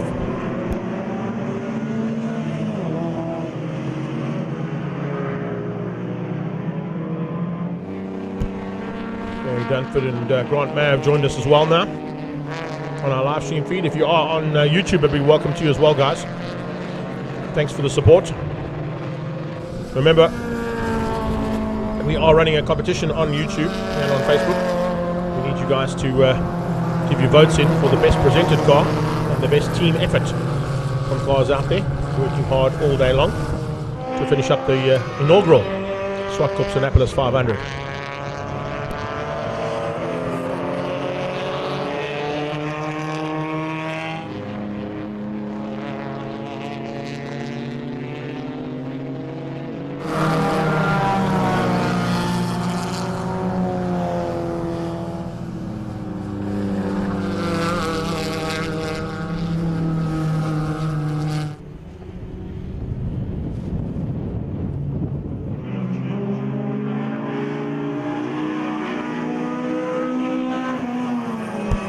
Laps completed now, so we're looking at about 30 laps to go before the end of this second third of racing.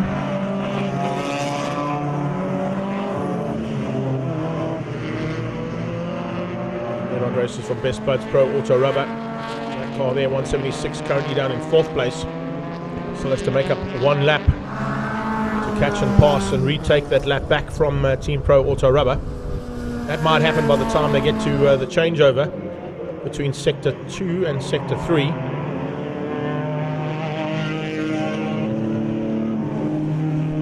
Well, Mel, I have to try and get some kind of food in at some stage. Hey? There's no break here at all. Like a race day that you perform. Getting a little Coke and water in here, that's for sure.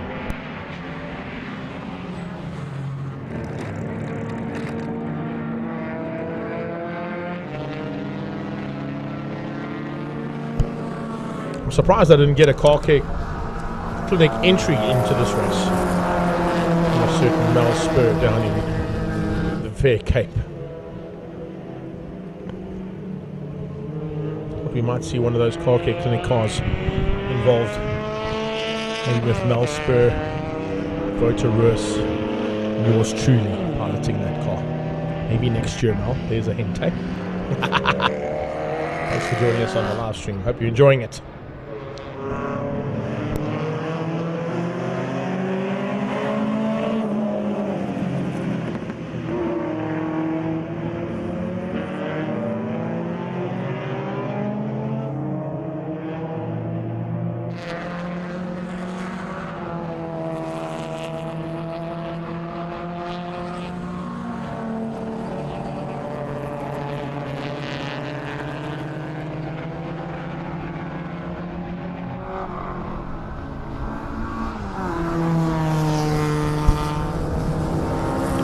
There from Smith, and he got up inside of the R2D Fuel Golf.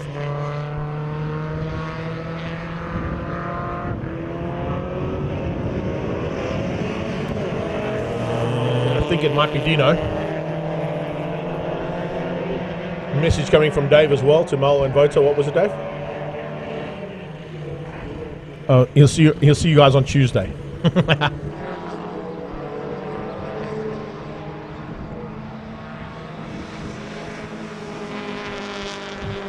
Well, he'll see you there on Tuesday. That's if he's got all the editing done in time for the voiceover before he leaves on Tuesday. Only joking.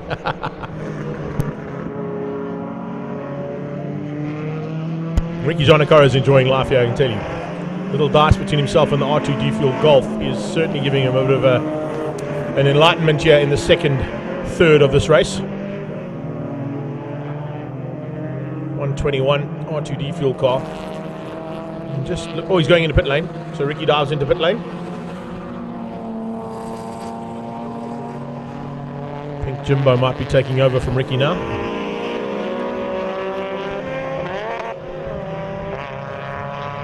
Baloy on the inside of the ATS Golf. I think, if I'm not mistaken, the ATS Golf is still at the lead of Class C, so not a bad effort there from ATS staff members driving their City Golf, red, yellow, blue.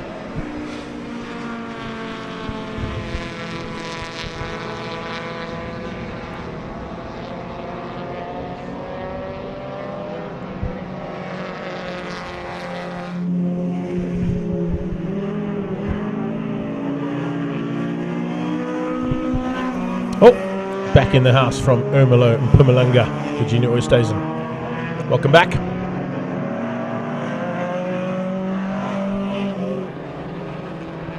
So we're covering the country and the globe at the moment with the international coverage that we've got here for Zwartkopanapolis. We're both all over the country from the different provinces, and also looking at some international guests from New Zealand, from the Seychelles, from Germany.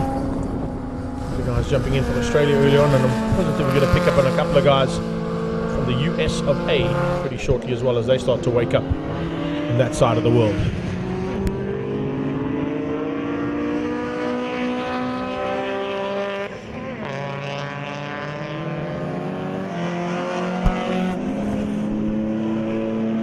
Mayfair Gearbox staff in full flight now. Only one of their cars remain on track. We've actually only lost 2 cars in total, which is pretty awesome stuff.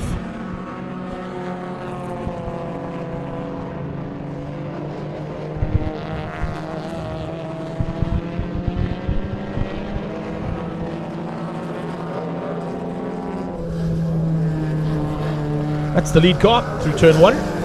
Yellow and red Pro Auto Rubber and Northern Bolton Tool Racing Golf 2. Just ahead of this little battle.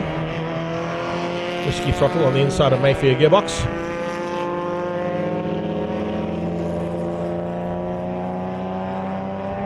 Whiskey Throttle's got a lot of work to make up in this second half of the race.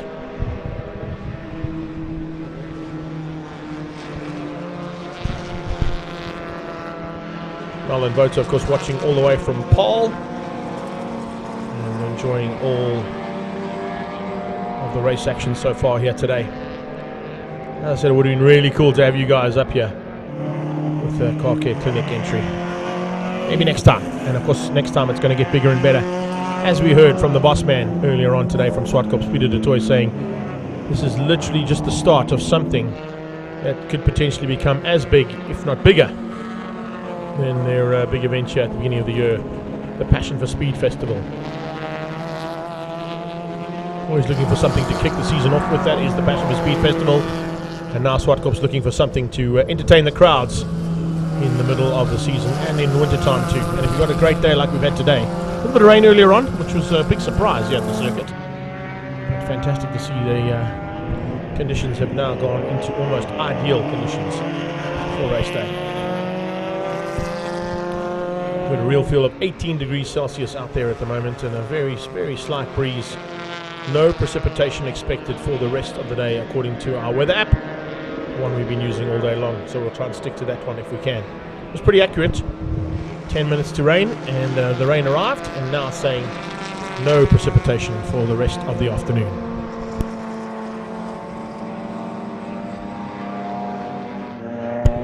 So that's quite a nice shot. That's current leader on track and potentially the current leader overall, side by side with each other. And it looks like it would have been Leonard Archer who would have handed over to Shane Forget, who's at the wheel of the car now. And in the 111 car, it looks like it's Stuart Koenig.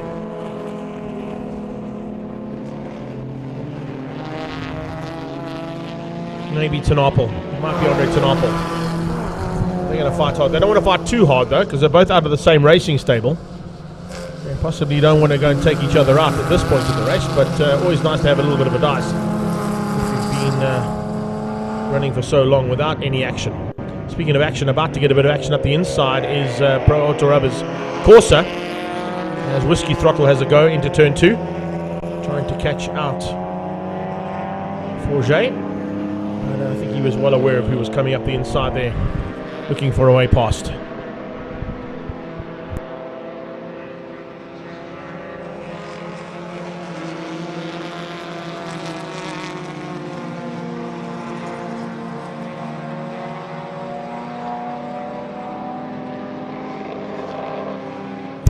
There we go, up to turn 5, past AMG Driving Academy and Universal Racing Stable. There's the move, and eventually makes it stick into turn 5. We've got Whiskey Throttle up ahead now, and taking a lap back on the Pro Auto Rubber car. That, as I said, potentially leads out overall.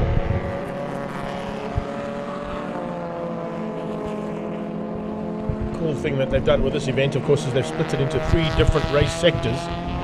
Race 1 sector was won by the Pro Auto Rubber Opel Corsa, and second one at this stage looks like it could possibly be won out by Red Hot Racers if they haven't broken out too many times. Every time they break out on a lap, they will be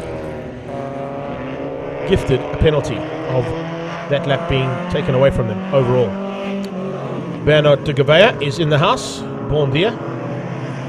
See, the BMW boys are now catching up with some action from Zwartkopanapolis as one of their fellow BM drivers pulls into pit lane with some damage still on the front bonnet. That was after an incident between himself and the Golf 1 of Boss BFK.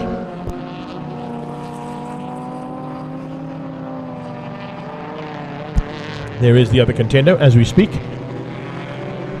BMW's in the house. We've got that one right there, Bernard de Gavea of Our Lady drivers, Zara Auto.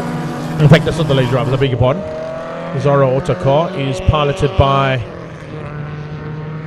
Andre van Vuren, Billy Koch, Monique van Vuren, Nicole Hammond and Wendy Geyser. There are 3 ladies and 2 gents that pilot that machine. And coming in for a couple more rolling repairs after a touch between them and the Golf 1. Like they're battling to get that bonnet down. They want to keep it down with some duct tape, so strapping the duct tape in and maneuvering through the field as well is the lead car on track. The second of the BMs is still out there. That's Team Fireball. I'm not quite sure what's happened to them. They did come into pit lane a bit earlier on, so we'll keep an eye on to see if they have returned back on track in the BMW E30. Mayfair Gearbox 1 is still on track. Mayfair Gearbox 2 unfortunately is parked in pit lane, had to be retired earlier on in the race.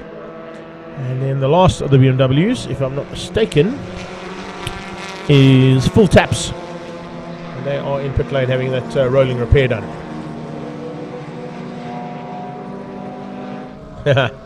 It was indeed, but it wasn't due to the lady driver or potentially whoever was at the wheel of that car at this stage. It was taken unceremoniously out of turn 4 by one of the Golf 1s, who spent a lot of time off track today, actually, Bernard.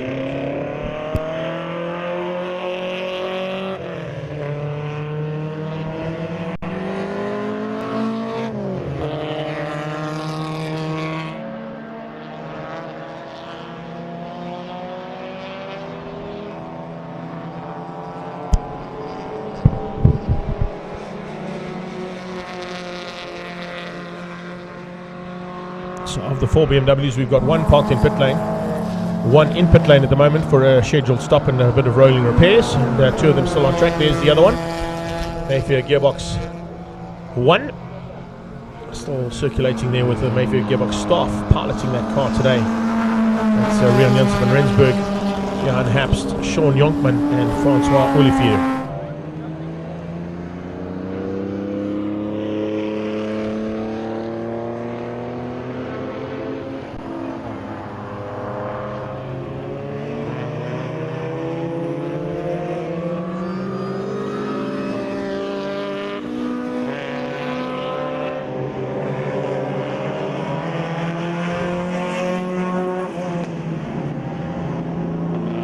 Whiskey Throttle up the inside of the lead car on track at the moment, and around the outside of JRT Racing goes John Akaro, quickly making a maneuver there on the Golf. Golf 1 outgunning the Golf 2 into turn 6 and 7.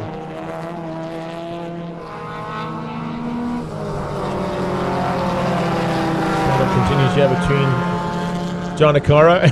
He's getting a little bit of gesticulation there. Oh no, it's not Giannicaro, it's Jimbo at the wheel now. So Jimbo, Giannicaro, not Ricky. And I think Jody's saying to him, come on, let's keep this up. Or either keep fighting, or if you can, make a maneuver, let me get through. Side by side onto the back straight away now.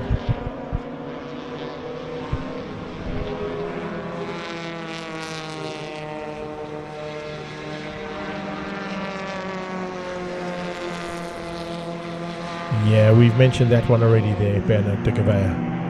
Actually saw them down in pit lane earlier on as well. Great to have them here supporting.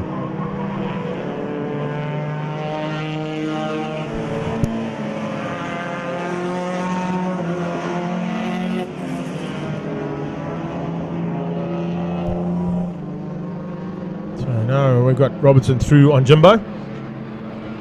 Jimbo just circulating nicely now to keep up the kind of pace that he's had all day long in that car. They want to try and stay as consistent as possible.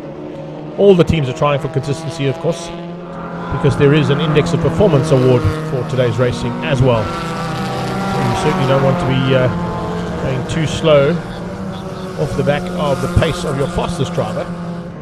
You all want to try and stay within the same kind of pace for as long as possible, because the percentage of time that you stay within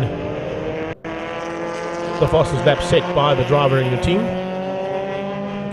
puts you into contention for what is the Index of Performance over the almost 8 hours of racing.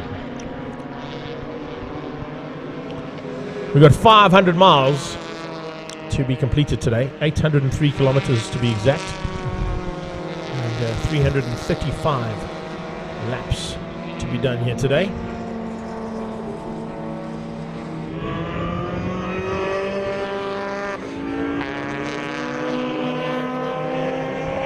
And we've completed 202 of them right now. 202 laps of the 335 completed.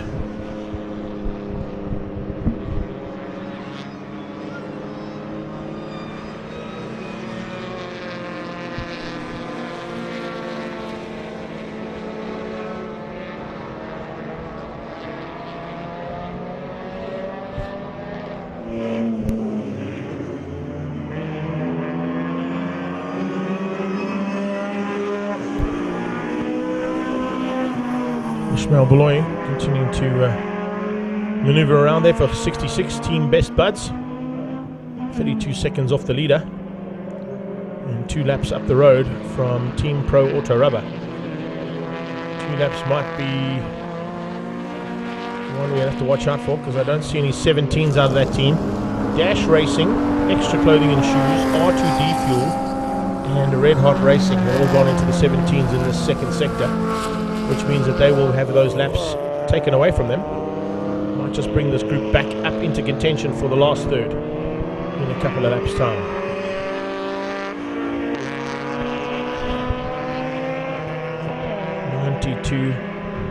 Make that 93 laps completed now by the leaders. So we've got 17 more laps to go before we get to 2/3 race distance completed. And the second stage of racing also in the bag. Separate competitions, as I mentioned earlier on, for Sector 1, Sector 2 and Sector 3, and then for the overall victory as well. There will be some awards.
Maneuvers being made there by Team 99, G&H Transport Racing Stable. Up into the top 10 now overall.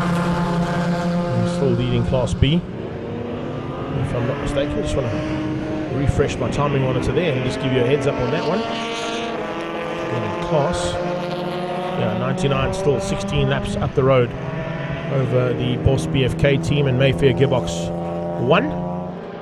Class C at this stage, Team Grinder, car number 7, leading things out over Team ATS and the Supernovas down in 3rd. And then it's Red Hot Racers, Best Buds and Team Pro Auto Rubber that are the top of Class A at this point.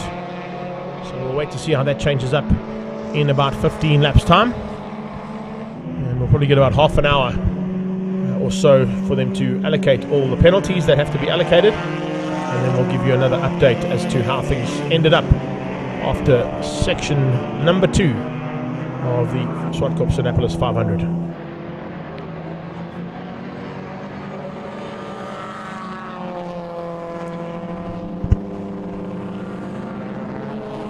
Golf 1, Golf 1, Golf 2, Golf 1.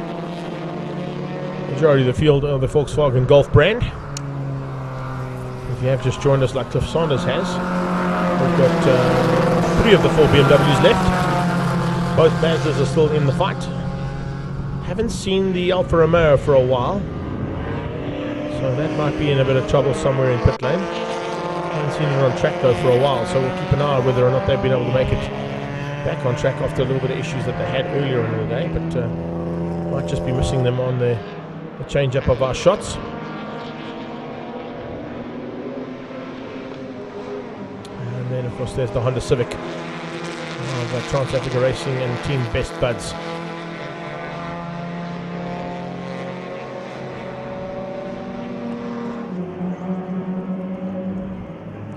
Whiskey Throttle trying to go around the outside of Tony Robertson. That's going to be a little bit difficult. That's a lot of experience behind the man in 258.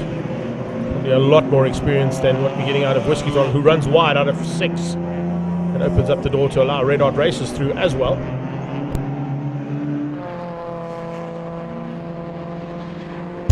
Red Hot Racers on the inside. And yeah, problems in the background there. Whiskey Throttle going into the pit lane. Just caught it as we went away from that shot.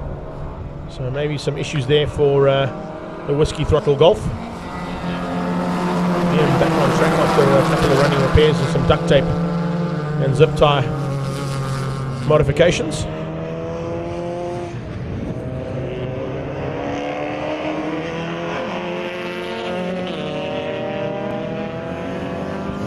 Hanging on to the lead of the race on paper at this stage. We've got to wait and see what happens after, as I said, about 13 laps now as I refresh quickly.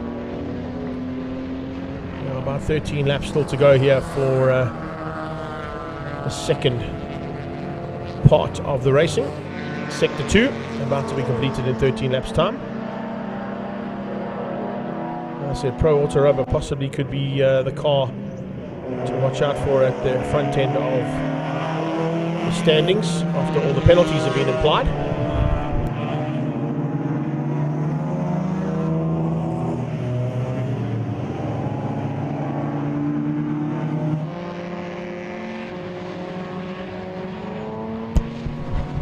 Into the brakes and into turn 8.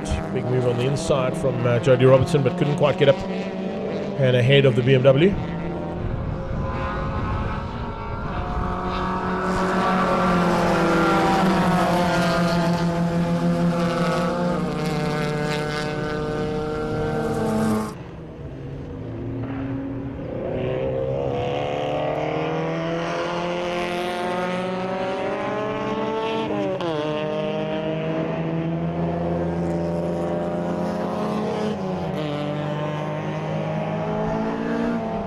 Got through now on the BM eventually. As I said though, what you've seen with that BMW is it's got a little bit of a better top end, but racecraft will come into play there with Jody as he keeps the BM out into turn 4. Carries better corner speed and probably will go in the defensive as they go to turn 5 past Universal Racing and AMG Driving Academy. A little late braking from the Golf. that curve vent air conditioner's car out for now. Lead car heads down the hill. Robertson just behind that. Currently sitting in 5th place on track. There's the BM of Team Fireball. Back on track. Looks like a small mistake out of the 32 BM out of turn 8, and that's allowed, yes, Fireball to squeeze through.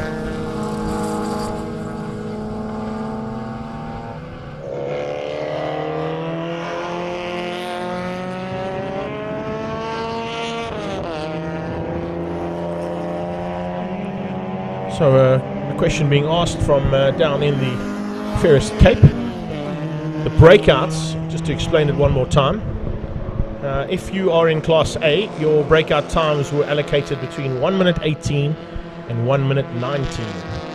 And then 1 minute 19 to 1 minute 21 for Class B, and 1 minute 21 and over for Class C.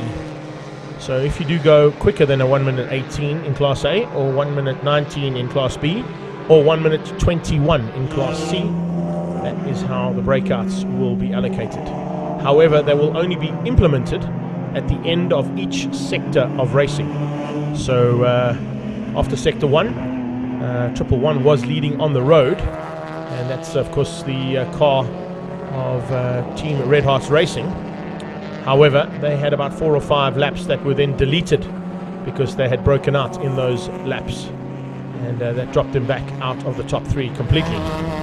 So they only allocate the penalties after each sector is completed, and we're about to complete the second sector in a few minutes' time. I would say, I refresh, we've completed 100 laps of racing. We've got 10 to go in the second sector, and it's 110 for the first sector, 220 for the second sector, and 335 for the third sector. So hopefully that gives you an indication as to how those breakouts will work there when you're asking for your friend.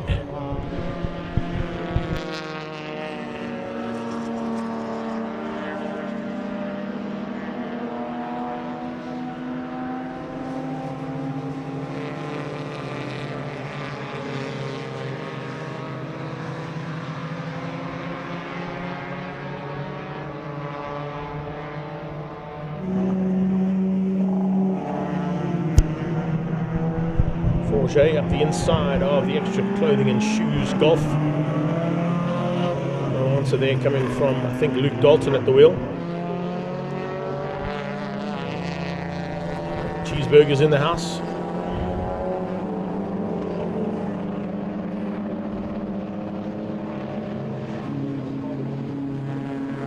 Looks like there's a bit of an issue there on the extra clothing and shoes golf. It's slowing down pretty dramatically.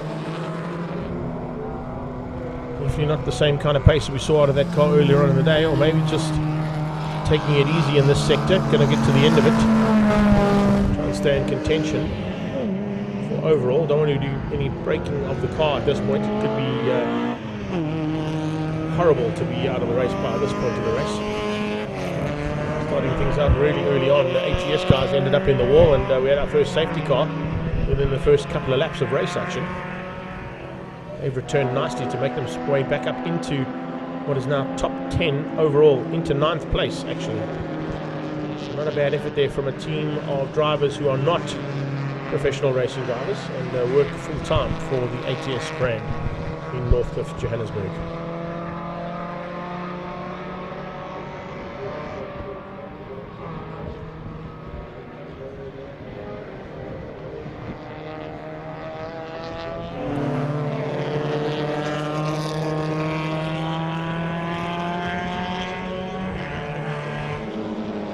Red Hot Races, Team Pro Auto Rubber, Dash Racing, Best Buds, JRT are your top 5. RTD Fuel ahead of Extra Clothing and Shoes, Team Grinder, Team ATS and Team 99. Ahead of Boss BFK, Supernovas, Fair Gearbox 1, Fireball and Whiskey Throttle. So we've lost 4 cars in the first 2/3 of this race so far.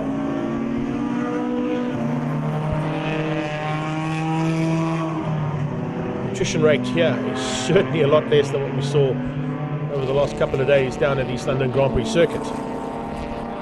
take nothing away from the efforts being put in on both of those categories and the category here today. 8 laps to go before we get to the end of the second sector.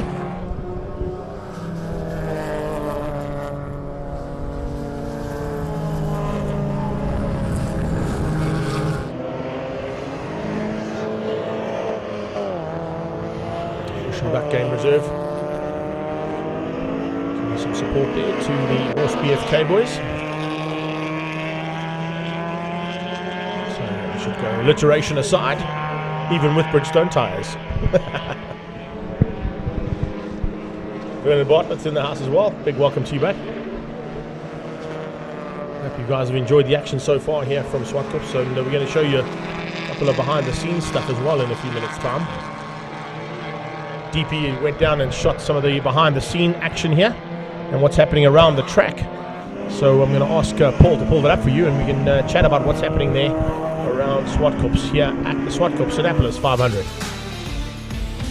Now, Yellow Fat Biltong are in the house along with a whole bunch of flea market stands and food stands. And great to see some musical entertainment out there as well. Lots to see and do for the kids as well as for everybody else. And I'm sure that that's what the whole idea of this event is supposed to be. Pretoria versus Joburg, and the old motor club are in the house as well. Here at Swartkops, giving us some great entertainment both on track and off track as well.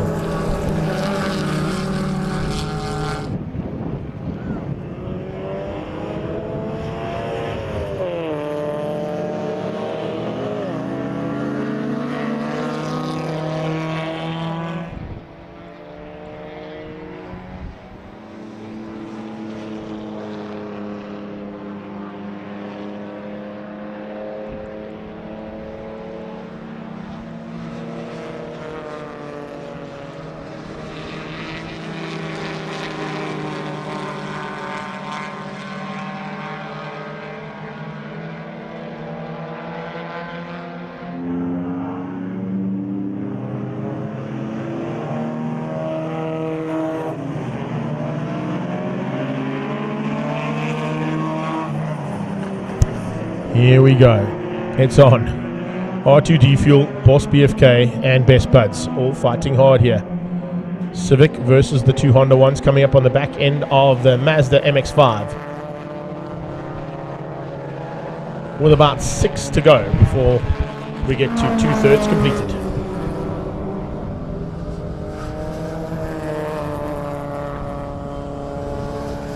It'll take a little while for us to get the results as it did, because I've got to go and look at all the penalties and look at opportunities to apply those penalties, or whether they were going to be actual laps taken away or not. And then we will post the top 3 in each of the classes after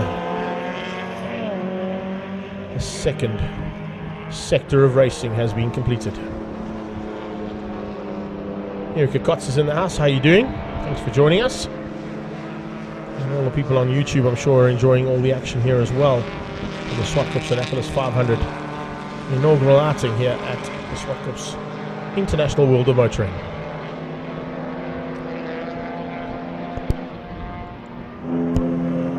Beloy on the inside of John Okoro.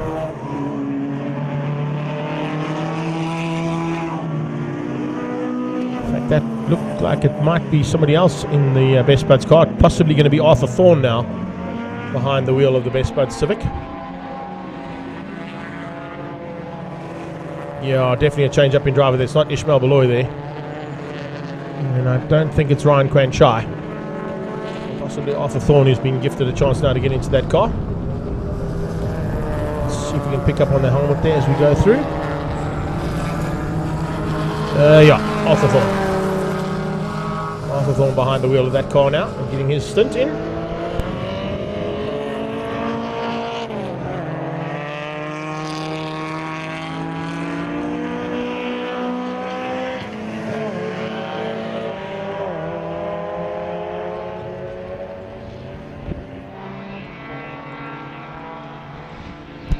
Good move here from the Golf 1, starting to mix it up like they have been basically since the start of the race. Incredibly, we've only had one incident where there's been a bit of paintwork exchanged. And one big incident between two cars, of course, when the 32 BMW of Zara Auto Detailing Full Taps team came together with the Boss BFK team at turn 4. Everything else has basically been cars on their own, either making mistakes in the wet or just getting it wrong in the dry, and not really taking each other out. But there has been some close racing, considering the fact that we're about to come to the 220 laps completed mark in 3.5 laps time. It's pretty interesting to see that we've only lost 4 cars of everything else that's happening out there too. So interesting to see.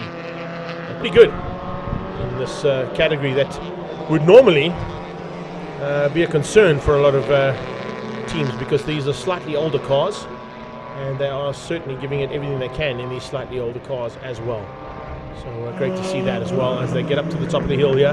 Dash Racing now into the mix and onto the same lap, and there you go. Hey, yours truly in the house. What's up?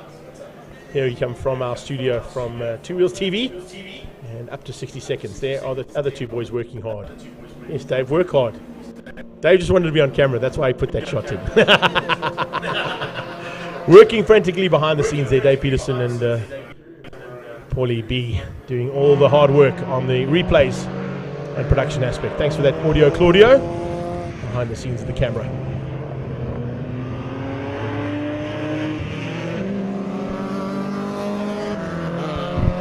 So Red Hot Racing, we've got 2.5 laps to go before they come to complete the second third of milestone of the 500 milers. It'll be awesome to see if they can get it all sorted out by the end of it as well, I've got to tell you. Very, very awesome stuff so far from the race action we've seen to date. First time out for this event, and it certainly has been relatively good success, I would say, and I'm sure that with the planning behind the scenes already, 2023 into place, Swartkops and the team are going to be looking to make this event possibly on a weekend where there's not so much other racing countrywide. We can get a couple more teams involved with a lot more cars. They were touting 40 cars in total to start. Started with 19 on the grid, and we've lost 4 of them in the running so far. Adrian Wood getting ready to go there. Are you ready to go, Woody? Yes, you're on TV, Woody. We can see you, buddy. Make some noise.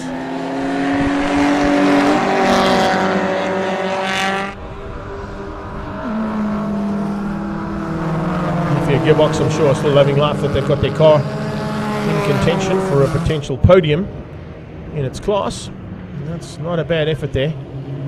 Is that a Mick Doohan Era Reggae that driver's got on? I think it might be. Lee Ross, if you're still watching, you just warn that driver he might not leave the circuit with that Era Reggae in his car if I can get hold of it. It's quite a famous racing colours on that one. And even the crowd loving life here on the sidelines. The man with the yellow hat, eh? Where's Curious George? That's what we'd like to know. Or is that Curious Georgina next to him? There you go. Give us a wave. Thanks, guys. Appreciate the support. Yeah, it's the kiss cam. You're supposed to get onto the kiss cam there. We're looking for a kiss there, hey? Maybe we go back to that one, Claudia. Can we get them on a kiss cam, please? All right, there it is. The kiss cam. Yay! Good job.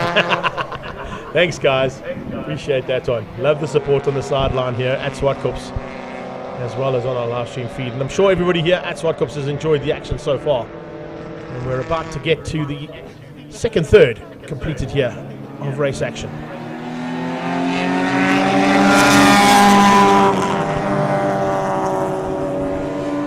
$109 and a couple of meters to go for Red Hot Races. The Golf 2.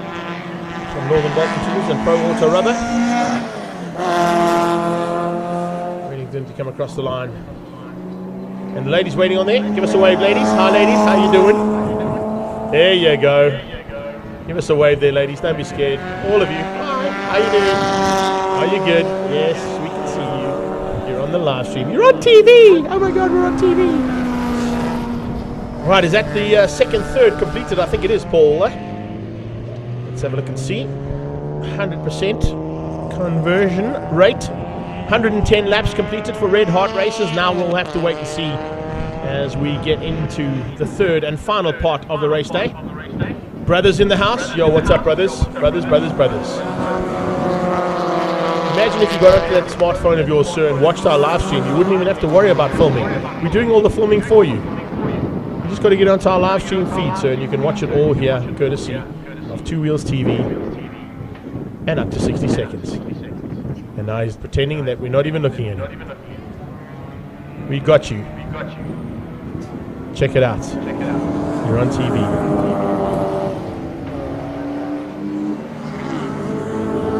Brothers, what's up? No gang signs, eh? Alrighty, so we're into the third and final part. There you go. They're seeing each other on TV. You see, we're on TV. Oh my goodness, we're on TV. Yes, you're on TV. I've been telling you that. Why didn't you look? Great maneuver there, sir. Got onto the smart device and climbed onto our live stream feed. And yes, we got to see you on TV as well. Well done. Awesome job. So Red Heart Races Team Auto Rubber and Best Buds are how they cross the line unofficially. We have to now wait to see penalties implied for 111, for 176, 121 and 26, all looking to have possibly broken out of the allocated times that they're allowed in those teams and in that category. That'll be in a few moments' time.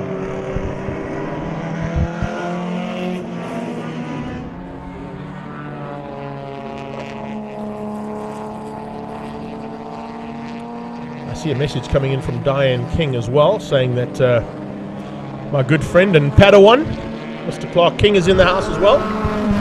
So he's going to come up and join me here in the commentary booth and maybe have a little chat about what he's seen so far and what he can see on track. Future voice of choice coming through.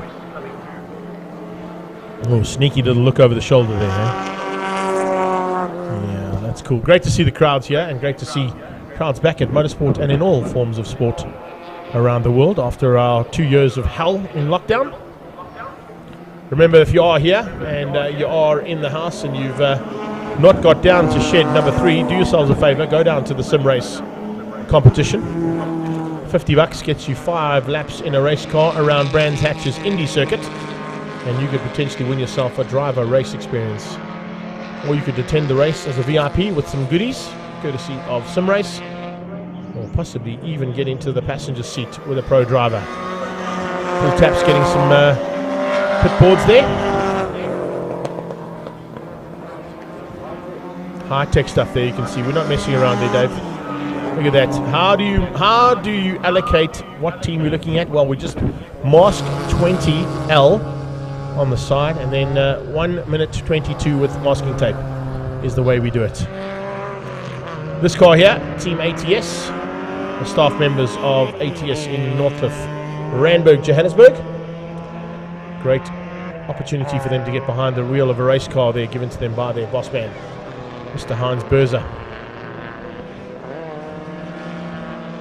Sure, he gave them a little bit of skill maneuvering too.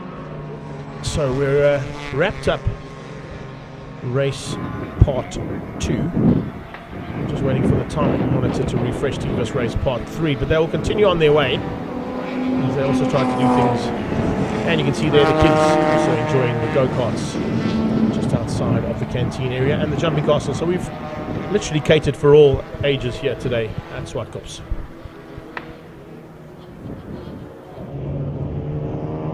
Oh,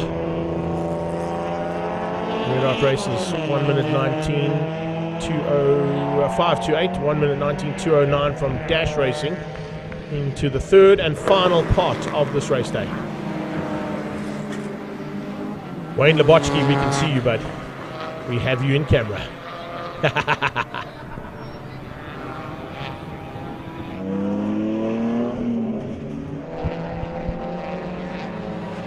If you have got the live timing running on one of your smart devices, you would have seen that it completely reset for the last 135 laps of action to come there today.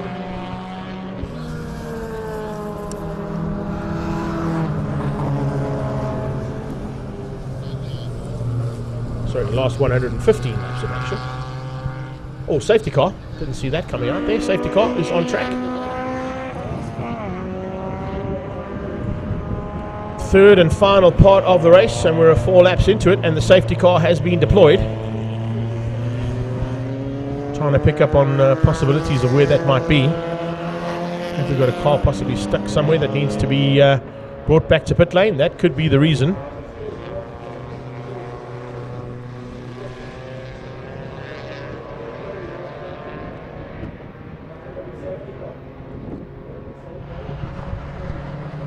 Interesting news also coming from Mayfair Gearbox's point of view, being fed through to me there by Lee Ross. 258 in for a refuel and for a driver change. So I'm seeing possibly Ethan Kutsia getting out the car, or Jody Robertson getting out the car, and Mitch Kutsia getting into the car. No, that's... Let's see, who is that? It's in the pre-race area. So there you have it. It's a guy driving at the moment for Mayfair Gearbox. It's his first time on track, and it's the first time racing the car today as well for him. He's one of their mechatronic specialists in the automatic division. So great to see opportunities being given there to Tristan Compon to get in there and joining me in the booth here. Come on in, you big guy. What's up? Yeah, on the microphone here, you're going to get to hear the soothing sounds of Mr. Clark King. How you doing, Clarky? I'm doing great, and you? I'm fine. I haven't seen you for a while. You haven't been. You've been like sort of persona non grata, keeping on the down low. Hey, why is that? Well, I go to Crawford, so it's a very academic school. So I've been focusing a lot on academics. So that's probably why you haven't been seeing me that often. Okay, cool. But you're here to enjoy the race day, I'm sure. I'm going to give you a chance to have a walk around with Mom and see what's happening, and then when you've had a walk around, come back and tell us what it's all about. All right, awesome. I'll see you later. Brilliant stuff. Clark King will join me a little bit later for some commentary. See what's happening on the road as well, not only what's happening around the track, and then come back and we'll have a chat later on, okay? So you can see what's happening. All good in the hood. So a little Padawan learner there coming through with some commentary a bit later on there from Clark King. He, of course, won our online e-race commentator search competition. There it is. Is that... could possibly be a 2-litre Coke bottle that they're using down there, 258, to fill that car up. A lot of guys coming in now under safety car. Yeah, John O'Cara's going to have a 5-litre. That's a glass bottle though, those ones. They didn't make plastic 5 litres.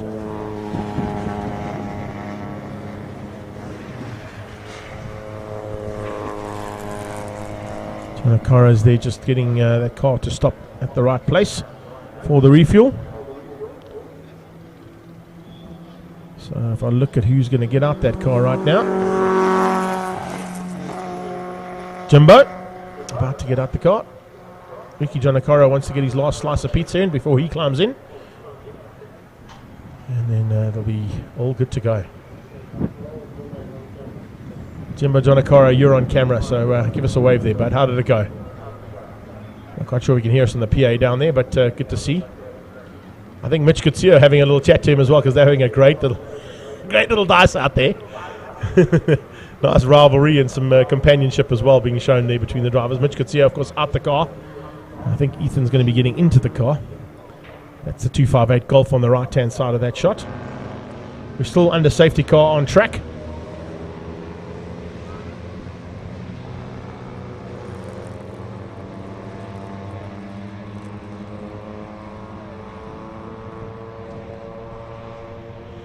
Okay, reason for the stop is look at the top of the hill there. Somebody must have dropped its guts.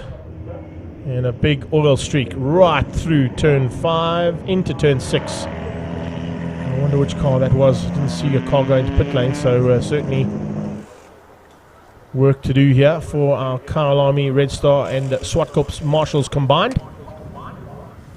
A full contingent of track, all 3 tracks now represented in the Marshalling Association, and in fact it's gone right around the track. In fact, look at that, all the way down into turn 1.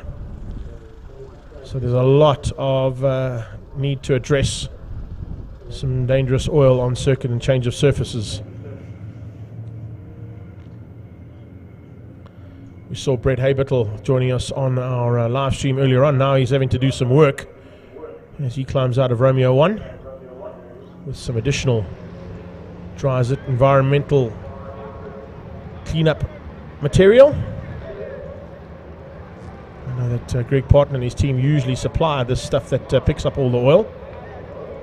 Otherwise, they just go for the straight concrete powder to try and dry it all up. You can see the car's trying to stay out of the way of where that oil has been dropped.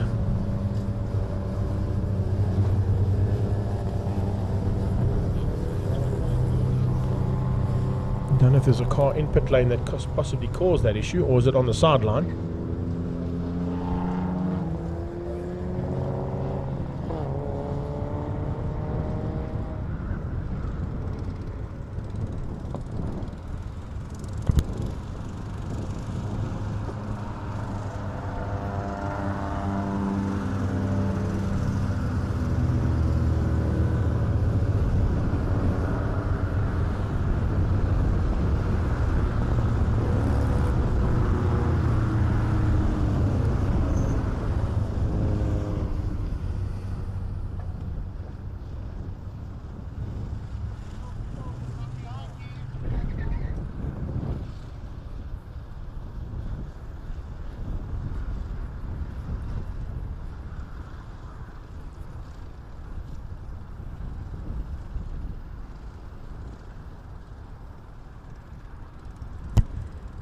Lots of work to be done here by the marshals, unfortunately. I'm not quite sure who the protagonist is, who caused the issue. But there's a lot of oil that have dropped almost literally right around the circuit.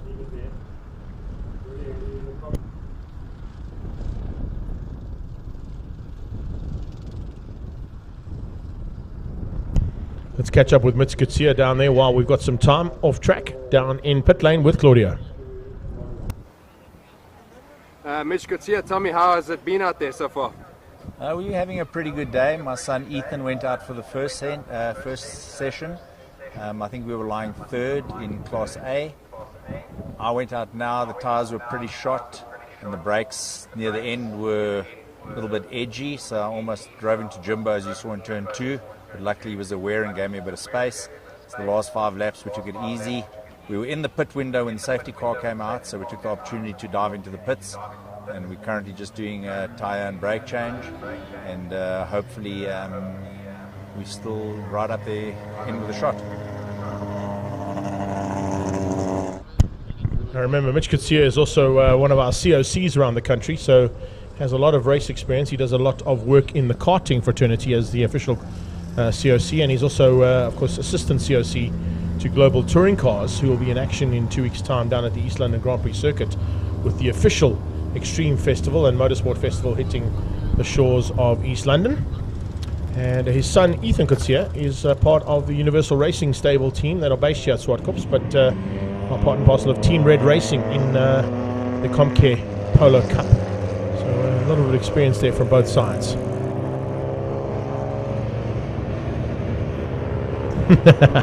I like that comment, thanks Lee. If it was gearbox oil that was dropped, you can head down to Mayfair Gearbox and they'll sort it out for you. They know exactly what to do.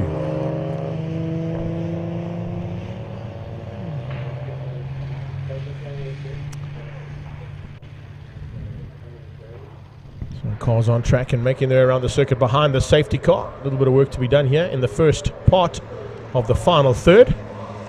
And we're just going to try and get a couple of comments down in pit lane as well. Coming to Greg Gossman, who's on top of the gallery there with Claudio. Greg, is it because you're prepping whiskey throttles car? Is that why they're so slow? Yeah, they might still be hungover from last night. But yeah, we've had a few issues. They were running well. Up until about an hour and a half ago. We had Ross, the big brother, in the car, and now we've got the little brother Ryan in the car. So we're trying to call the drive in, but I think he's had too much whiskey. Can't see that we're calling him in. Awesome job, man.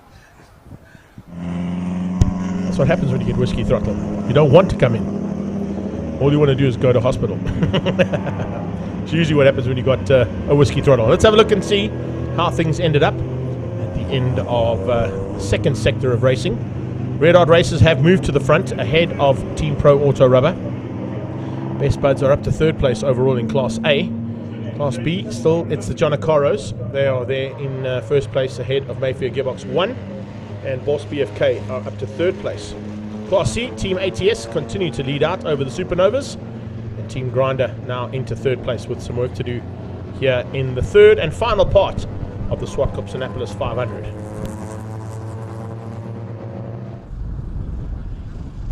That is just part 2's results, of course, so we'll try and get a combination of the results. If there was one posted, Paul, I didn't see if there was one. So we don't have an official overall standing at this stage. And they might keep that a secret right till the end. But needless to say, it will be a big fight on there between Red Heart Races, Pro Auto Rubber, Dash Racing, and Best Buds. I think they are all in contention for the overall win and Class A win. And then, as we saw, it's a fight on there between the Zwartkopanapolis and their rivals, Mayfair Gearbox, in Class B.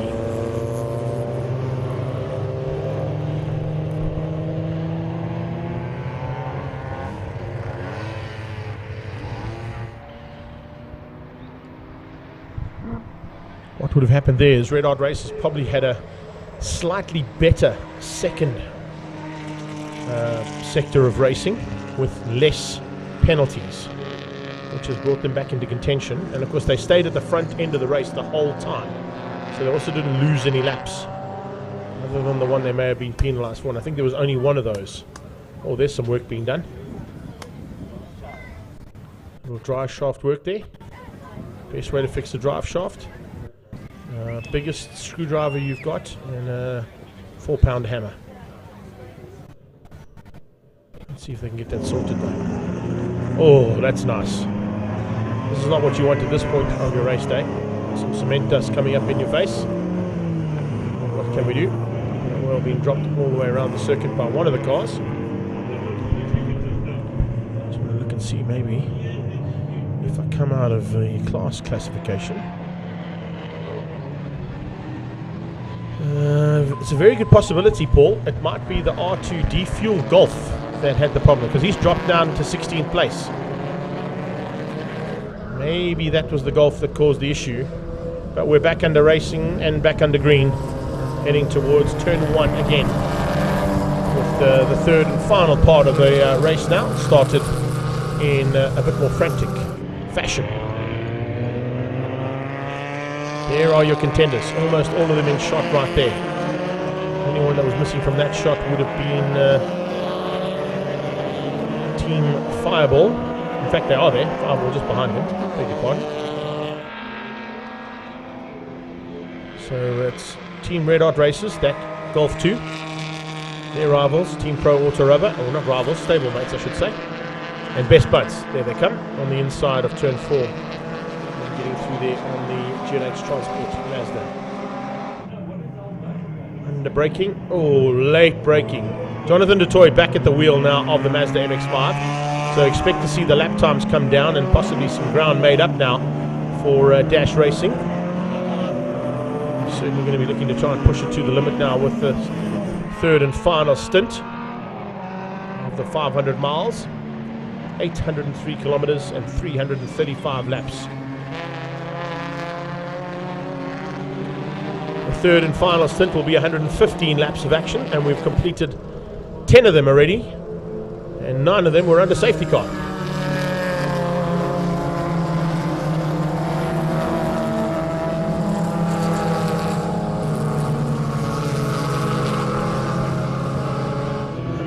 Laps of race action starting to come your way here. The closing stages. It's incredible. Zwartkopanapolis 500. Change of surface flags will be out there for a while. And most of the drivers realize that there is a change of surface due to the white line of either tries of environmental dust or cement dust that's been thrown down there. Try and eliminate the oil around the track.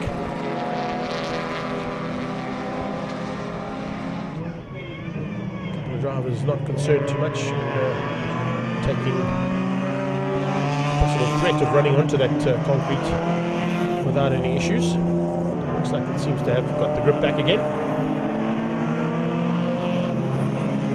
Cranshaw now at the wheel, or still Arthur Thorne. I think it might still be Arthur Thorne at the wheel there of the Honda Civic. Trans Africa Racing Best Buds racing team.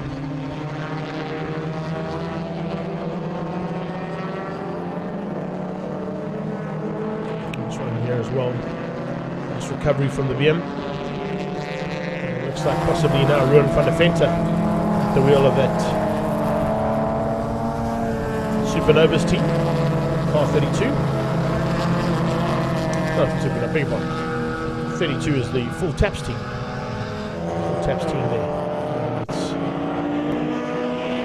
also going to be looking at Willie Koch or Andre van Vuren at the wheel of that car now.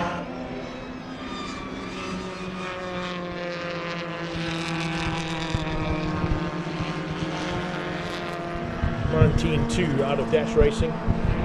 Tori's going to have to be very wary as he's now hit the front. Not to go too fast. His breakouts could be costly at the end of this one, particularly in the third and final stint. You don't want to be making any mistakes that could change up how this race ends up overall. But Tori has worked hard to get to the front end of this third stint and leads on the road.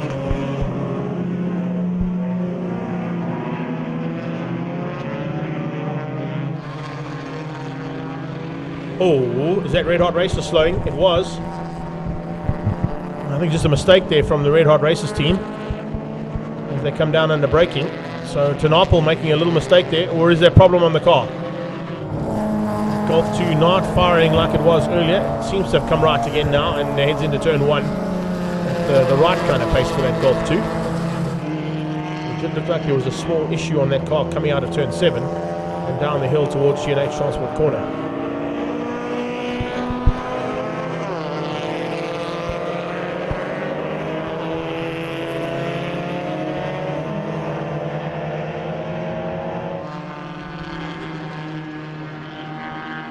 Best Buds now in 5th place.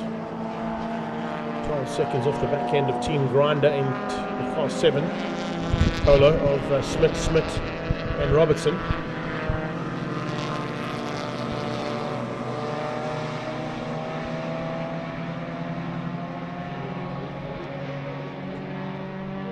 Once again to the top of the hill, a little bit of a fight on here between the BMs and Golf 1s.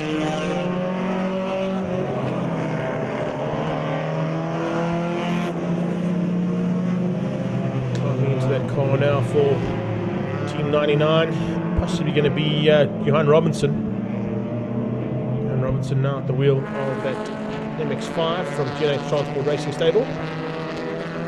ATS putting the pressure on to the Supernovas.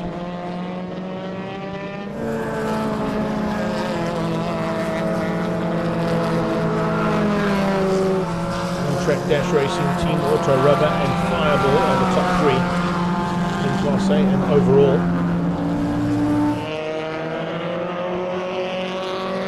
Not quite sure what happened there. If, the Triple One car, Red Hot Racers have dropped out of it slightly, down to 7th. It seems to be in a bit of an ailing car there for them as well. They're starting to have some brake issues or possibly some traction issues. See a lot of guys changing tyres on these cars, that's for sure, during the first 2/3 of race day. I hear a couple of guys saying that they are changing tyres, changing brakes. We heard that from Mitch Consioni's interview. Trying to get to the end on some fresh rubber with brakes that actually work.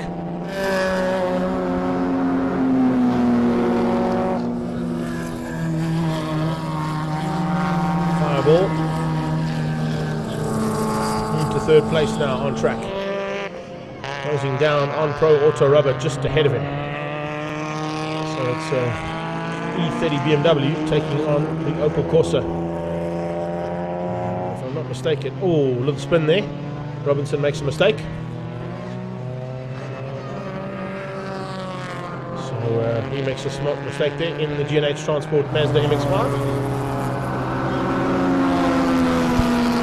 Johan Robertson behind the wheel of that car at this point. We've seen Jimbo, Ricky and Gianni, as well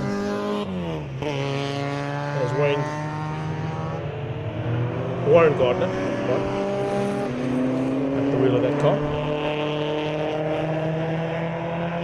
R2D fuel closing in on them now. Still with Bit of smoke coming out of that front left. Supernova's about to be caught here by this little battle.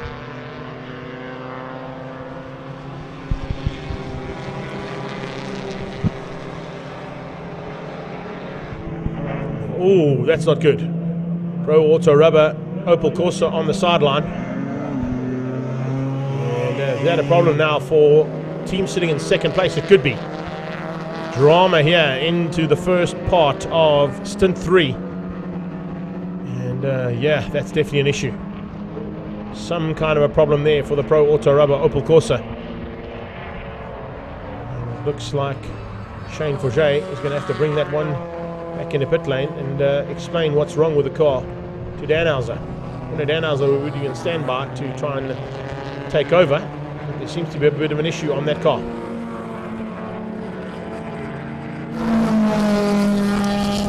Fuel on the inside of the Supernovas as they dive into turn 1. Around the outside comes Robinson.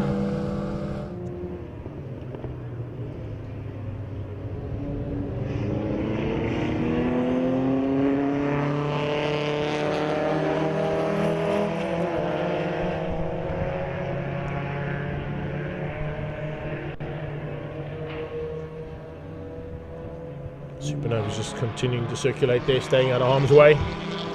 And staying in contention for a podium in their class. Start the motor! Start the motor!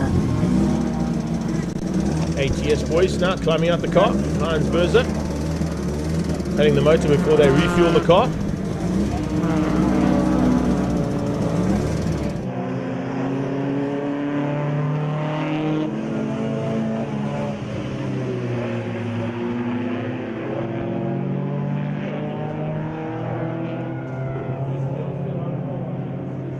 Carol Ecott's just joined us from the Emerald Isle. Welcome, buddy. Top of the day to you. Let's go and have a look quickly down in pit lane. Looks like Claudio's picked up on some of the drivers from ATS. Tell us how their day's going so far.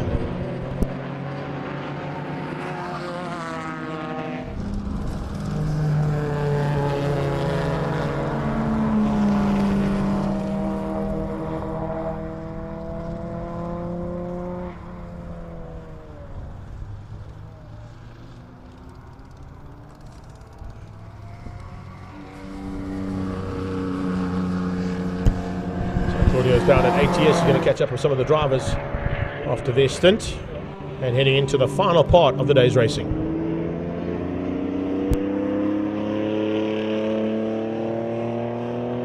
Looks like we're battling with a little bit of a break up there on the camera, so as soon as we get a clear shot we'll go down to Claudio.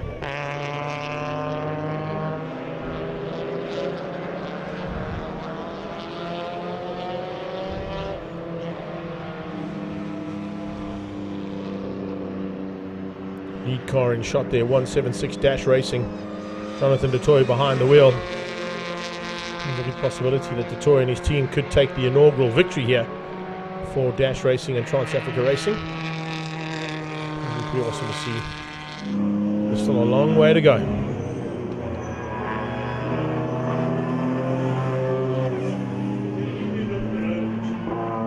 "17 laps completed. Team Fireball have now moved themselves up into second place in the BMW. The Best Buds are up to third. So family rivalry is getting pretty close. About 24 seconds apart right now is Jonathan DeToy's team, ahead of his brother Mark DeToy's team.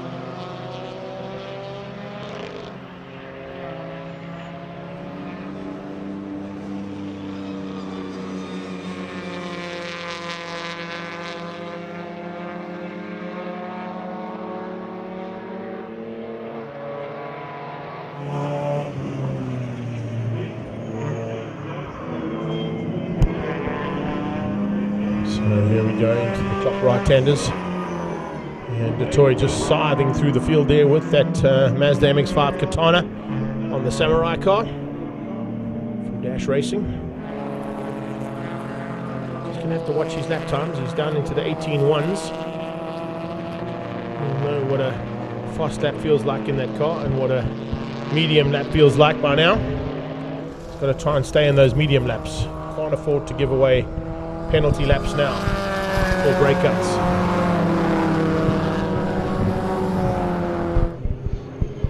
He's going to stay in for the entire stint here.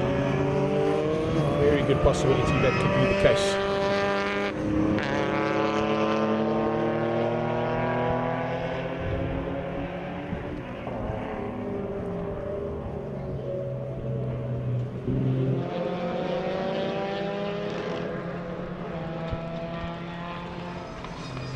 At 96 laps behind the wheel of a race car here at Swartkops could be a little bit of a hard task here for Jonathan Detoy.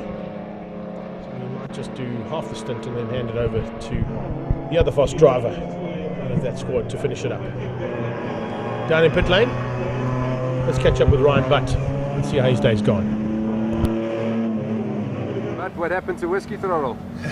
No, the mechanics called me in for a fuel stop, and then when I was driving into the pits, they heard the engine sounded a bit rough, like metal on metal, and then it stalled, started it once or twice, and you can hear there's a knocking at the bottom in the block. It was knocking at the head as well.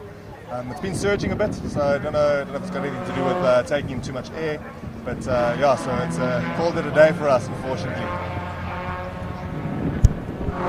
Such a pity to lose the Goose Motorsport machine there of Ryan and his brother Ross Butt and Dax Andrews, who were the pilots of that machine. They were right up at the front end initially and were in contention for an overall in Sector 1. But some fast lap times paid a short dividend to that, unfortunately for them. And then, fortunately, now having to retire that car. So that's the 5th retirement. Still 15 cars out on circuit, though.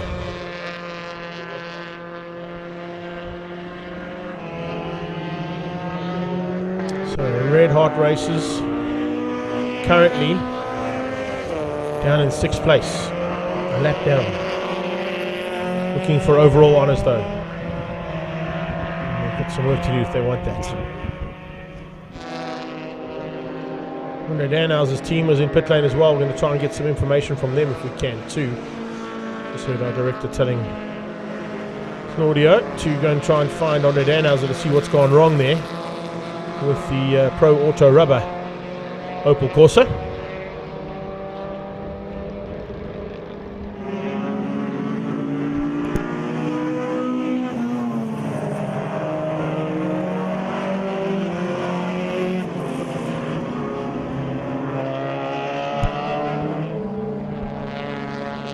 Down the hill comes Arthur Thorne, and you've got Ethan Kutsia, Luke Dalton, and is that Gerard Henning now at the wheel of that machine? I think it might be. Henning is supposed to finish up the stint for the Northern Bolton Tool, Pro Auto Rubber, and Team Red Hot Racers. I'll tell you from the Red Hot Racers point of view, it certainly is an indication as to what their favourite drink is between those drivers, I'm sure. Let's go down to Andre Danhauser in pit lane to find out what went wrong. Andre, how's it going? We were going great until now. We just had the fuel pump call it quits, so we're quickly doing a change on the fuel pump, do a driver's change, we'll change one tyre and then we're going to fuel up, see if we can do the last 105 laps on one full. Let's see how it goes. You have to make up time because your teammates are slow, especially Nick. No, we stuck to the plan today, though, we're very disciplined in it. So it's just bad luck with this fuel pump thus far. Otherwise, we were looking great. But let's see how it goes on this last one. Not quite out of it just yet there, Mr. Danhauser. But if you can get that car sorted out, maybe send it to Car Care Clinic and they can help you out there. Shane Forget, of course, wanted to be happy with that. He's doing all the work on that car. So Forget's also going to be working frantically to get that car back on track in time possibly still be in contention for the overall for Pro Auto Rubbers Opel Corsa. Dan Hauser.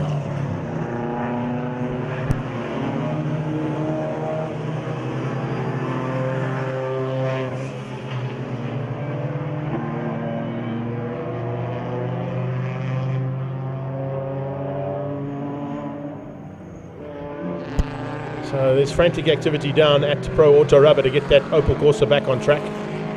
The Samurai continues to just eliminate its competition with the toy at the wheel. I think they have timed this and planned this to perfection if they keep it going the way they're going right now. The toy trying to bring it home. That's exactly what his plans are from this point on.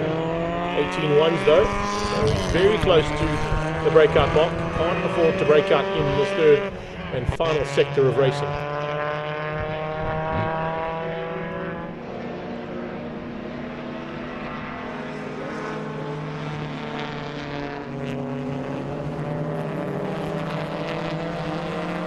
Nice little run here as well coming out of Dalton in the closing stages. That extra clothing and shoes golf is just a lap down now. They've made up some ground for 26 in the extra clothing and shoes golf. Definitely still with a chance of a podium. They've got to catch the Best Buds and Team Grinder. Caught Grinder. It's just the car ahead of him. Possibly going to be finding a way through there. Here we go. Inside line. No, not close enough.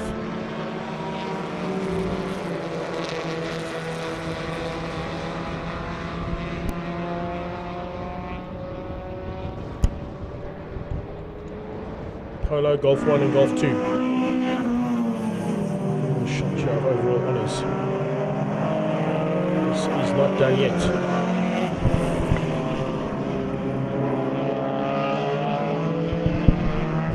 Four laps completed, about to be the 25th one.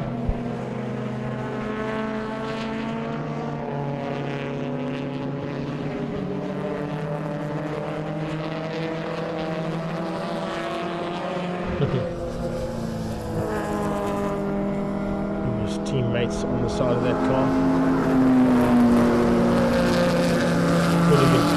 Panapolis and Henning. Should be Yanni van Rooyen as well. We've got Benny on the side of that car too.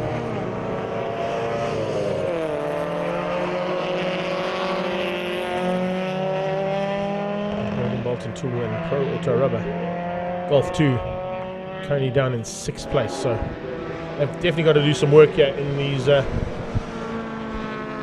last 80 or so laps of race action.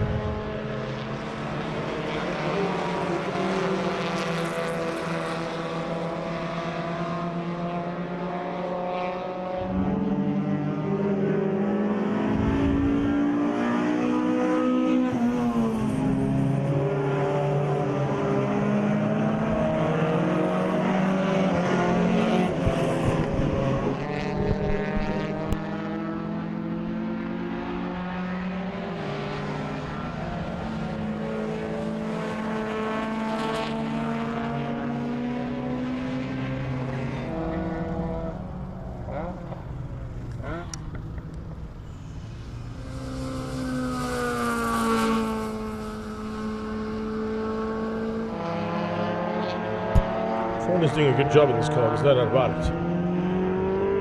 Still keeping Best Buds in contention for even top step of the podium. On the 3rd place they're in right now on track. Not too far behind Fireball. Fireball going into turn 4. Best Buds coming out of turn 3. So it's probably about 800 meters to a kilometer behind the 2nd place rivals.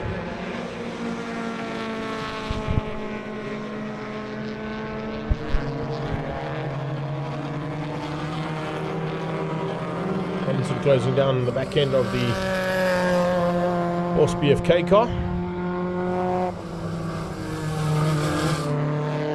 This will just be for position. Of course, he's already up the road overall.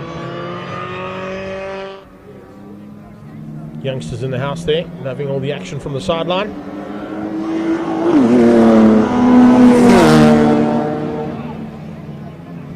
couple of Valentino Rossi fans on the sideline there too. Popcorn. Oh, that'll go down right down there.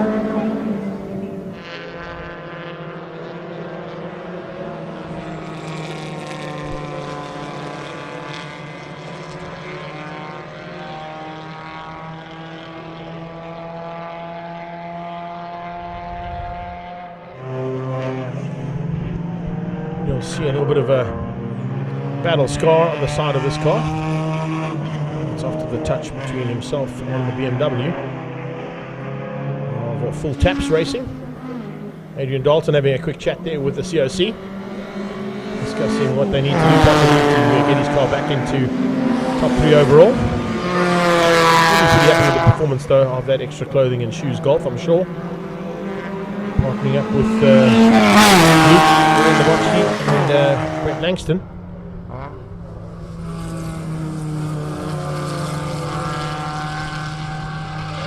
Oh, there's a big moment.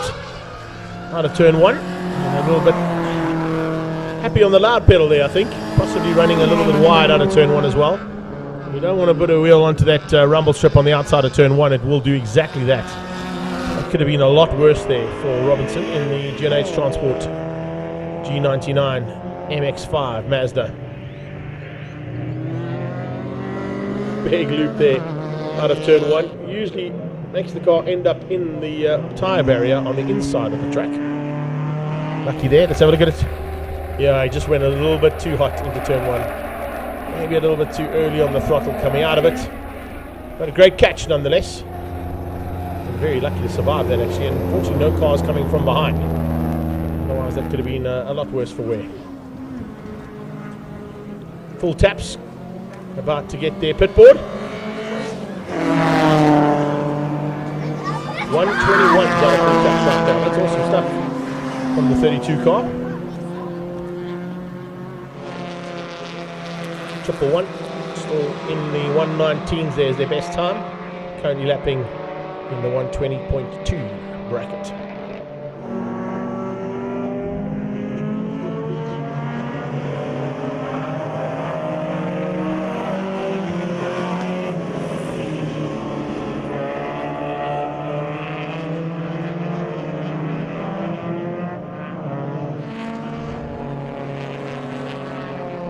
Position on track as well. Car 7 is Team Grinder. 26 is the extra clothing and shoes car, and Northern Bolton Tools 111. These guys are fighting for what is 4th place. That was the 4th place battle that we saw there. And still in with a shot here is Team Grinder, extra clothing and shoes, and the Red Hot Racers. That's 5th place. Grinder in car 7, just ahead of them. 4th place car.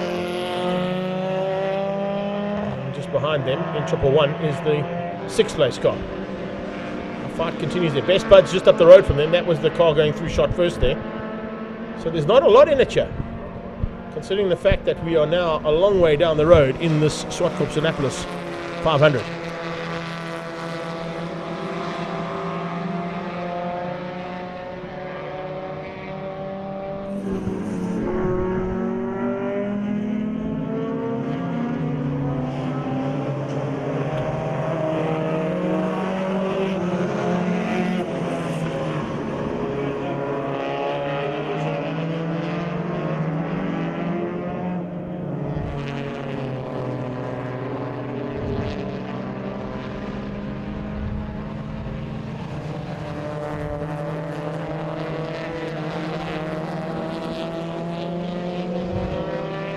Still got 90 laps of action to come your way. They complete the 30th lap in Anger. The 3rd and final stint here of the Zwartkopanapolis 500. Danhauser's back on track. Looks like they got that fuel pump sorted. And Andre Danhauser will now take it to the finish line, I'm sure. He'll be pushing hard. He can't push too hard though. It's the gamble that you've got to take here. You've got to put it to the razor's edge and ensure that you don't break out. But of course, Andre Danhauser will be looking to try and make up as much lost ground as possible. Not always easy to control your lap times when you're trying to make up time.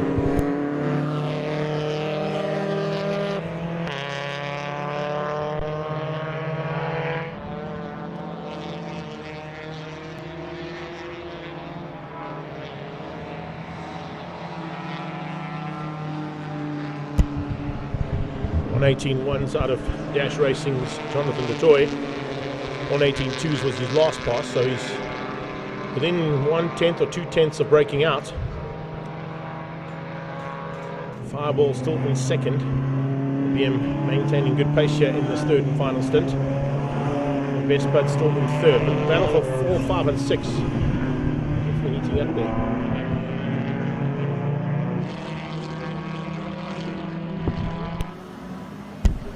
As I say that, Dino Smith comes in. That's a concern because he was sitting in 4th place. So strategy might be a costly factor here for that team. And when they've planned their pit stops, because Grinder are going to move out of 4th place, the extra shoes and clothing are going to be taking over that 4th place, moving up 1 place. And also Red Hot Races getting gifted a top 5 now with the pit stop strategy from Team 7 and that's Team Grinder.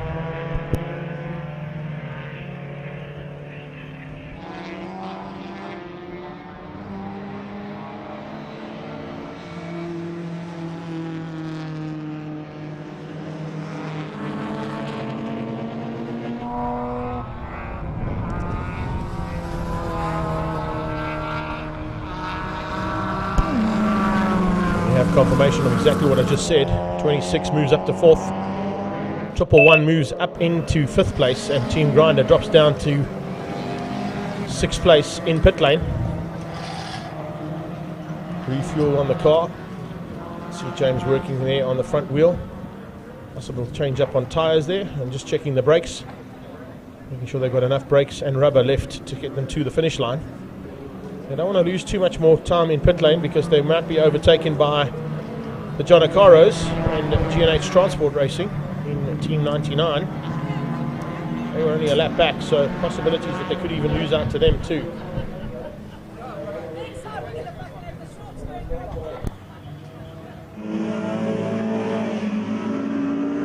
Here comes the John Ocaros. Gardner and Robertson behind the wheel of that MX-5.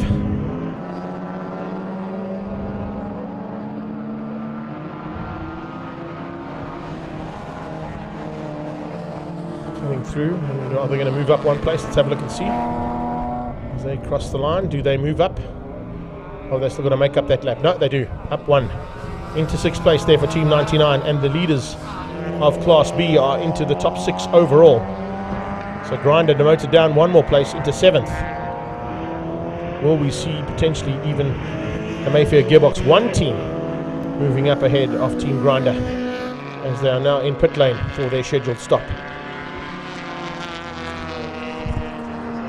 As you can see, strategy plays a big role in endurance racing, particularly over this length of race. And sometimes you need to change your strategy, having seen what's happened on track and having seen how many safety car scenarios we've had in this race. They could potentially have changed up all of that race strategy and decided to do things a little bit differently.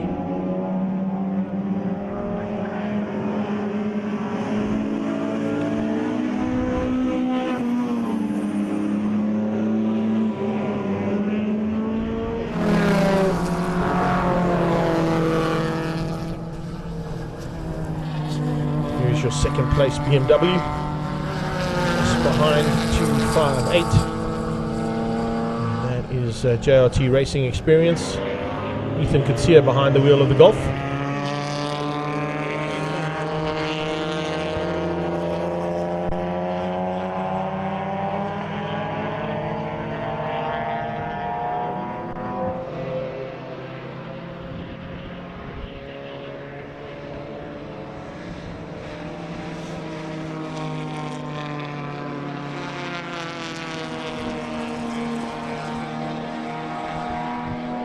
Okay, so Mayfair Gearbox also going ahead of Team Grinder, and Class B's 1st and 2nd place now, 6th and 7th place overall on track.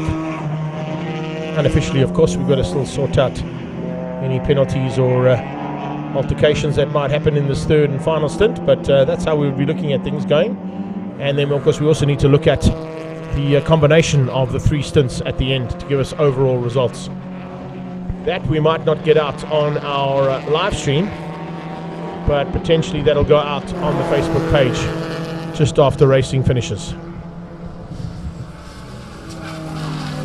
We will be able to tell you, of course, who wins the 3rd and final stint, but potentially not. We'll get the overall win in the 3rd and final stint and the overall win for the day, because that has to be worked out in the background.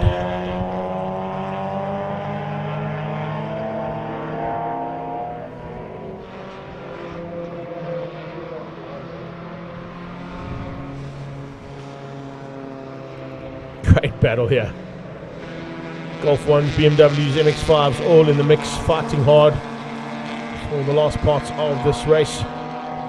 Team Fireball, BMW diving on the inside now of the Boss BFK car. BFK follows him through.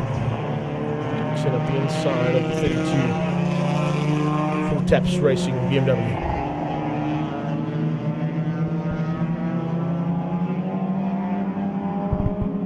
Taps are also into the single digits in 9th place overall, and I think that might be a change up there. They probably dropped to 10th as Boss BFK have just got through on them, so may see a change up between those two as they cross the line. 10 and 11th, that is. Not sure why my timing monitor keeps needing to be refreshed, but it doesn't matter, we'll do it nonetheless. Now JRT Racing Experience up into single digits for Ethan Kutsia.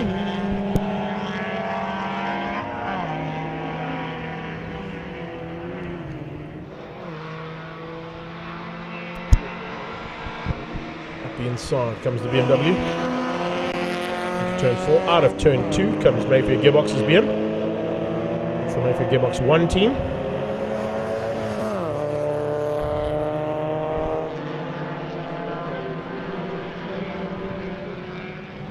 Red Hot Races behind Best Buds. Up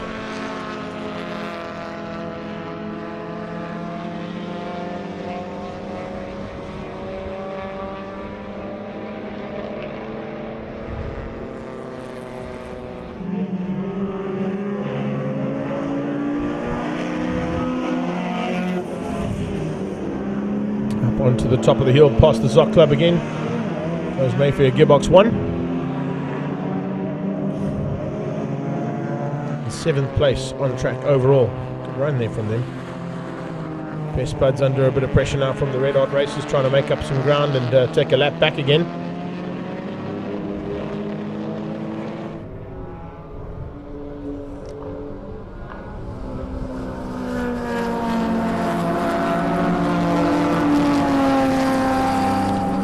"99 laps to go." I'd like to hear that. Less than 100 to go to finish this up. Are we sure about that? 36 equals... No, 76 laps to go, Paulie. 115 laps in this last stint, yeah. No problem. I was like, hang on a second. Yeah, no, definitely 38 laps completed, or about to be completed. And that'll take us to 76 to get to 115. It's okay. So they have now completed 220 plus 37, 257 laps. And we have got 335 to complete, 77 laps to go. Yeah, there we go. Calculators out on all fingers there. Had to use my baby toe to make that calculation. In comes the G&H Transport Mazda.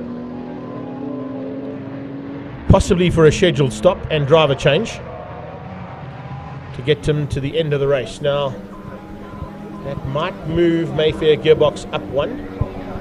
Extra clothing and shoes are behind them, so they're not going to lose any time to the extra shoes and clothing car.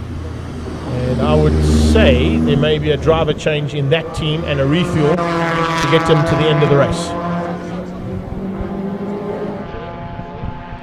Best buds fighting here with Red Hot Races.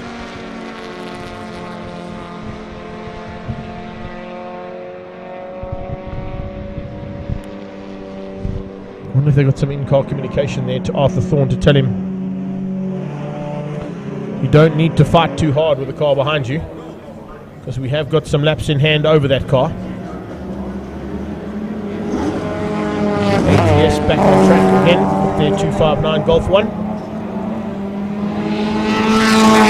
A great day in the saddle. They have Mandy Wack, Michael Harling, Yvonne Pretorius, Piet van der Merwe and Richard Leet.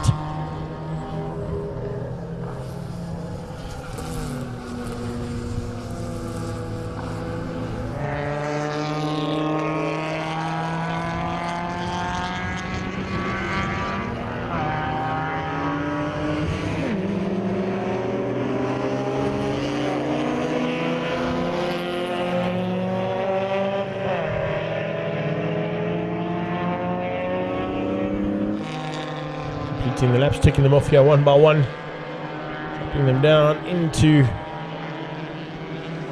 the second half almost of this third and final stint.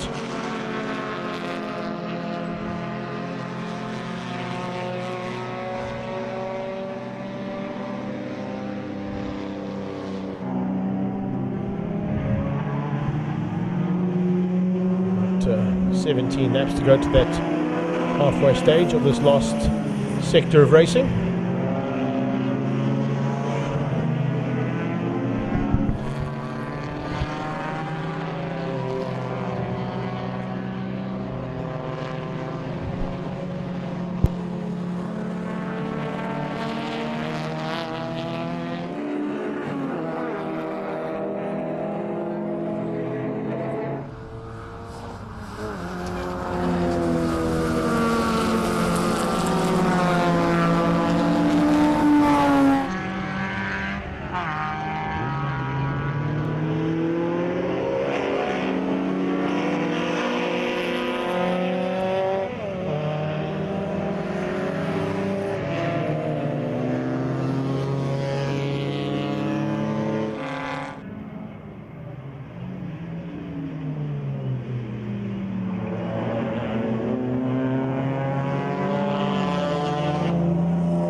So down in pit lane now, the monotony ever so just to give you a little bit of indication as to what's happening out on track. I've got Ishmael below with me here from Team Best Buds. Ish, so far so good. You're in the top 3, but some work to do now in this final stint for Ryan. Yeah, well, I think in the first session, I'm sure you saw we had a problem where our tank actually dropped, and it was unfortunate. But the second session, anyway, we started actually getting to groove, and we were moving, and then we came, third, and we could have actually, gone to second or first, but I had to come out, quickly. It's nice that the little teams got together as Best Buds, and of course you are Best Buds off track, but it looks like it's all working out according to plan, and possibility of an overall podium for the first time at Zwartkopanapolis. Definitely so. That is what we are gunning for anyway. We want, first, and then once we get it, we will be more than happy. Brilliant stuff. Well, good luck for the rest of them. We'll catch up with you. You got a little indication as to what's happening on pit lane. I'm trying to catch up with a couple more drivers down here in the pre-race and refueling area.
So it's a case of you can't beat him, join him. Here we go.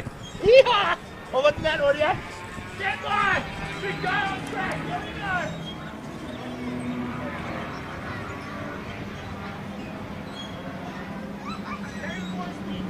Very corner speed is very important! Very corner speed! When you're a big fat guy like me, you gotta carry your corner speed. Alright!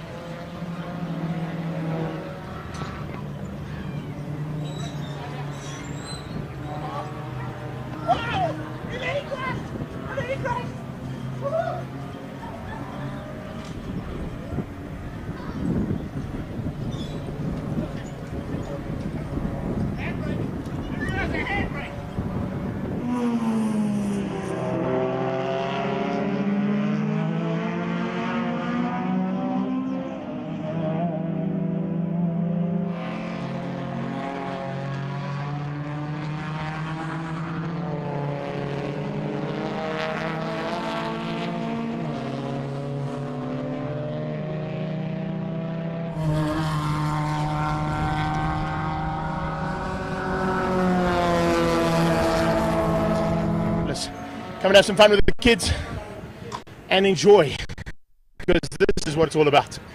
Entertain at a racetrack, what it's all about, to ensure we get people back into the stands here at Swartkops. What a way to go.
As always, we can't go racing without these guys and girls who are out on track from Red Star, Swartkops and Kyle Army all combined now. The marshalling of the marshalling universe. Our fireman's in the house. Haven't had really a busy day today, have you? No, it's quite quiet. That's a good day though. Yeah, we like it that way. There has been a couple of incidents on track that required you guys to go out there to help out, and I'm sure when you saw that car dumping oil around the track, it wasn't what you want to see. No, unfortunately not, because it's unsafe for the other vehicles, so we try to clean it up as quickly as possible. As always though, your team is spectacular. They got out there and I think it was in about 3 laps we had the entire incidents sorted out, and we went back to racing. Yeah, that's how it works. The quicker the better. How long have you been involved with the team? With this team about a year. Okay, awesome stuff. But you're enjoying being part and parcel of an event like this? Yeah, it's quite lekker. See different vehicles racing, it's lekker. Looking forward to more of the same? More or less. Brilliant stuff. Well, there you go. Without these guys and girls, we can't go racing, so massive thanks to them for all the effort that they put in on the sidelines, out on track, and all of them being done, of course, on a volunteer basis. We cannot go racing without them. Thank you so much, guys and girls.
package over here.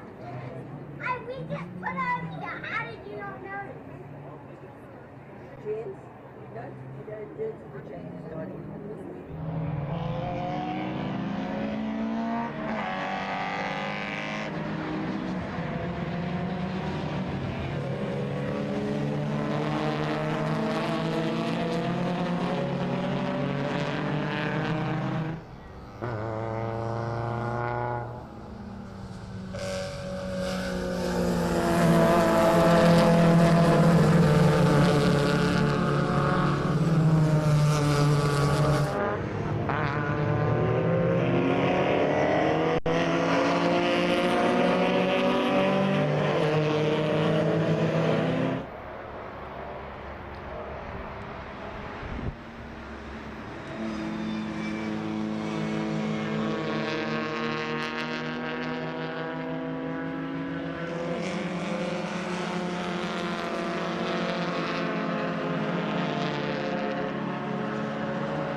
As you can see, drama right in the closing stages. A couple of laps to go here, and Team Fireball sitting in second place overall in the third stint have come in possibly for an unscheduled stop. Let's find out.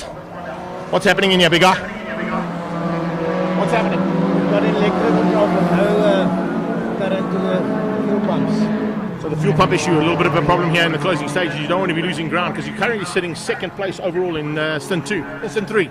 Yeah, we've got a problem with the clutch as well, no clutch. We're only driving in fourth. You think you'll be able to get through and finish up? We have to try. Good luck and all the very best, man. Hope it goes well. Let's see how the drama can unfold. Sticking with the live here, let's go across here, Claudia, to Pro Auto Rubber, because it looks like my good friend Andre Danhauser might have some problems of his own as well. Dre, what?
Drama still unfolding here, and looks like Pro Ultra Rubber still in the mix of that drama.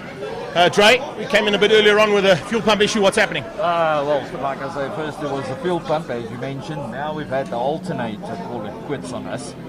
So what we're doing now is we robbed a battery from a car standing here. I don't know whose it is. But That's never happened in motorsport. Never before, ever.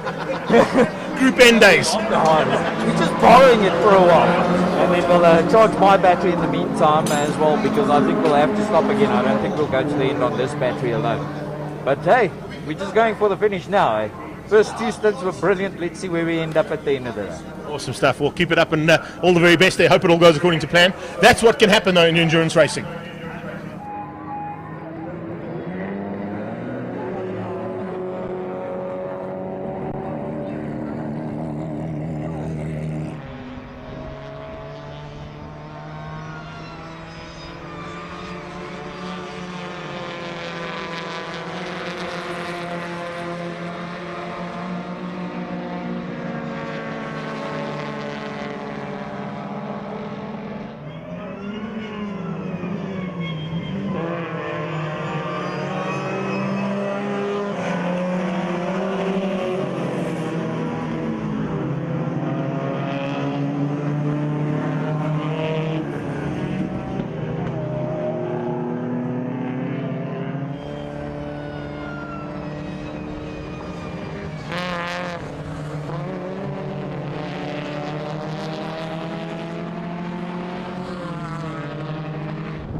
So we got a couple of changes here at the top end while we've been down in pit lane, catching up with a couple of some of the entertainment and drivers that are on the pit apron.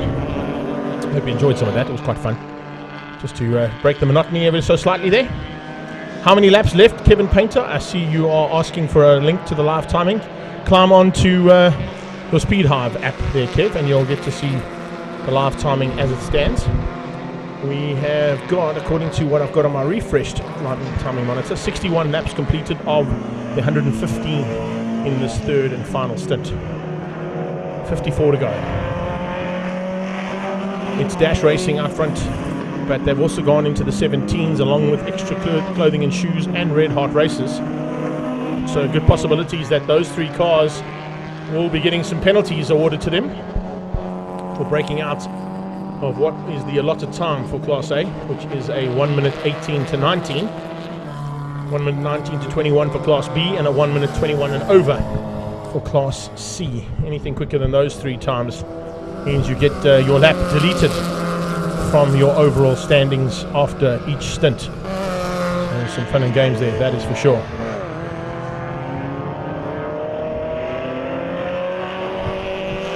Dash Racing leading things out over extra shoes and clothing. That's the golf in picture at the moment. Right behind him is the Red Hot Races, and the fight is on there for second. Coming up on the G&H Transport Mazda MX-5, currently also sitting just outside of the top 7 in 8th place, and possibly has lost out on what has been the lead of Class B. So with 54 laps of race action still to come your way, I'm going to get my young protege to come and join me here for a bit of commentary. He also loves any form of motorsport, and he's also had a chance to go out and have a look and see what's happening around the circuit as well. So I'll introduce you here to Clark King, the man who won the E-Race new commentator search and hasn't been behind a microphone for a while, so he might be a little bit rusty, but nothing like throwing him in into the deep end to get you going. Clark, take us through what you've seen around the circuit so far. I mean, just first off, the vibes here are incredible. I mean, not only just on track, but off track as well. I mean, there's so much things to do here.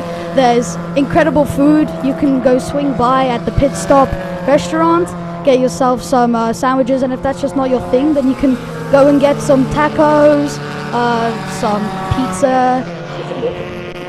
There is biltong, but I didn't get biltong. I just got a sandwich. I'm not in the mood for biltong yet anyways. I mean, every South African must have had a biltong at this point. If you haven't had biltong, you're just not South African, in my opinion. Not only food, there's great clothing here. There's hats. There's also a lot of fun off of the track. If you want to go do karting, there's proper go-karting at the kart track that is just down the road here. And there's also paddle karts. So if you're like a little youngling, you're like, you've got a 5-year-old or something, they can go and do paddle karts. Listen, I'm 48. I just climbed into one of those. I had an absolute blast. I was fighting it out with like 10-year-olds and 5-year-olds. They were diving up the inside of me, and I forgot I had the handbrake. I tried to go for the handbrake, nearly crashed into one and took him out and put him in the wall. Yeah, I've gone on those paddle karts before. It was a long time ago, like 2018 maybe. Very long time ago. Those things are difficult to control. I mean, I almost rolled over on those things once.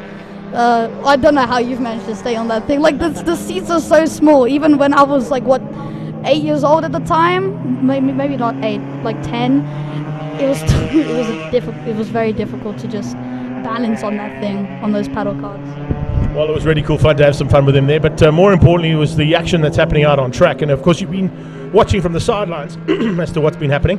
You can see things are changing up here in the closing stages, and great to see the crowds are sticking around for the last part of the race.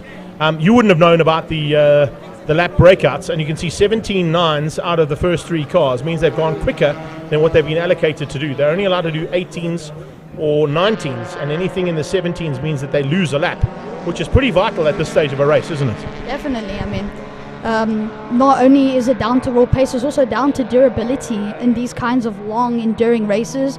I mean, it's incredible to see classical cars to have this kind of durability. You just wouldn't think you would expect it from, cars from 1980, 1990. But I mean, they're probably more durable than cars that race at Le Mans these days. It's incredible to see, and you never ever want to lose any sort of time or just any time at all really to the car in front of you in an endurance race like that, because like not only you don't want to lose a lap at all. You know, a lap is so difficult to catch up on these long and grueling races.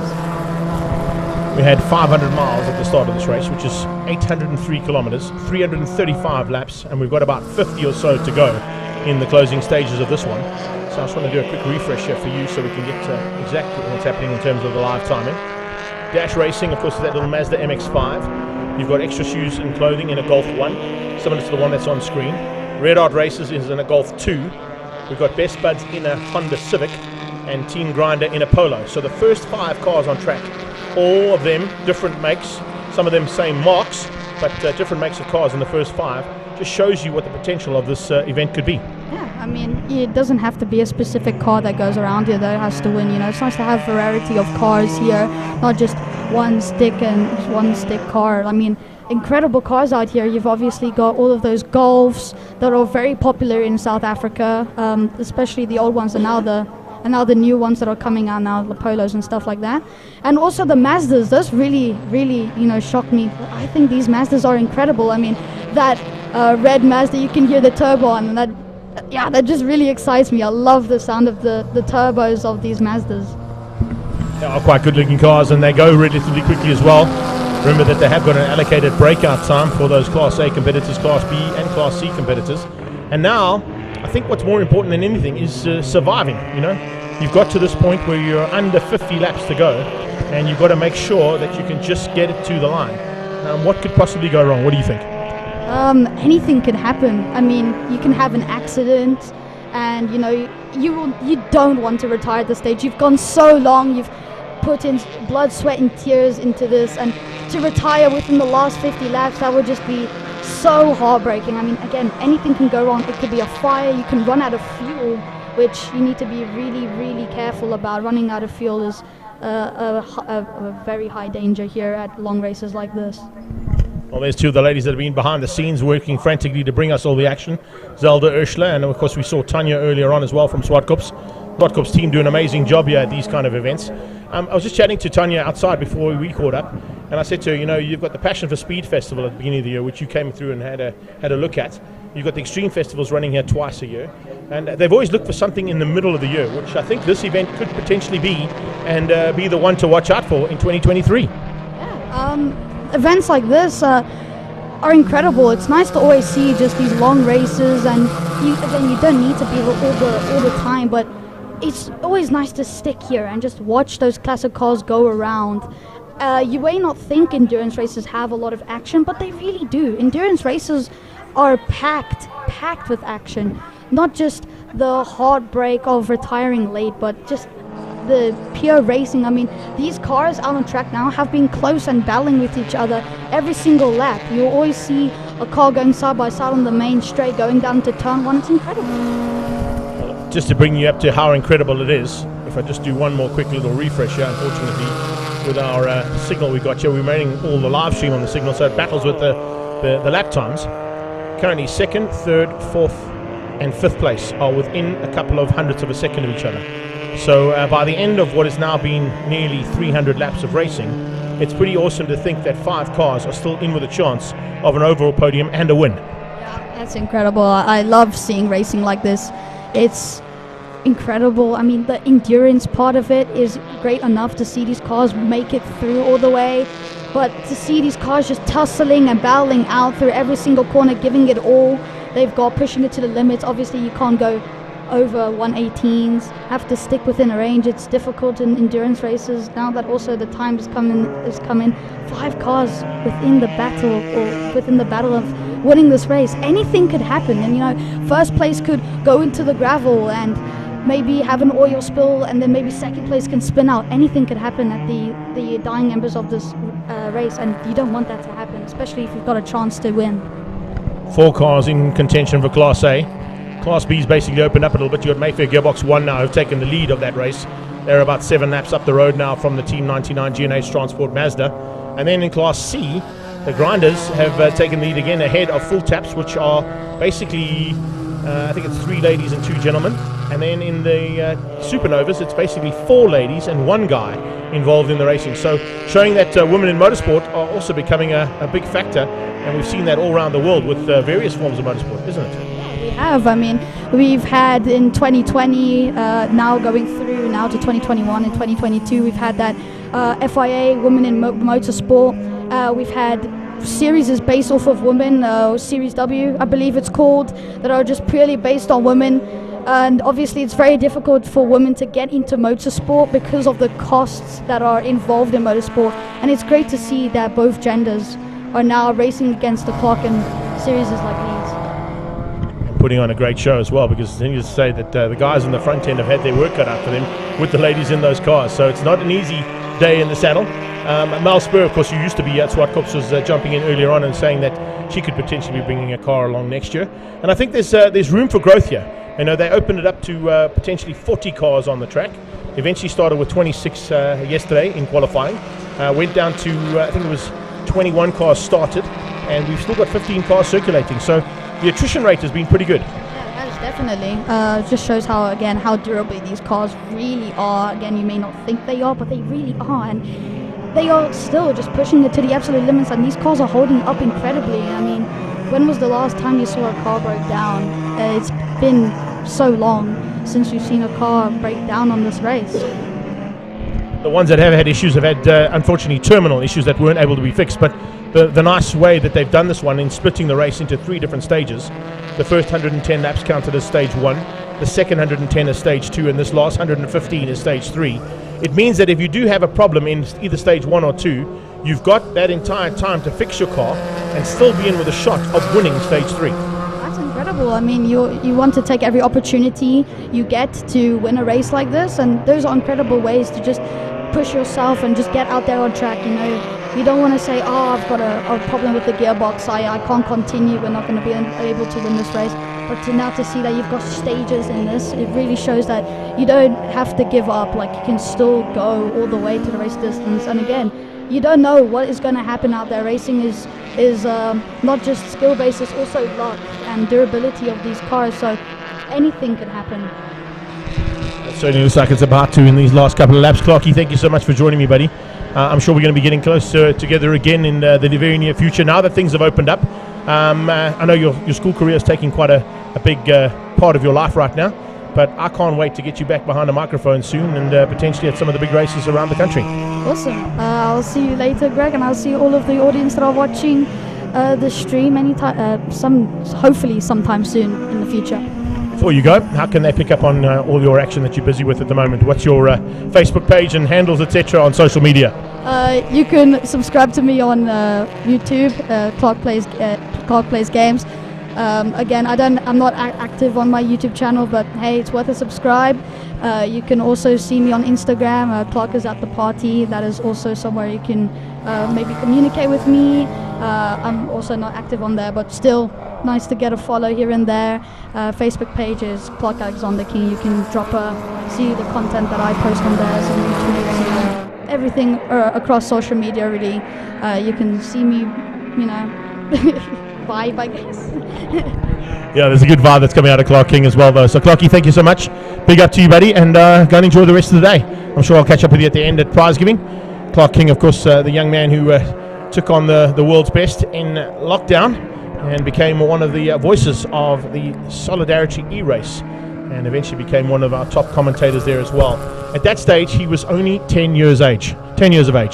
So 3 years down the line at 13, he's still doing an incredible job as a potential new voice of choice out there for motorsport and any motoring events. He's got a big following on social media, and it was great to have him alongside me here just for a couple of minutes at the Zwartkopanapolis 500. So, we are coming into the closing stages, and I say closing stages, and I mean we have got about, 29, 39, 43 laps to go. And the race action has not been completed just yet. Hard-working crew has just been put up there by Short Swanepoel on our Zwartkopanapolis group, and of course it's the Swartkops marshals. We just had a chat actually with one of them down in pit lane. Oh, this is big. This is huge. Dash Racing on the sideline being pushed off the circuit. The lead car is in the middle of the track between turns 8 and 4. And that means Jonathan du Toit's hopes of winning the inaugural event here at his home circuit looks like they might have gone a little bit wrong here in the closing stages. We spoke about it now with Clark saying something could go wrong. Things do go wrong in motorsport, and they tend to in the very, very worst part of a day's racing. And Dash Racing now are stuck in the middle of the circuit. Safety car has been deployed, as it would be with any car on track, to allow the team to get that car back into pit lane and hopefully get it back on track and still stay in contention for an overall podium. That's the plan anyway. Whether or not they can do that, we'll have to wait and see. But it's definitely going to be a tough time of it out there, that is for sure. That is definitely not what he wanted. Labochki coming into pit lane as well, as he brings in the extra shoes and clothing car. And that one is now his second place. So using the safety car exactly how it's supposed to be used. Not losing ground and coming in for what is going to probably be the splash and dash to get them to the end of the race there, and potentially the win of the third and final stint here of the Zwartkopanapolis 500.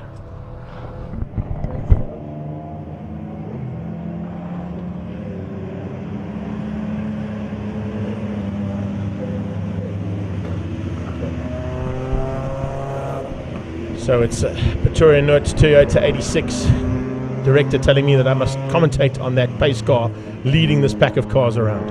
I'll do that, Claudio, just for you.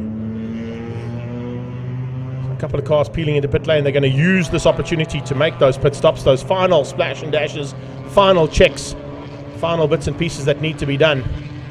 Hopefully they're going to get an opportunity to finish up here and not have any more issues on the circuit. It's not always an easy thing to do, though. I can tell you, at this stage of an endurance race, it's all about survival. So Jody Robertson runs across to the Smith boys to find out that they're all good. And further on and around the field, we are seeing 121 now, right behind the safety car. So it's Team R2 Fuel. And Rob Ishmael Peck, Ibrahim Peck, and Dumasani Mazabuko sharing the wheel of that car today.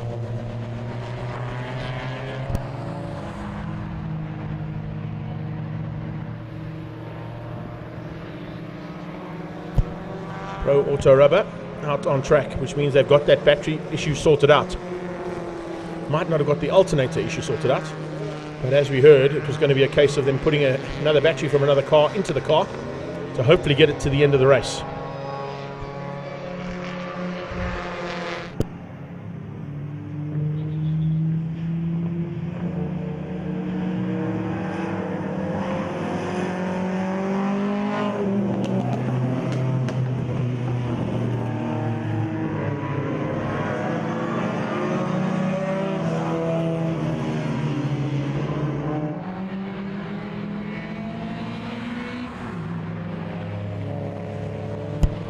Darren Mortimer, we appreciate your support, buddy. Thanks for the comments.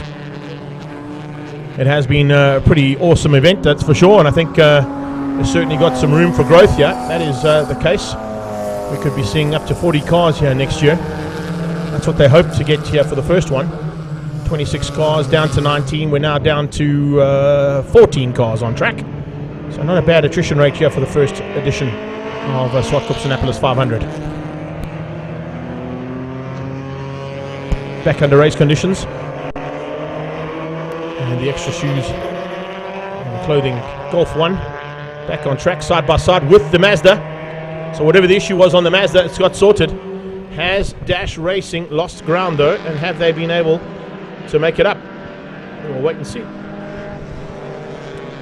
Looks like they've only lost one lap there to the Red Hot Racers, who are right on their tail coming out of turn 4. So the fight is on. Henning versus Du Toit, if I'm not mistaken. Let's have a look and see if they did a driver change on that car. Up on the brakes, Henning going for the lead. It's not Henning. It is Henning, I beg your pardon, in the Red Hot Racers car. But who is at the wheel of Dash Racing's Mazda MX-5? Not quite sure if it's Gunnison or possibly Seton Naidu, one of the two that's behind the wheel of that car now. They may have just lost the lead of the race though. Looks like problems here for the Fireball as well as he comes out of turn 2. And some issues there for him. Fireball now trying to get back up to speed and get that car fired up again. Hasn't quite gone according to plan since they came into pit lane. Is there a change up for the lead? Let's have a look and see. And a quick refresh of my timing monitor. No, not yet. Red Hot Racers have got through, but they haven't taken the lead. They've just taken a lap back on the Dash Racing team. So the Toys and Gunnison, Naidu and Govender very lucky to survive. Coming back, if they sit just behind that Golf 2 for the rest of the race, it would be ideal. They're going to have about 35 laps of race action still to go by the time they cross the line on the next pass. And they've all done 17s in that first 4. So they will definitely be getting some penalties. And those will be implied at the end of the race. We won't get to give those to you, unfortunately. The final results will be posted, though, on this page and on all the various platforms that we are covering the event on. Golf 2 on the inside of the BM, having a look up the inside there. Henning just biding his time, realizing that maybe a little bit more inexperienced driver ahead of him could be passed on the straight as opposed to a big dive on the inside. One of our lady drivers in that 32 machine right now. Possibly is it Monique or Nicole Hammond, possibly Wendy Keiser at the wheel of that car as well. Here comes the Mazda Samurai.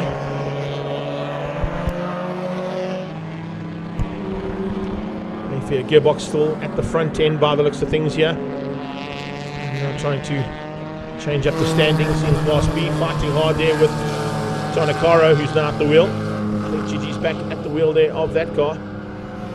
Let's have a look and see it. So I'll go back to the classes here. Dash Racing, Red Hot Racers and Best Buds. Top 3 in A. John Akaro in Team 99. Top of Class B ahead of Boss BFK. And then Mayfair Gearbox 1. And then we've got Team Grinder ahead of Full Taps and Supernovas for the top 3 in Class C. As we get into the last couple of laps of this one. 35 laps to go. 40 laps to go, in fact. 115 laps to be completed in this third and final stint. So there'll be 40 laps more racing to come your way here from Zwartkopanapolis.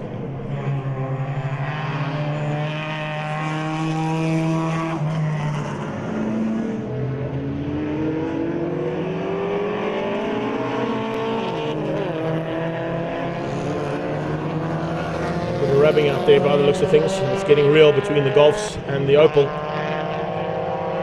2D Fuel and the Pro Auto Rubber. Having a big battle here down the back straight away.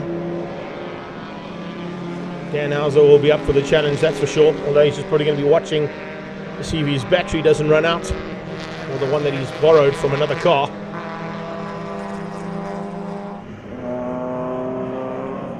To the top of turn 5 and past the AMG Driving Academy.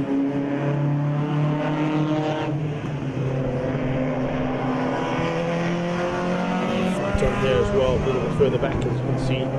Supernova car. It looks like Supernovas at this point in time could be in the running for the best presented car. Have had a huge amount of support on social media on our competition that's been running there for the public to vote on who they think the best presented car is.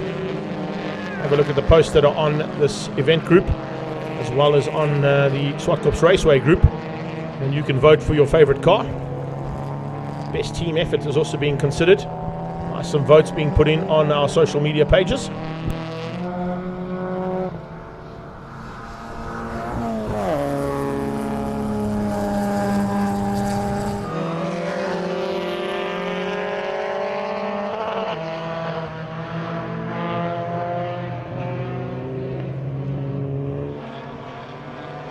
Fights on. R2D Fuel and Pro Auto Rubber. I wonder if Pro Auto Rubber are thinking to themselves, is that the droid I was looking for? The one that's on my tail. Could possibly be R2D Fuel.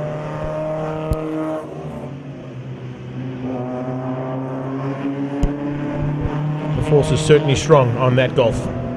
Applying the pressure onto the back end there of Dan Hauser.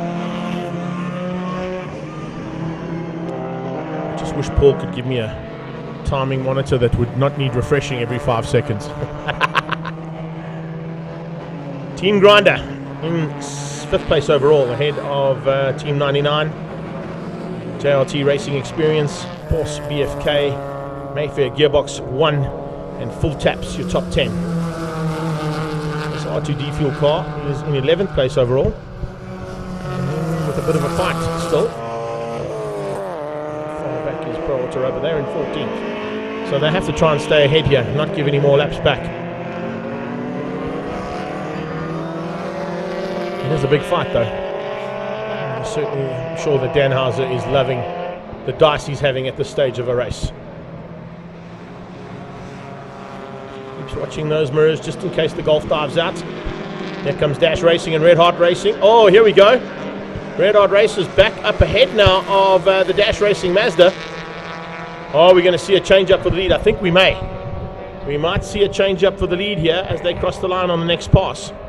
That is going to be a whole other ball game in this battle for the win overall in the inaugural running of the Zwartkopanapolis 500. Jonathan DeToy's team at this stage could potentially be dropped down to 2nd place behind the Red Hot Racers Golf. Henning, and I'm saying it's possibly going to be, I don't want to call it, but is it Deeran Gunnison who's at the wheel of that car right now? Could be. Oh, how close do you want it?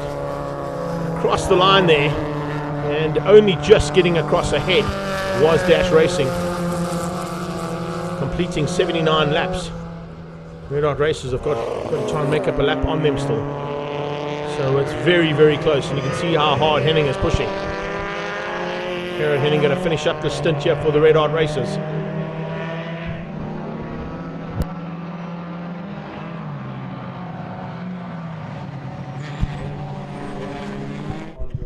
Let's have a look at it from some aerial material, from our drone shot out of turn 8, G&H Transport Corner.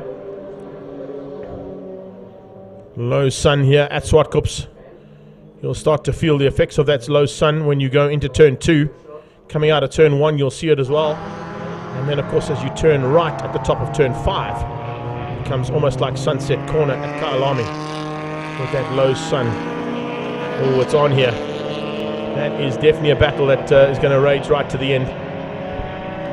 I saw Ricky Gianacaro chatting to me when I went down into the pit lane to get some of the action shots that we saw and some of the Voxies we picked up on earlier on.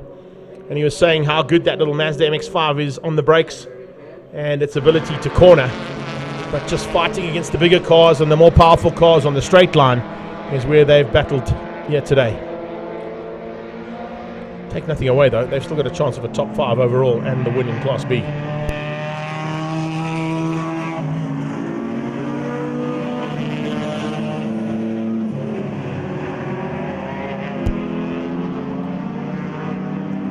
Some squeaking rubber out there as the tyres are crying out, no more please. We have fought long and hard here today. Good move from Ethan Kutsia on the inside. And I think that possibly could be, let's have a look and see, car 16. Sorry, 66. Is that now? Is that Mark DeToy behind the wheel? Or was Arthur Horn stayed in the car? No. No. I'm not quite sure who that is. Can't work out from the helmet. It's not Quenchai, that's for sure. Ryan Quenchai's got a Rossi AGV helmet that he runs. Mark DeToy's got an all-white helmet. So it's got to either be, and it's not Ishmael Beloy. So maybe it is Arthur Horn who stayed in the car.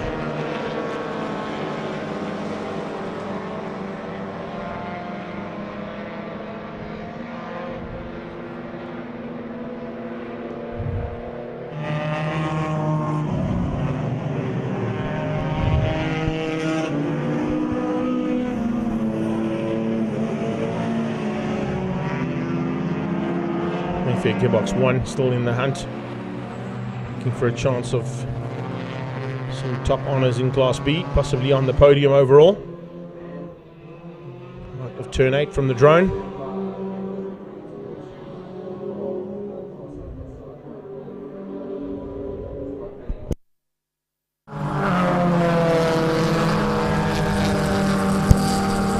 Laps done. 4 to go. Dash Racing, Red Hot Races, Extra Clothing and Shoes, and the Best Buds. Best Buds not getting picked up there on the timing monitor though to take them across the line. I don't see the blue line running for them, although they're already coming out of turn 3. Drone shots into turn 4. And if you're Gearbox 1, Fireball behind them, 2 BMWs just ahead of the Mazda MX-5, Team 99, G&H Transport Racing. Closing in on the back end here of Arthur Thorne, the Honda Civic.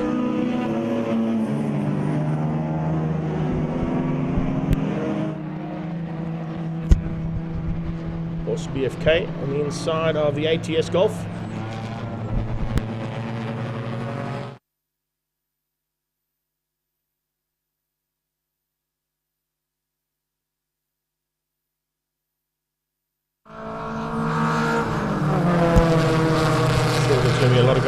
Watching the stream today thinking to themselves, hey, we need to enter this event next year. That's exactly what we're hoping you're going to be doing. Can you imagine this event with 40 cars on the grid? And they're allowed to run up to about 50 cars in total here on the track. Even that would be pretty exciting.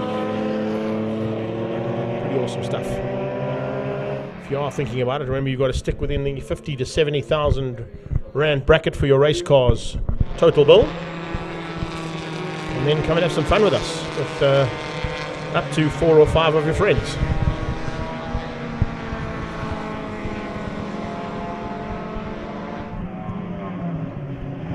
Some great action in the pit lane as well. We've got some music and entertainment up at the sound stage.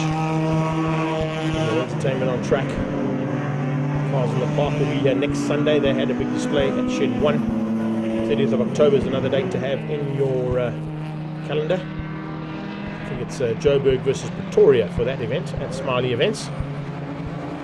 AMG Driving Academy have their 2 cars on display. And of course all our vendors from the food, beer garden, gin garden, Pit Stop Cafe, the flea market vendors, all coming together to put on some entertainment for the entire family here at Swartkops.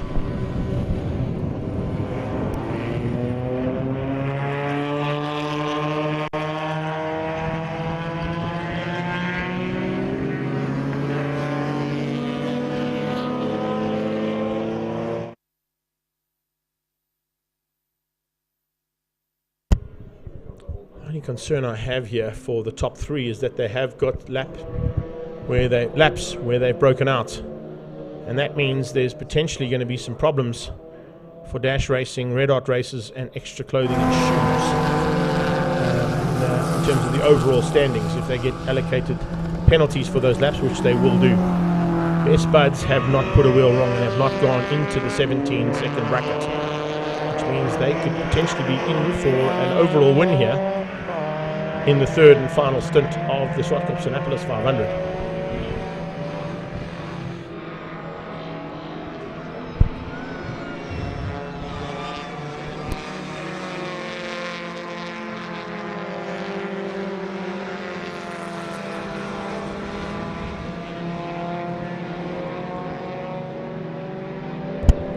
Now, Team Grinder also could be in trouble, so will Full Taps. They've both gone into the 1-minute 20s. So potentially in some trouble there as well. Maybe Supernovas could outgun them with some penalties being given to them at the end of the stint. And Supernovas, as I said, are currently standing at the top of the podium for the best presented car on Facebook and social media. So they've got some fans out there voting for them.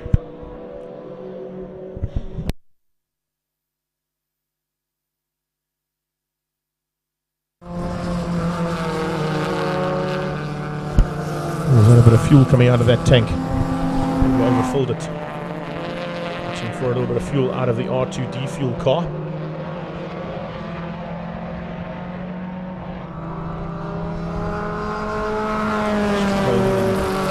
Shoes Golf 1 closing in on the Grinder car, Team Grinder.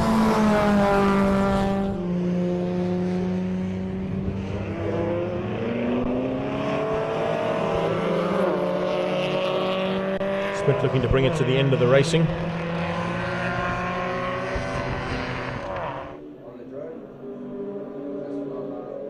Great shot here from above of Swartkops in the closing stages of this first attempt to run the Zwartkopanapolis 500, and it has been a very successful race day.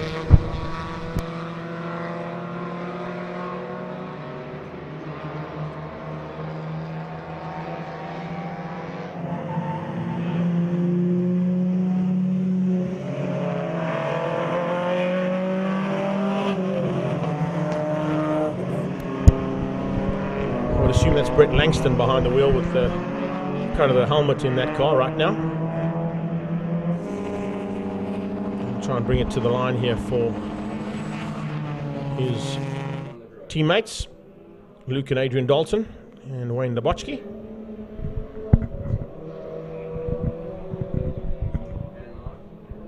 Turn 8 from above.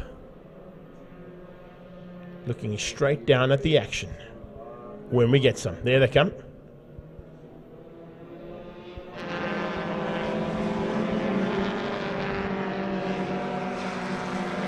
Red Hot Racers have got to make up another half a lap here and still get past the Dash Racing Mazda MX-5. Ooh, running off the track is not a good thing to do. Not at this point in time. Wheel on the dirt there. Going to be running out of traction on those tyres.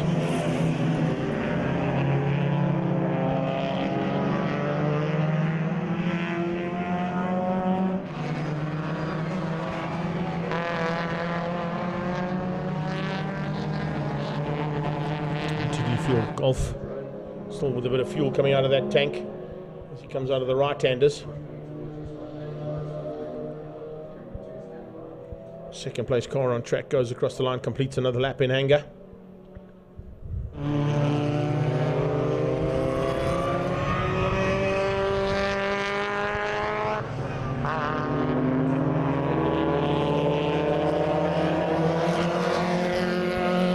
"28 laps to go. 28 laps of race action to come your way here. And Dash Racing continue to control things from the front end, but that's the car they've got to watch out for. So if you look at that last shot you had there, Claudio, you had the Mazda MX-5 in shot, and about 5 cars back, it's second place, that car, the Northern Bolton Tools Golf 2, closing in on them.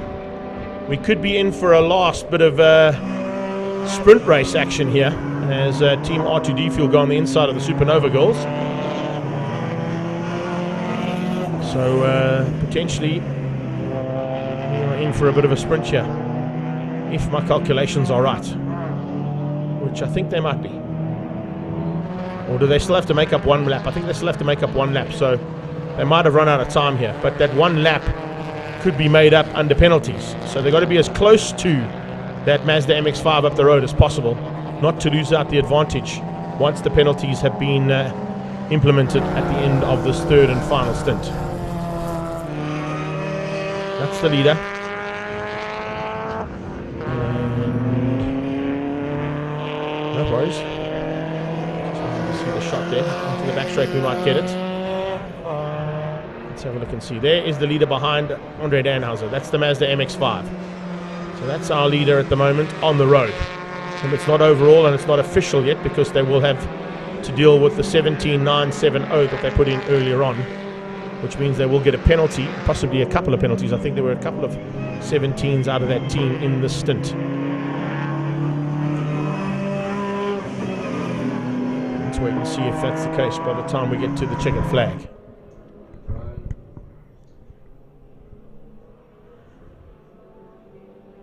Crowd still here on the walls, all the supporting team members and teammates shouting out from the wall to get them through these last couple of laps.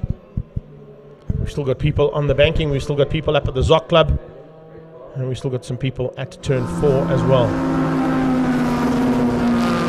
So a good run here from Dash Racing. Initially we're out front by a long margin, and then dropped back slightly with some supercharger issues. They got that all sorted out. Then it was up to the team to come back after some time off track fixing the car. And they've done just that to get back to the front end, and are now going to try and control it to the end of the day's racing.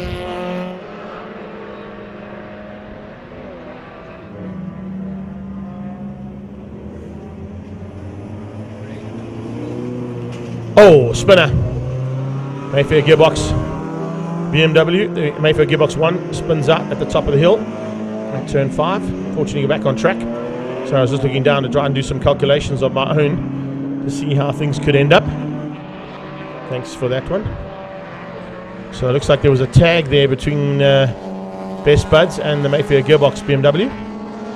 Let's see if we can try and get the replay of that, and I can take you through it. Didn't get it. No worries. No problem at all. So it's yeah, definitely Best Buds and Mayfair gearbox that have come together. Fortunately, both of them have survived. It would have been quite a big one if Best Buds had gone off at that stage. Because they're in contention here, because they haven't broken out. So maybe they'll still be looking at a chance of a top step of the podium in this third and final stint once all the penalties have been put onto those first 3 cars. 25 laps of race action still to come your way.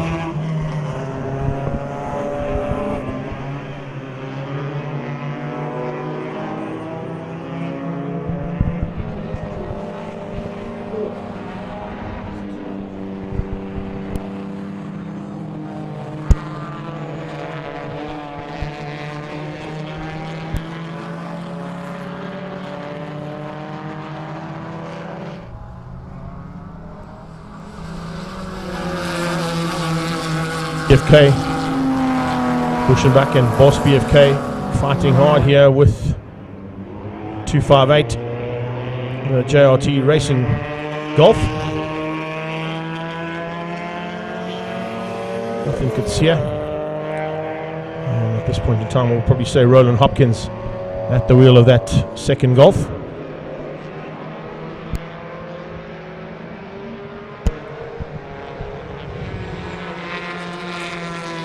We weren't given individual transponders onto the drivers, which might be a way of doing things in the future so that we know exactly who's at the wheel of that car.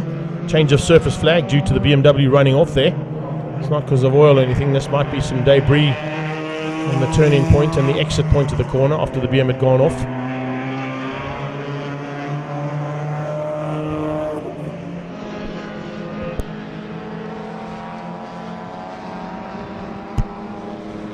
That's the BM we're talking about.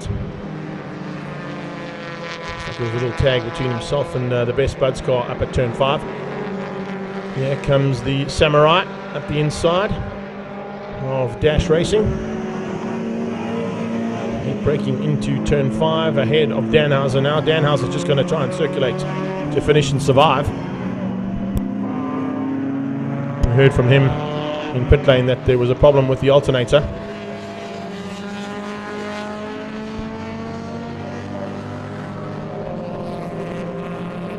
Certainly fighting hard here, even in the last part of the day's proceedings. Trying to car up the inside of turn 1, looking for a way through there on the BM. Full taps, being forced to pass by the Mazda. Speaking of Mazdas, here comes the second of them at this stage, heading down into turn 2.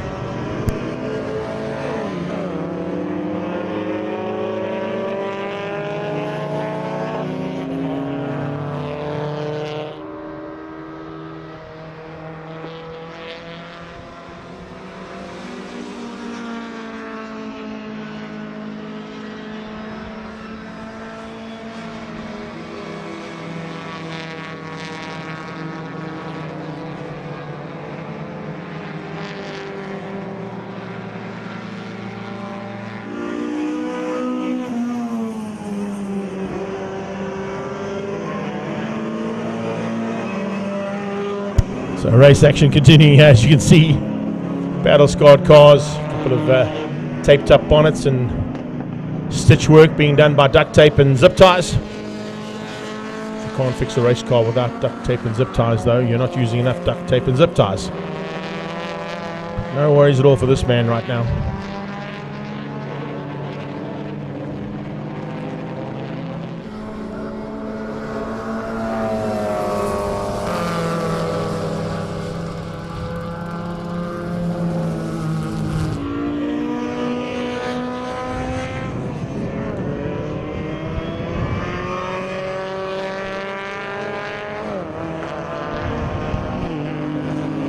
It's amazing to think. As I said, we started out with 26 cars involved in this race.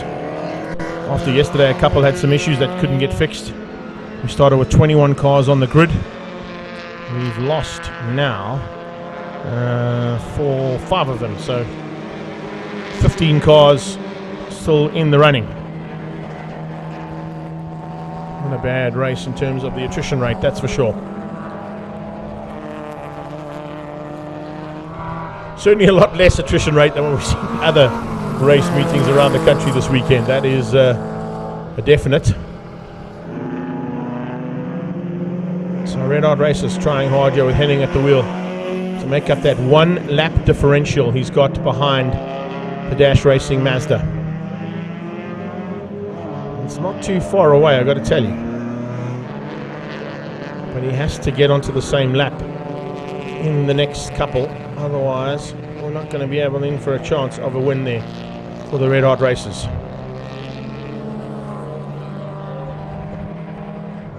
He finishes up the lap, starts another one.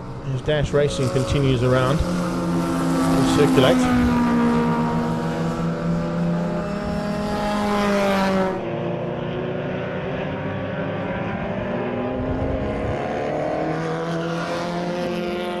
.94 done, that is the leader. 93 done for Red Hot Racers.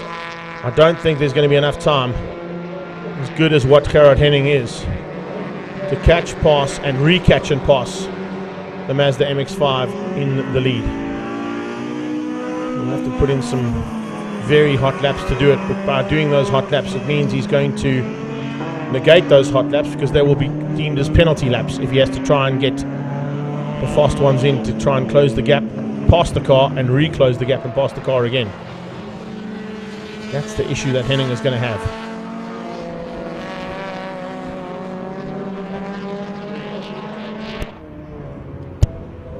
Yep, 20 laps of race action to come your way.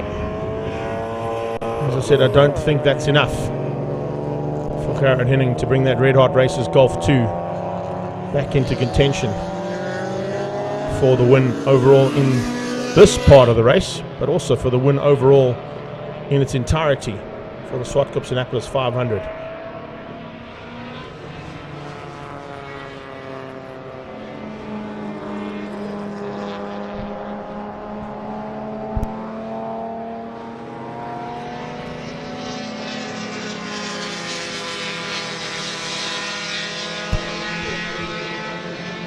Dash racing up the hill towards turn 5 on the inside of the Supernovas under braking. Henning probably coming onto that back straightaway. Moving into the halfway stage of this lap, 2.1k circuit. When we finish, we're going to have completed 335 laps in anger. And 803 kilometers, 500 miles of racing. And now's up the inside of the Supernovas. R2D fuel up the inside as well. Here comes the BMW from Mayfair Gearbox. There is second place, Gerard Henning. And putting in some very hot laps here. Problem he's got though is if he goes too fast, he could potentially break out again. And having broken out on a few occasions, he's going to lose those laps. It's a bit of a gamble he's got to take if he wants to try and take the win.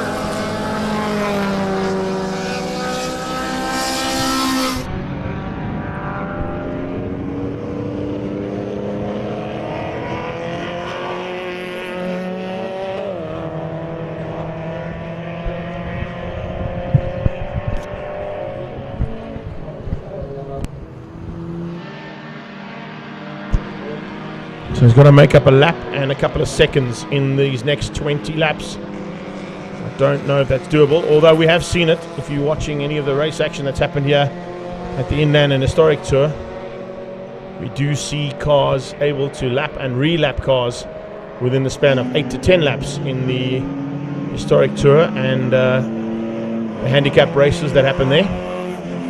This is not a handicap race though, and Henning, as good as he is, don't know if he's going to have enough time. He'll be able to probably catch the Mazda and pass him, but he's got to do it again. That's the problem. there's going to be enough time for him to do it twice.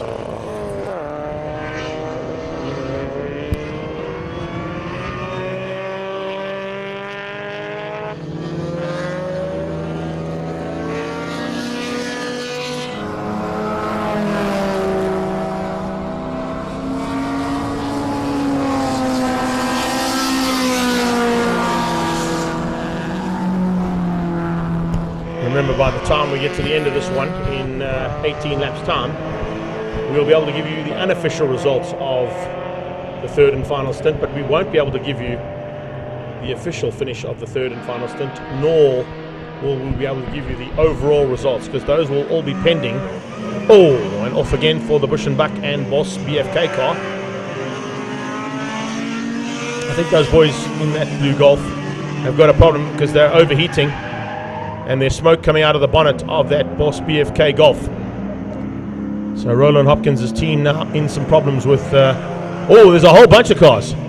Have they spun out possibly on some liquid that's been dropped by that Boss BFK car? That's the Best Buds car, and it's Arthur Thorne at the wheel of the car at the moment, who can't get it started. Gets it going, eventually fires up and gets going again. I wonder if there's potentially some water or some fluid dropped down by the Hopkins Golf. Horn coming in just for a checkup. Not a bad idea, because they are definitely in contention for the overall win of the Best Bubs. Oh, there's definitely a problem. There must be something down at the exit of the entrance of turn 6, because that is the JRT Golf who's gone off. Wonder if there's some kind of fuel or some kind of liquid that's been dropped on the circuit. That's not a mistake that you're going to be seeing from a Golf 1 with Ethan Gutierrez at the wheel. Let's keep an eye out on that one as they get up towards turn 5 and then come out of turn 5, a little short straight into turn 6. That's where the problem might be. Looking for potential. There's going to definitely be some issues there, I'm sure. Is there a slowing car and possibly safety car board? Yes, there is. Safety car board has been deployed, so we've just missed out on that action because of the safety car being deployed. I think there's oil or some fluid on the circuit at turn 6 at Kenwood Corner due to the Golf having some problems. Let's see what happens. I think it's on the outside of the corner, yeah. So potentially some fluid being dropped down there by the demise of the Boss BFK Bush and Buck Game Reserve Golf 1.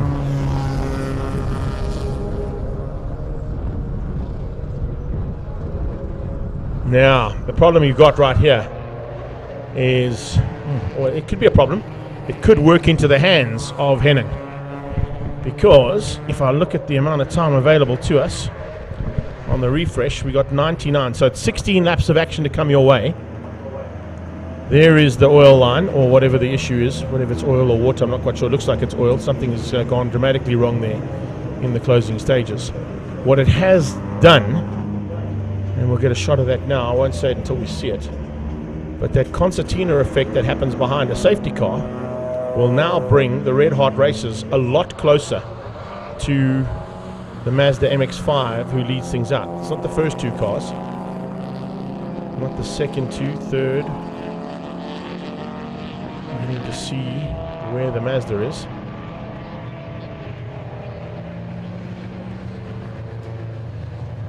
Here comes Danhauser.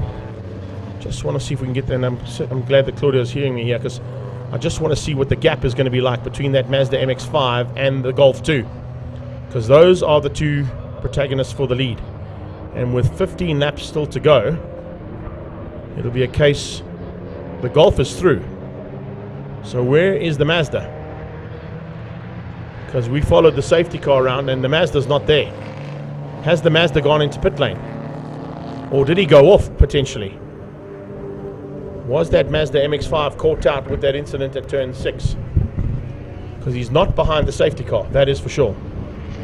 So there is a chance here for Red Hot Racers to be gifted a bit of luck in the closing stages.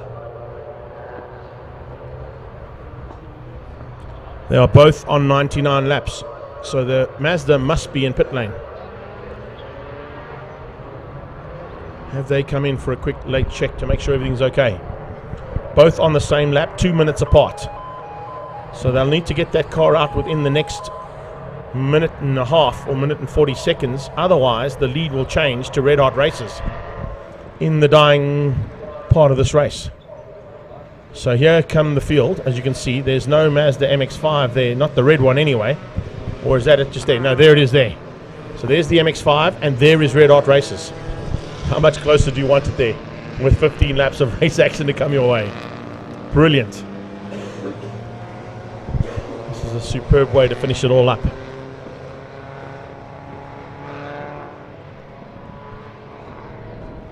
Gerard Henning will be thinking to himself, I've got to get past this BMW as quick as possible on the restart. How many laps are they going to be behind safety car though? That's also a vital issue that needs to be thought about by both teams. Depending on how many laps we go behind safety car and how quick it is to get this slick sorted out. Okay, looks like it might not be oil, it might have just been water. The safety car is in and we're about to go racing again. The BMW up front will dictate the pace across the line there for full taps racing. No overtaking until they cross the finish line. And that means you're going to see a run here from Henning to try and get past the BMW. He's going to try and get up on the inside and then go straight onto the attack to the back end of Dash Racing. What a way to finish this up. Brilliant race action coming away now for the next 14 or so laps of race action. As they get back under green and under racing, it is now 1.8 seconds in it between the top two with 14 laps of race action to come. And lots of traffic. Oh, big problems here as the Mazda tries to go on the inside of the Best Buds Racing Honda Civic. Look at this, Henning around the outside. Henning going to get into it on the go, and he's coming up to take the lead. Going to try and squeeze through between the BMW and the Honda. Brilliant race action here for the last part. They are side by side. 1 and 2 on the track are now almost 1 and 2 in the road, just with the Best Buds car getting in the way. Here we go. Mazda MX-5 versus the Golf 2. Henning on the inside up to the top of the hill towards AMG Driving Academy. Late braking into turn 5. New leader. Henning hits the front. He's been gifted an opportunity here. It didn't look like he was going to go his way, but things have turned around here dramatically in the last part of this race. The new leader is 111 Northern Bolton Tool and Pro Auto Rubbers Gerard Henning in that awesome little Golf 2. He's got ahead of the Mazda MX-5 and there doesn't seem to be an answer there. The Best Buds car trying to keep them out though, and because he's down in 5th place, it's for the race win as they come across the line with 14 laps of race action to come your way. Oh, what a way to turn things around here. Unbelievable. Who would have thought? Definitely not me. I thought there was going to be no chance, but with the demise of that Boss BFK and Bush & Buck Game Reserve Golf 1, it's opened up an opportunity here for an awesome sprint race to the line between these two.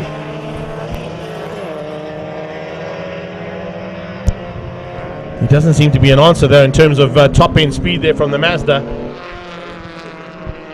They would be kind of thinking to themselves, possibly, is there still a chance here for us to catch that Golf 2? All day long it's been a fight between the Golf 2, a couple of Golf 1s just behind them, and that little Mazda. And the Honda Civic now in 3rd place, still in with a chance of an overall podium, still in with a chance of an overall win here because of the lap times that are still got to be implemented for penalties for 1, 2 and 3 on the road. 111 is 1st place, 176 is the Mazda in 2nd, 26 in 3rd place is a bit further down the field, but he's not in 3rd place on the road right now. That is the 66 car of Team Best Buds. They are 5 laps back, so not really in contention there for the win. But as I said, if those penalty laps are implemented, which they will be, he could still have a chance of a podium. That's why he's trying to stay as close as possible to the Mazda and that Golf 2. Oh, Mazda getting good corner speed out of turn 1, trying to close down. All problems in the background as well. You can see a dive up the inside there from the Mazda. He's through. What a move here. Getting side by side, and here comes the JLT Golf, almost taking out the 2 leaders. Oh, could see very lucky to avoid those 2. Golf 2 versus Mazda MX-5, side by side onto that back straightaway. This is how we're going to finish up this one. While we've had lots of action all through the race, we've got the biggest action so far of the race here in the last couple of laps.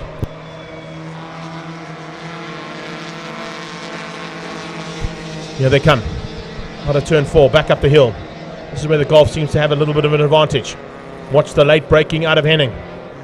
That little Mazda MX-5, we heard from Ricky Jonakara from his car how good it is on the brakes. It's so difficult to try and pass on the brakes, and it just shows you the nimble ability of that little MX-5. But it is the Golf 2 all over the back end of him, and then the Civic is there in with the mix as well. Unbelievable. With 13 laps to go, we have got some race action of note coming your way. Onto the brakes. Here comes Ethan Kutsia getting into the mix as well. He dives up the inside of the Honda. JRT Racing Golf now into the mix now and looking to try and have a go here. He's not really involved in the race for the lead, but he's certainly involved in this race on track, that is for sure. The dice is what it's all about right now. Golf 2 versus Mazda MX-5. Golf 1 in the mix, looking for a way through on that Golf 2 into turn 2. Getting into the mix here of what is potentially the race winners. Henning won't be happy about that. He's going to look at Ethan Kutsia saying, what are you doing here? And he just forces him back into third place. Best Bud slowing out of turn 3 there. A little bit of concern possibly on the Honda. He maintains just a little bit of a margin over Danhauser. Man, he would normally be shooting and fighting hard with in Car Care Clinic Super Hatch. Brilliant stuff as they come to the top of the hill. Here they come up to that top of the hill now. The Mazda MX-5 stretching its legs ever so slightly over that Northern Bolton Tools and Pro Auto Rubber Golf 2. Henning going to have to dig deep here. Has he got something in the bag here for the last couple of laps? Try and get back ahead of the Dash Racing Mazda MX-5. He closes in out of turn 7. On the brakes into 8. That is the fight for the lead. Kutsia's just in the mix there to get a bit of TV time. JRT Golf now could potentially spoil the day here for Henning as he looks over his shoulder into the rearview mirror. Coming down up onto the Supernova Golf of Our Lady Races. A couple of other Golfs and BMs up the road. Could this help out Henning? Henning in with a chance now to win this overall. Turn 2 they're coming now onto the long sweeper at 3. Looking to try and use those back markers to his advantage. There is the third place car, so they're about to catch that third place car as well. Extra Clothing and Shoes Golf 1 coming out of turn 4 up to the top of the hill. This could seriously change things up here in the overall standings. Oh, and there's a problem there. The Mazda's made a mistake. The Mazda made a mistake out of turn 4, and there it is. The lead taken again. Henning hits the front. He's late on the brakes into turn 5. Gets up to the lead and now tries to open up a margin over the Mazda. MX-5, I think it's Darren Gunnison at the wheel. I'm not 100% sure. We don't have exact details of who's who in the zoo in terms of those drivers. But they are fighting hard here, and there's only about 10 laps to go. Completing 105 as we cross the line. 10 laps of race action. This is the kind of race action we normally see at Swartkops. 10 lappers. But it's been 10 laps after we've completed nearly 500 miles of racing, and that's the top 2 into turn 2. That's how close it is for the win.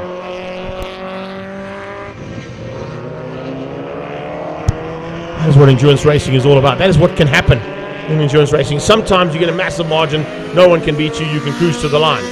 But every now and again, you get this kind of race action. And there is third place on the back straight, about to be caught by first and second. You're going to have a three-way fight by the top 3, by the looks of things.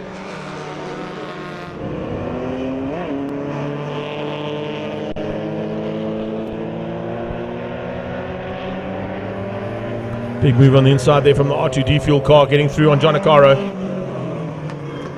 And moving their way back up into the top 8. Fight continues.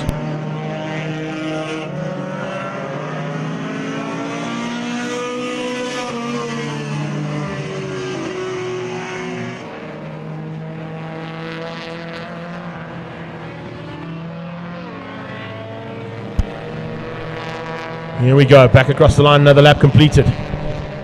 We're down into, is it single figures? It is.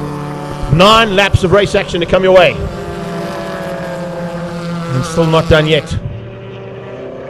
Kutsia in third on the road, but of course down in what is 7th place on track.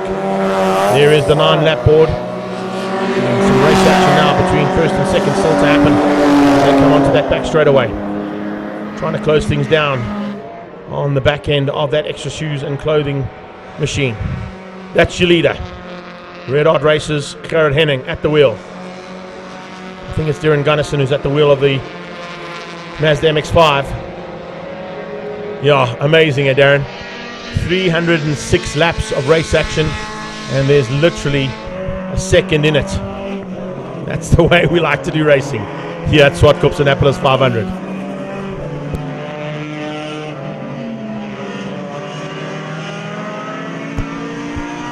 By the time they finish up, they'll be completing 335 laps. So it's amazing to see that. 107 now done.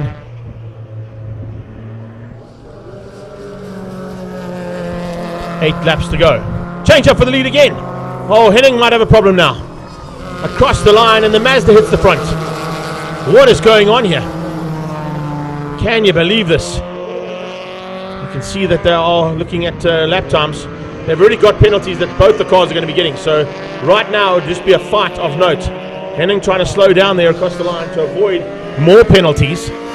Maybe just slowed up dramatically there just to avoid getting into the 17s. But he'd already passed the timing beam. So I'm not quite sure how that would have helped him out. He's now trying to close back up on that Mazda MX-5. So 1 minute 19.5 on that last pass. So he wasn't really in contention for a breakout time. Maybe he's trying to force the breakouts out of the Mazda. Give him a little bit of a whiff at the front end, but it's not done yet. Katsia is still in the running here, that is for sure. Team Red Racing pilot from Comcare Polo Cup in the Universal Racing Stable Polos in the mix here for the top three in the closing stages of this race. But he's not in the mix, of course, for the overall top three. He's down in 7th place overall. He'd love to be in this fight. Let's just say he is in the fight, but he's not fighting for the win. He's fighting for the honors of crossing the line first.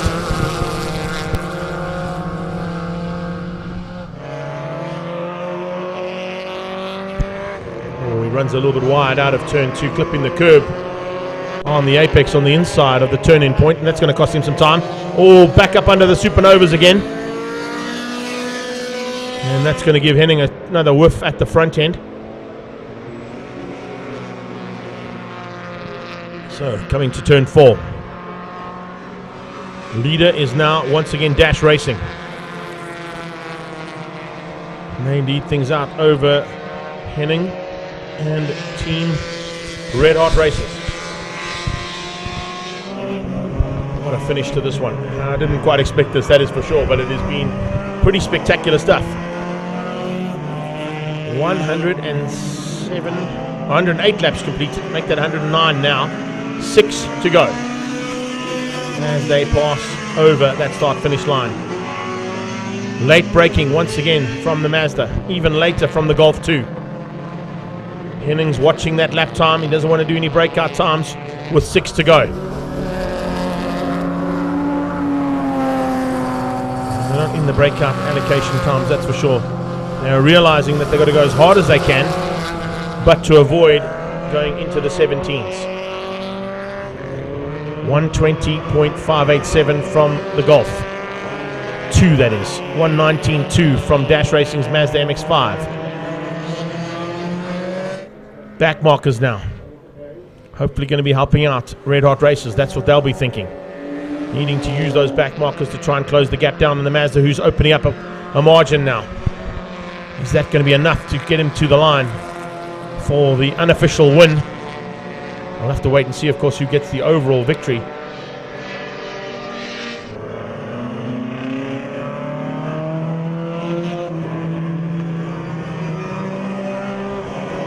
Yeah, Darren, I'm sure that's exactly what they're doing.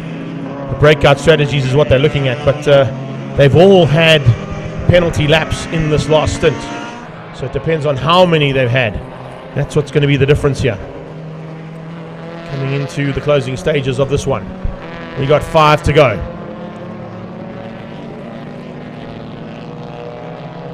5 laps of race action to come your way, and it's Mazda MX-5 versus Golf 2.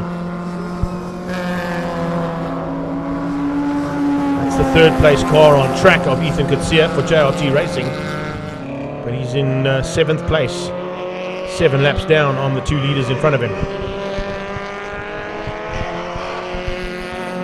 Unbelievable finish to this one. Certainly not what I expected, for sure. An absolutely brilliant way to finish it up, that is for sure. Hopefully we're going to see more of the same with a couple more cars in 2023. Coming up onto the 3rd place car of extra shoes and clothing, the Golf 1 about to be caught by the leader. Will that play into the hands of Henning? He's watching in the rearview mirror. Whoever's at the wheel of that extra clothing and shoes Golf is definitely going to not want to let that Mazda through. So it might slow him up enough for Henning to catch him again.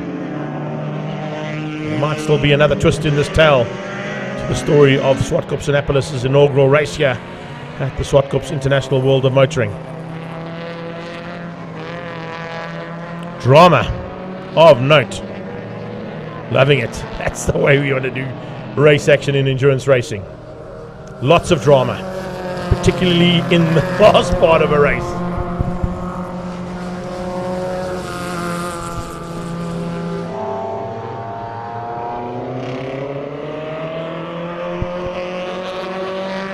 Here we go. Into the last couple of laps of race action for what has been 500 miles of racing. 803. Mayfair Gearbox BMW leads Class B. This stage, that's how things stand. No, it's changed up. It's the John Acaros. They've taken the lead again. So John Acaros have now taken the lead of Class B. This is an overtake for position, but not for overall track position. There is your leaders of Class B. It's the John Acaros. Gianni at the wheel of that little Mazda MX-5 is now up ahead of Mayfair Gearbox 1. And the Boss BFK Golf is out of contention. Team Grinder, that's the leader of Class C going through your shot. He hangs on for now. Triple 1. So do we all put a 1 foot up now, Paul? Okay, 111 laps completed. Let's go to the Nelson method here. 1 foot off the ground. If you're in the race team, that's what you'll be doing. That is for sure. 111 laps completed of this 3rd and final stint. Yeah, no, they wouldn't have a clue. Red Hot Races are not superstitious, what I'm getting from my producer Paul Bedford, giving us all the information, of course, on the sidelines and all the replays today. Up to 60 seconds and Two Wheels TV combining here for the live action on our live stream. But I think Dash Racing might have enough in hand here. They have done it. They've fought hard. They've had to come back with 3 to go on 4 occasions in this last 15 laps. And he comes out of turn 5 now, coming up onto the back end of Team Fireball's BMW E30.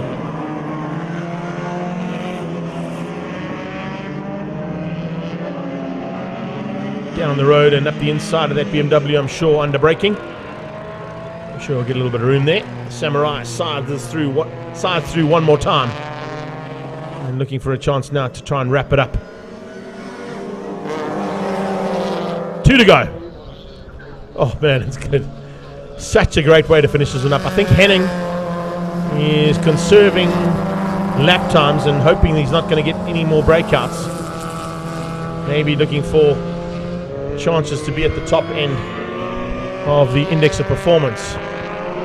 But he hasn't had an answer here to that Mazda MX-5 on the 4th and looks like final attempt to take the win here in the 3rd and final stint of what has been 3 sectors of racing at the Zwartkopanapolis 500.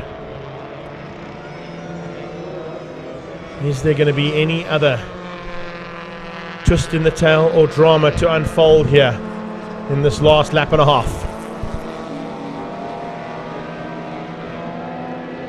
Amazing. Absolutely amazing stuff here. It's 5 seconds back to Henning in the Red Hot Races Golf. Sponsored by Northern Bolton Tool and Pro Auto Rubber. team, Dash Racing, in their Mazda MX-5 Samurai, have just obliterated the field. And they've now been able to pull about a 6-second margin as we start the final lap here at Swartkops. Last lap. COC is called for Dash Racing to make their way to their office. Is there going to be a little twist in the tail there for them? Here they go, onto the last part of this race. 2 Ks of racing action to come your way now for the Zwartkopanapolis 500's first outing at Swartkops International World of Motoring. Third place, just behind him, is the Extra Clothing and Shoes Golf. Just behind that, it's still the Red Heart Racers Golf 2. Unbelievable race action here all day long. So it's going to be Jonathan DeToy, who will be piloting along with his teammates in this number 176 Mazda MX-5. Diran Gunnison, Setan Naidu and Chishan Govender looking to take the inaugural victory here in the Mazda MX-5. It's not going to be official yet. They're going to win out across the line, but they are certainly put themselves into contention for the overall win as the checkered flag comes out for the Zwartkopanapolis 500. Right behind him is third place Golf, the Extra Clothing and Shoes Golf there of Adrian and Luke Dalton, Wayne Labotsky and Brett Langston. And in third place, coming across the line and completing the top 3 unofficially, in second overall in the third stint, the Red Heart Racers. And what a race they put on, and what a dive, and what an incredible bit of action they brought us right in the closing stages. Brilliant action, as I said, coming out of that team. And Red Heart Racers certainly were in and up for the battle. Fred and Stuart Koenig, Gerard Henning and Andre Tenapel. Coming to the line, that could be possibly Class C winner. You know, Damian Smith and Jody Robertson for Class C's. And we're just going to wait and see if we can pick up on the Giannicaros. Yeah, they come for the win in Class B potentially. And a top 6 overall for an incredible effort in the dying stages there, coming out of the Giannicaro racing team. Team 99 may end up in the top 5 overall and the win in Class B. We can't unfortunately give you the official results of how things have gone here due to the calculations that have to be done in the next couple of minutes. But we certainly hope you've enjoyed all the race action. We certainly have, and what a way to finish it up. I mean, come on, do me a favor. The last 15 laps of action, there was 330 laps completed, and we had about 5 seconds splitting the top 2 overall. Brilliant race action, and that's what Zwartkopanapolis is all about. A massive thanks to our team behind the scenes from Two Wheels TV and Up to 60 Seconds, and all our camera crew out on track for the race action that we brought you today. To the marshals and medics and our race control team at Swartkops, another fantastic day's racing that has ended up literally on time, which is brilliant for their first outing on a massive endurance race like this. We've completed 500 miles of racing, 803 kilometers of racing, and 335 laps of race action here. And take into account, we've lost 9 cars that started this event. The attrition rate has been pretty phenomenal. Cars coming into pit lane now on our final bit of action, as you can see down in pit lane. High fives from all the teams and drivers. There's certainly a lot of camaraderie out there as well, and we certainly hope you've enjoyed all of that that was brought to you today by Two Wheels TV and Up to 60 Seconds. From myself, Greg Maloney, the voice of choice, on behalf of our entire production team, thank you so much for all of your support, and please make sure you go and like and share. We're going to try and pick up on a couple of interviews as well down in pit lane.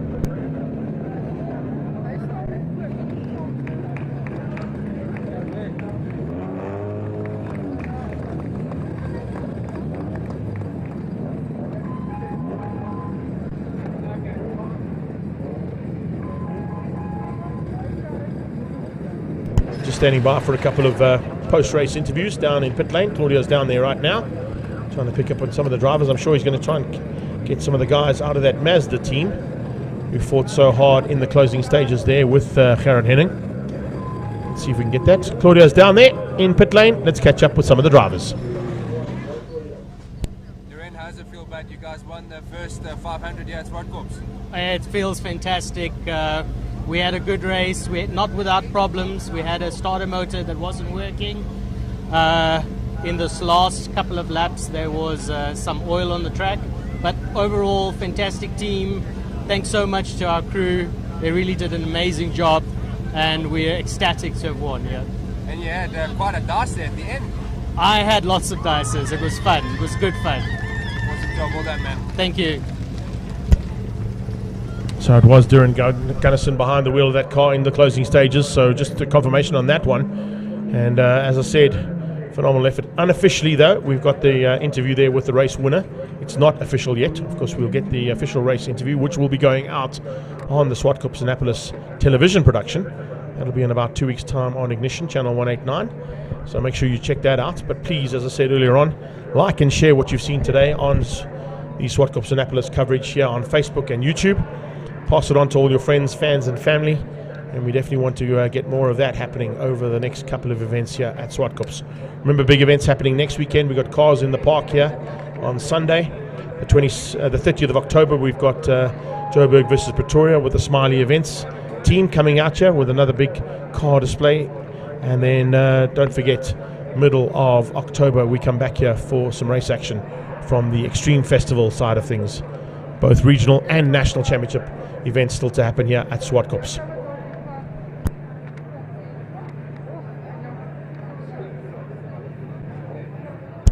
So that brings us to the end of our coverage here at Swartkops, International World of Motoring. The Zwartkopanapolis 500, what an event. 500 miles of racing, 803 kilometers, 335 laps completed. And what a way to finish up a fantastic day's racing. We certainly hope you've enjoyed it. Thanks so much for your support. From myself, Greg Maloney, the voice of choice. Take care then. Bye-bye now.